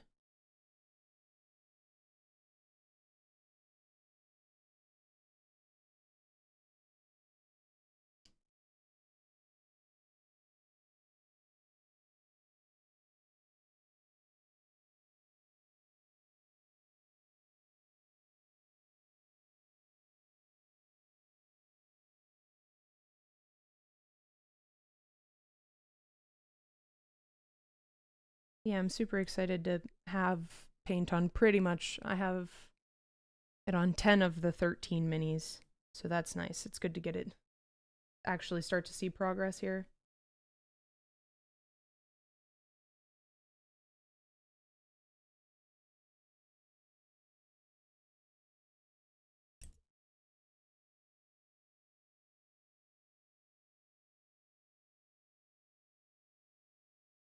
Once again, chat, I say I need new brushes.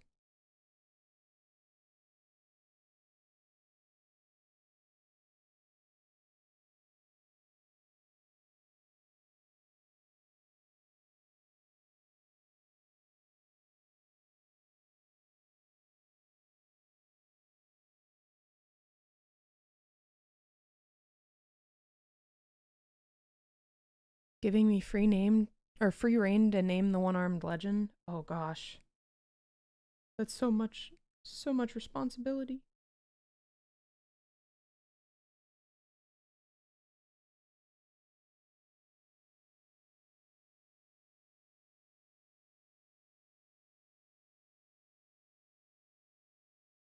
On one hand, get it, because he's one-armed. On one hand, I want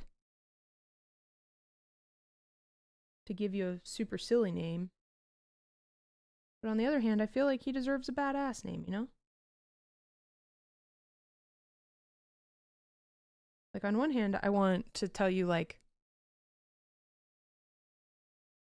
Patches O'Houlihan from Happy Gilmore, but, on the other hand, I want a name worthy of a warrior.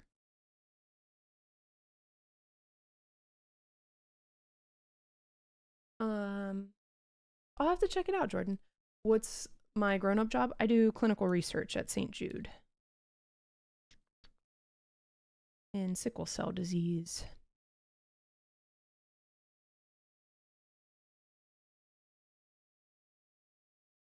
Oh, shit. Whoops. Messed that one up, huh?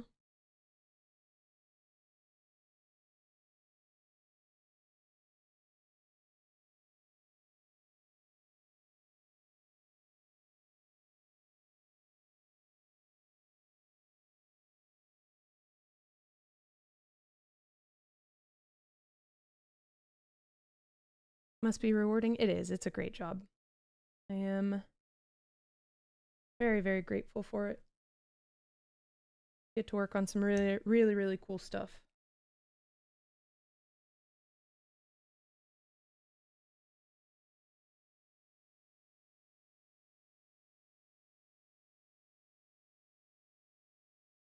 Brighten up these skulls a little bit.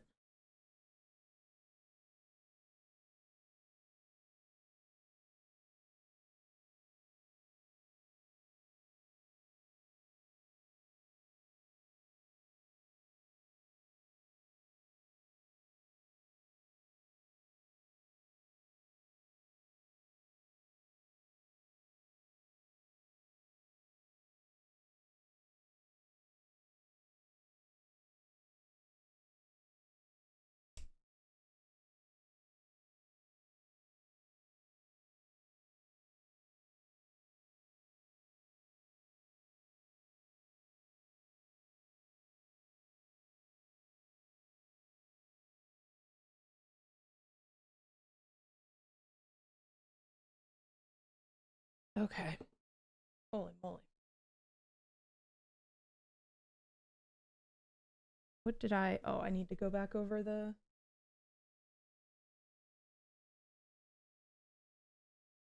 Just stop messing, because I'm just going to keep having to layer over things that I accidentally mess up.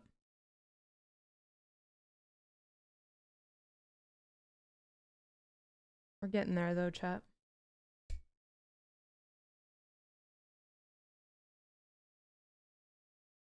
Need to... Gosh, I can't see.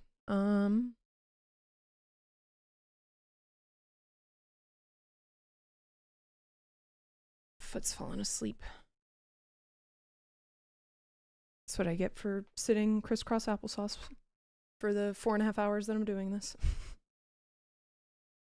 So case in point, the Emperor's own Primarchs. I mean, if there was ever going to be representatives of humanity that you would have expected to be not corruptible, it was going to be them. Yet through the entities of the Warp reaching out, twisting, manipulating, scheming, they managed to turn what should have been the final stages of the Emperor's Great Crusade, finalising all the gains he had made and helping him remove some of the pesky worshipping that had been going on throughout the galaxy, undoubtedly some of it that probably leaned very strongly or small way towards the Chaos Gods, perhaps even if they didn't know it. Chaos had reached out, twisted the Emperor's own sons to its own end, and as a result causing a downward spiral of horrific war that would continue to spiral out of control long beyond the conclusion of the heresy, which was of course exactly what the Chaos Gods would have wanted. They didn't want worship gone, they wanted it to continue. They wanted humanity to bathe in its own blood and scheming, its desires and its despair. But as I said in my video, in my opinion, they didn't need worship. They want it, but they didn't need it, because even if the Emperor had been 100% successful, it wouldn't have destroyed the gods, weakened them undoubtedly. But they have demonstrated they're more than capable of influencing and furthering their own needs. But okay, what about then the worship? Because I said it wasn't about the worship but about the other acts, because that wasn't how the Warp worked. Now, this is true, the Warp is primarily about emotions, feelings and thoughts, not the actions of bowing, praying. Okay, not that what I'm talking about, the specific action itself. However, and this is perhaps what I didn't make clear enough in the video, there is a lot of semantics. A good roast dinner, Lord of Chaos. Hello. Worship itself fuels and sustains the gods in the Warp. That the very act of having faith and worship is a feeling in and of itself that is essentially a separate emotion to contribute to your chosen god. There's meant to be a piece of reference that speaks to this effect, but as yet I haven't been able to find it. I continue searching for it. It's supposed to be in the Liber Chaotica. I haven't been able to find it. So maybe that does exist. Maybe it very specifically states that just purely having worship, little blueberries. Yeah, these are to the Warp. I haven't found this. If you want to go and find it yourself and bring that back, go for it. But like I say, these are part of a, even then, a giveaway if it's a item. one-off singular reference, For very subjective, people who donated to charity, how I'm much weight painting you place this, into that singular reference. So then we come to faith. Now again, painting you this come combat to the patrol to conclusion give to that somebody. faith is a And feeling. I'm hoping it's You somebody who feel hasn't your gotten into faith the for hobby yet. something. Except I don't believe that it is. Now, why do I conclude that? So I guess first you have to think about what we regard faith to be. What is the core constant when we talk about faith? Now again, you could argue that faith is something you feel. You feel it in you. But it depends on what you mean by a feeling. A feeling is defined as something that is a vague suspicion, a premonition, a notion. A feeling Jordan, is that's so an nice. idea or a belief you have about Thank you very something much that for you're not hanging out. It's been completely so good to sold on. talk. Or it is very simply an emotional reaction I appreciate to the heck out of you. Now those definitions for I me will have to check are not out how I understand faith the video you have as a coming up. concept. Because the core constant when you think about faith is that it is unbreakable. Because up until the point where you have faith in something, you don't truly believe in it. But feelings, on the other hand, are very flexible. They wax, wane, they come and go, they're changeable all the time. But that's not what faith is. So essentially, when you have a feeling, that can be swayed, it can be changed, it can be moved on about an idea. But once that feeling of an idea becomes a certainty for you, it becomes faith. Faith is the point at which you go from trying to choose between something or to perhaps rationalize it to where you come to an understanding that in your own mind that this is your reality, your belief system. Poor brushes you believe it to on your its core. last legs. Once you've found that faith, it should be unshakable by others or by your emotions. And this is key as well. People who speak about having faith do not allow disastrous events to break it. They somehow I'm just going to give the box to one of the kids who might be interested. That's so sweet. Absolutely. Have a good rest of stream. Thank you. Yeah, I'm not Your faith Not remains on much longer, unmoved that's for because sure. your faith, and be that in the Emperor or Gotta the cut Chaos grass. Gods, is not a feeling or an emotion that you have that's going to wax or wane. It's not something that goes away or that you may feel now or then or only in extreme circumstances. It's a constant certainty. It's distinct and separate. Faith is knowing to your core that the understanding you have concluded is unbreakable, no matter what else is darken up occurring. that but it's leather. not going to become stronger or less. It's basically just a defined constant. So what I'm saying is, having faith in a chaos god doesn't feed it emotionally, but it is a powerful thought. Now, I'm not 100% sold on the idea that this in and of itself feeds or fuels the warp. All I've read focuses entirely on it being about the strength of emotion.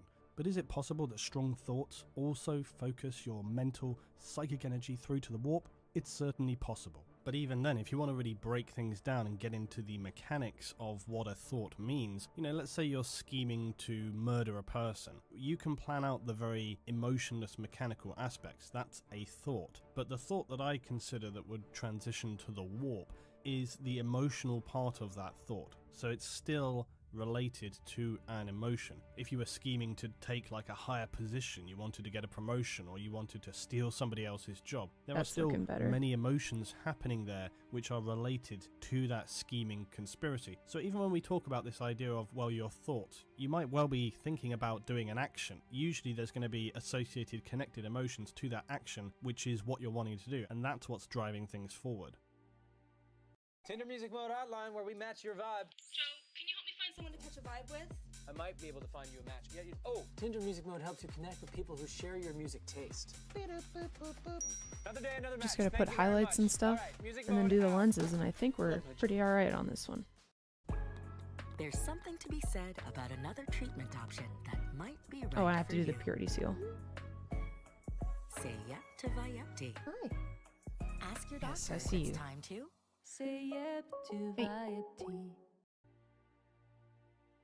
So what then of prayer? Now, when it comes to chaos cults and worshippers, you probably have to loosely interpret specifically what you would imagine them to have. Maybe for them it's some kind of group chanting or individually whispered moments where they focus themselves, or arcane runes and other elements like this. Sacrifices maybe, but that's like Tell I him said, no claws, and he actions, says, not well, fine, I'm prayers. out. Now look, either way, prayer is the thing that is closest for me in terms of literally feeding and sustaining the warp. Yet again, prayer isn't a feeling, it's an act. So you use it to convey all your pent-up emotions and overwhelming feelings through the focus of your worship. It's a release for you to convey and let those feelings flow No, that's a through chaos you. god in So this disguise. You sense, have no does idea the how act of right you are. worship feed and sustain the gods, He specifically is the gods of chaos incarnate. I think yes, it does. But is it faith that in and of itself feeds the warp or the gods? No, that isn't what faith is, as is my understanding anyway. Is faith a part of someone's belief and their worship though? Yes, it is. As I said, there's a lot of semantics here, but I find that this is important. So the remaining thoughts for me are as follows. Did the Emperor, as I highlighted, seek the extermination of religion so as to, quote, destroy the chaos realm? I don't think so. We hear demons speaking about how the Emperor's actions are destroying their realm, but this seems a very over-the-top evaluation, likely for dramatic effect on behalf of what goal that demon was trying to achieve. But was the Emperor's war on religion during the Crusade probably having some negative impact on the Chaos Gods and the Warp? Undoubtedly. Did they just step around that problem with almost no issues whatsoever? Absolutely. Because as I said in the video, this idea that the Emperor was going to destroy chaos by removing religion, it seems absurd. It would make them weaken, to be sure, but they've survived for millennia. It seems pretty implausible to me that this would be some kind of hammer to strike them down with. It's way more probable that the Emperor had other plans, but that was unable to realise them, or maybe Chaos was worried about things way further down the line. But the final thought, was the Emperor justified in his war on religion through the Imperial Truth? Probably. But when you consider that Chaos is continually scheming and reaching out and manipulating whatever they can to suit their own ends in the material realm, it seems like a lot of effort on behalf of the Emperor and his crusade in terms of the human cost for him imposing this imperial truth that the gods just then were going to sidestep, and they ultimately did. So this to me, as I said in my conclusions, is just another misjudgment on behalf of the Emperor, really. He makes this huge effort, I would say very difficult to argue the validity of the slaughter. His own Primarchs are disagreeing with him about like how heavy-handed it is. He has this very dismissive attitude to human life, and it's just kind of like a means to an end, and he has this bigger goal which he's reaching towards, and it's going to save everyone, but you know, the cost of that is going to be very high. And then after all of that, all of this kind of grand plan, Chaos is just like, oh yeah, we're just going to step around that and do what we've done forever. And this whole grand plan about getting rid of religion, it didn't really work, it didn't really achieve anything, and the cost to humanity was pretty high. So, you know, whilst the goal overall may have been very lofty, very admirable, I find it very difficult to accept that this was ever going to have the kind of significant impact that it was portrayed that it was going to. Anyway, I hope that helps clarify and give a little more detail on my thoughts around this. I'll be back with more very soon, guys. Thanks for watching as always. Drop a like if you enjoyed and leave me your thoughts down below.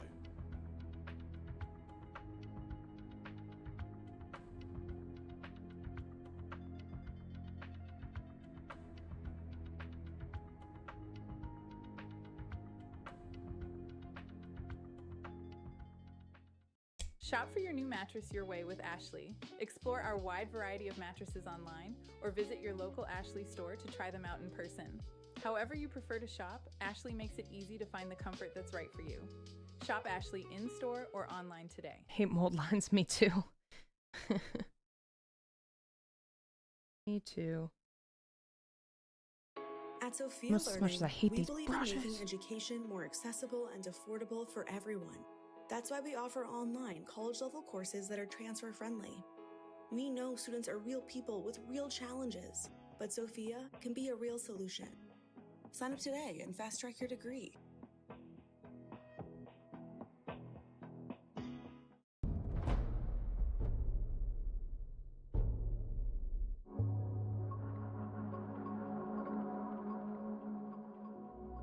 Kiba, you shaking my chair does not help when I'm doing this. You know that, right?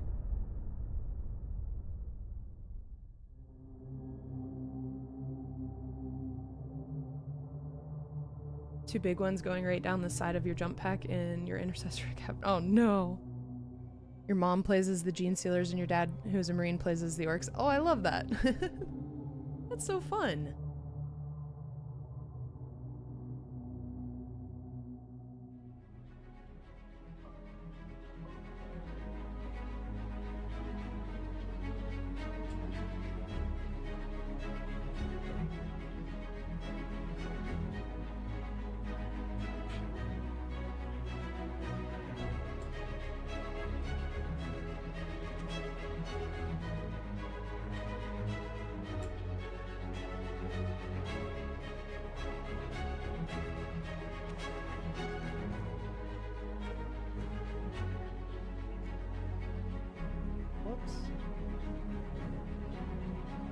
It's almost like having a bent brush is not helpful for this.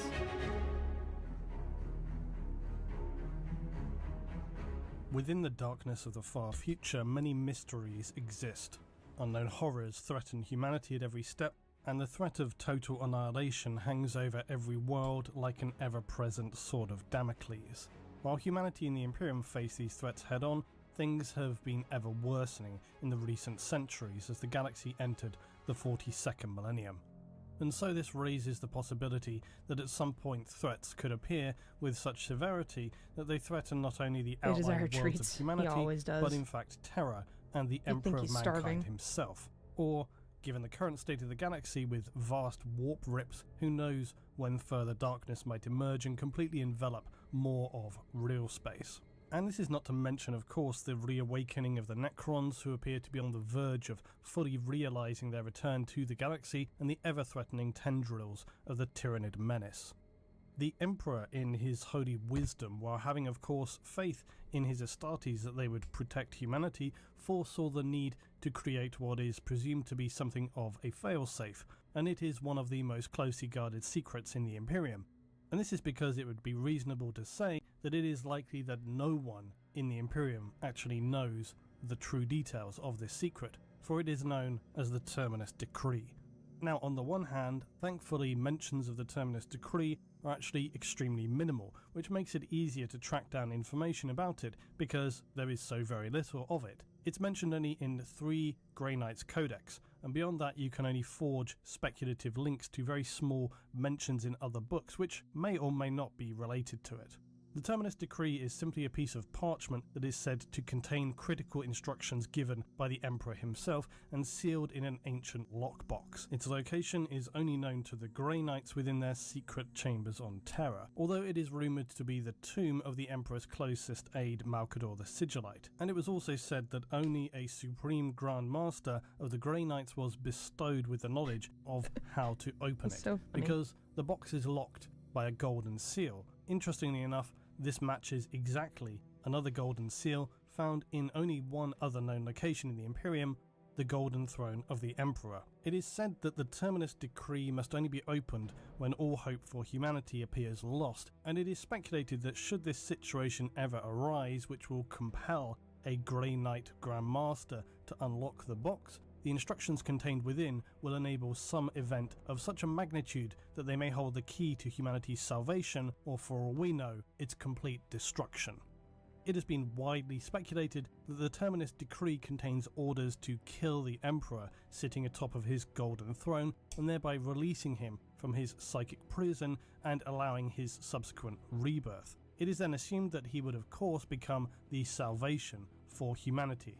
Depending on which school of inquisitional thought you may subscribe to, you may know that many believe the Emperor does not exist anymore within the Golden Throne, and that the psychic sacrifices are there simply to power it as well as keeping the Astronomicon fueled. That the Emperor himself has already departed his physical body and now exists only within the warp, waiting to be reborn. Now, until recently, the Terminus Decree was considered to be an absolute last resort. Given though the dire state of affairs the Imperium has found itself in during the final days of M41, the prospect of using this potentially destructive force has now been given serious consideration. And this has been attributed to the technically current Supreme Grand Master of the Grey Knights, one Kaldor Draigo. Now, Draigo became the current Supreme Grand Master when the Demon Primarch Mortarion of the Death Guard Legion killed the former. Draigo was able to banish Mortarion into the warp by speaking his true name. Now, just to note, a demon's true name is different to those who were formerly mortals. A demon's true name will bind it to those who have spoken its name, and this will confuse and disorientate the demon, allowing them to be more easily banished back into the warp. For former mortals such as Chaos Marines or Demon Primarchs, speaking their original mortal name appears to function in much the same way. Uriel Ventress of the Ultramarines was able to also weaken a demon prince in this manner. Unfortunately, Supreme Grandmaster Draigo ended up becoming lost and trapped within the warp itself, and it is said that he was now condemned to walk in the formless wastes for eternity. Being a Supreme Grandmaster of the Grey Knights though, Draigo would not waste this time, and despite being alone and continually assailed by chaotic entities, he was able to slay greater demons and lay waste to their fortresses within the warp. A huge testament to the devastating power and uncorruptibility of the Grey Knights. However, after the Great Rift had torn itself through the galaxy, Draigo discovered he was somehow able to return into sections of the Materium for periods of time. In this time, it is said that he would then appear to each of the current Grandmasters of the Grey Knights and would impart onto them the knowledge of how to open the Terminus Decree, and that also it may be time to consider its use. Nebdor, I so appreciate you. I hope you have a good day. You're tucking them in. The next, your heart's racing. The police are on their way. Until you remember, you're protected.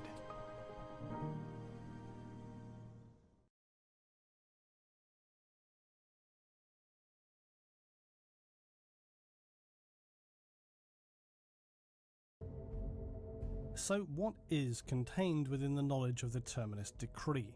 It is impossible to say with certainty. The only thing that we can be near to certain of is that it will enable an event of potentially cataclysmic change. We can speculate that because of its nature, in that it is only to be used when facing the darkest of times, its instructions are likely highly specific. It seems to me that Draigo is actually being a little bit hasty, because it is true that the Imperium is facing dark times, darker than it has for millennia. But at the same time, we have seen the return of one of the Emperor's Primarchs, something few thought they would ever live to see again, not to mention the rise of the Primaris and various other new developments like Mad Scientist Call turning out new tech faster than anyone thought ever possible.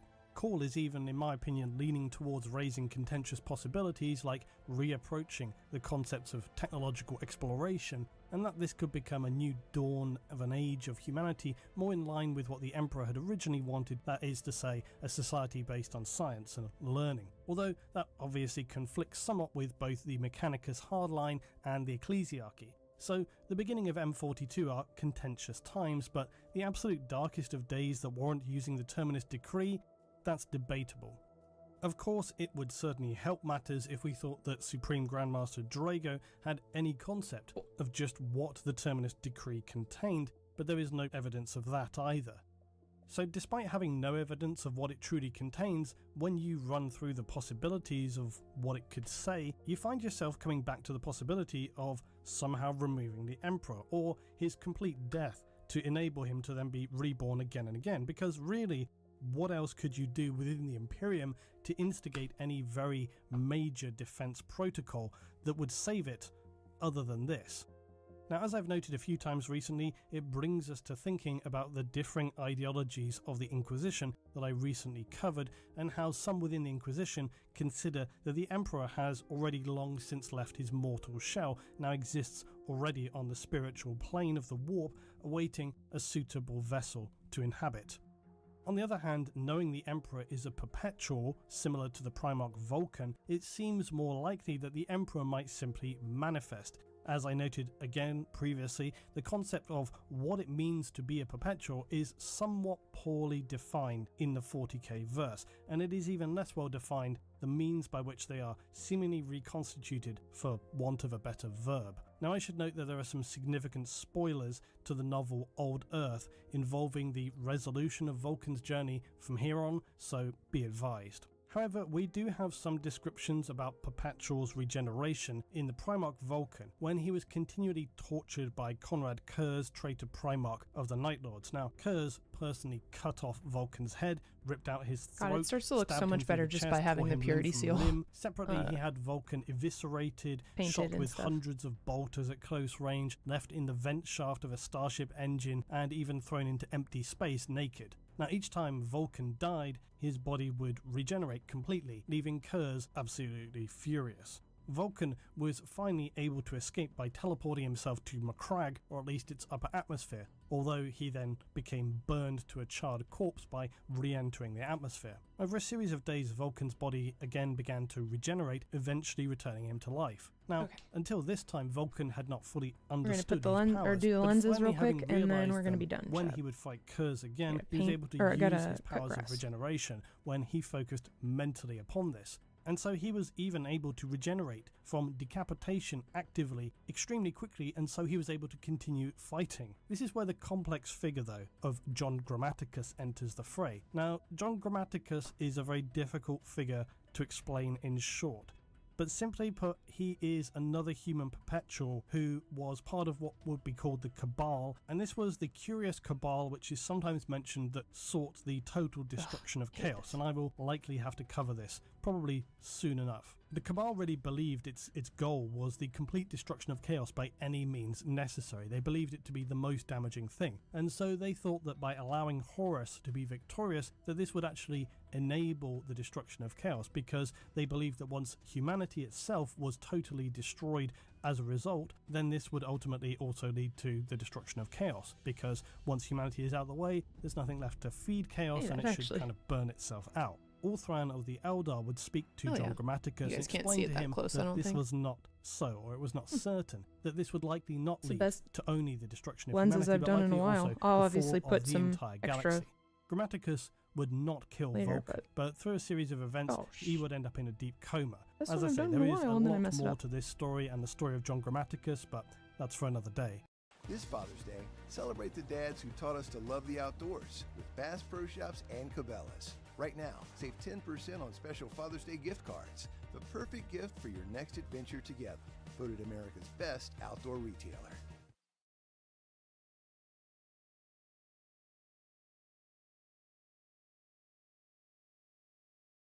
Cool.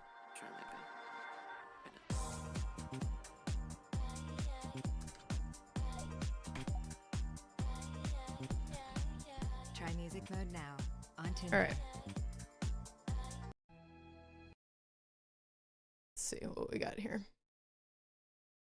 Come on, camera, you can do it.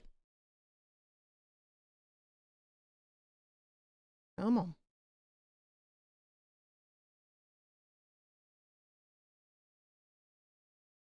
Come on. There we go. Oh no, it had it for a second.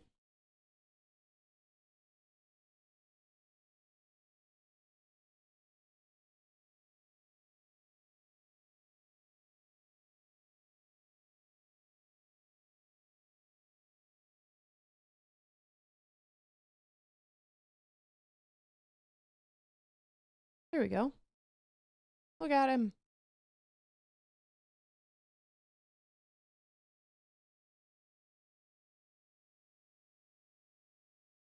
Looking pretty all right. All right, my friends, I'm getting out of here. Thank you for hanging out with me for 5 hours on your Sunday. That was not the intention for this stream.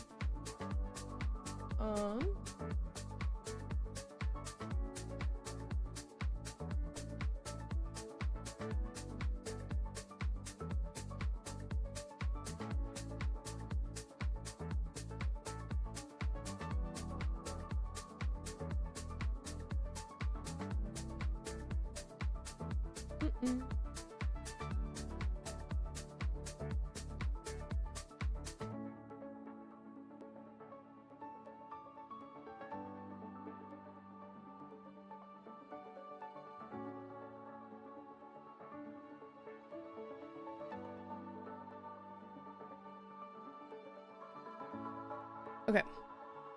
Of course, thank you for hanging out. I cannot type with my keyboard all the way up there. Oh my goodness, please.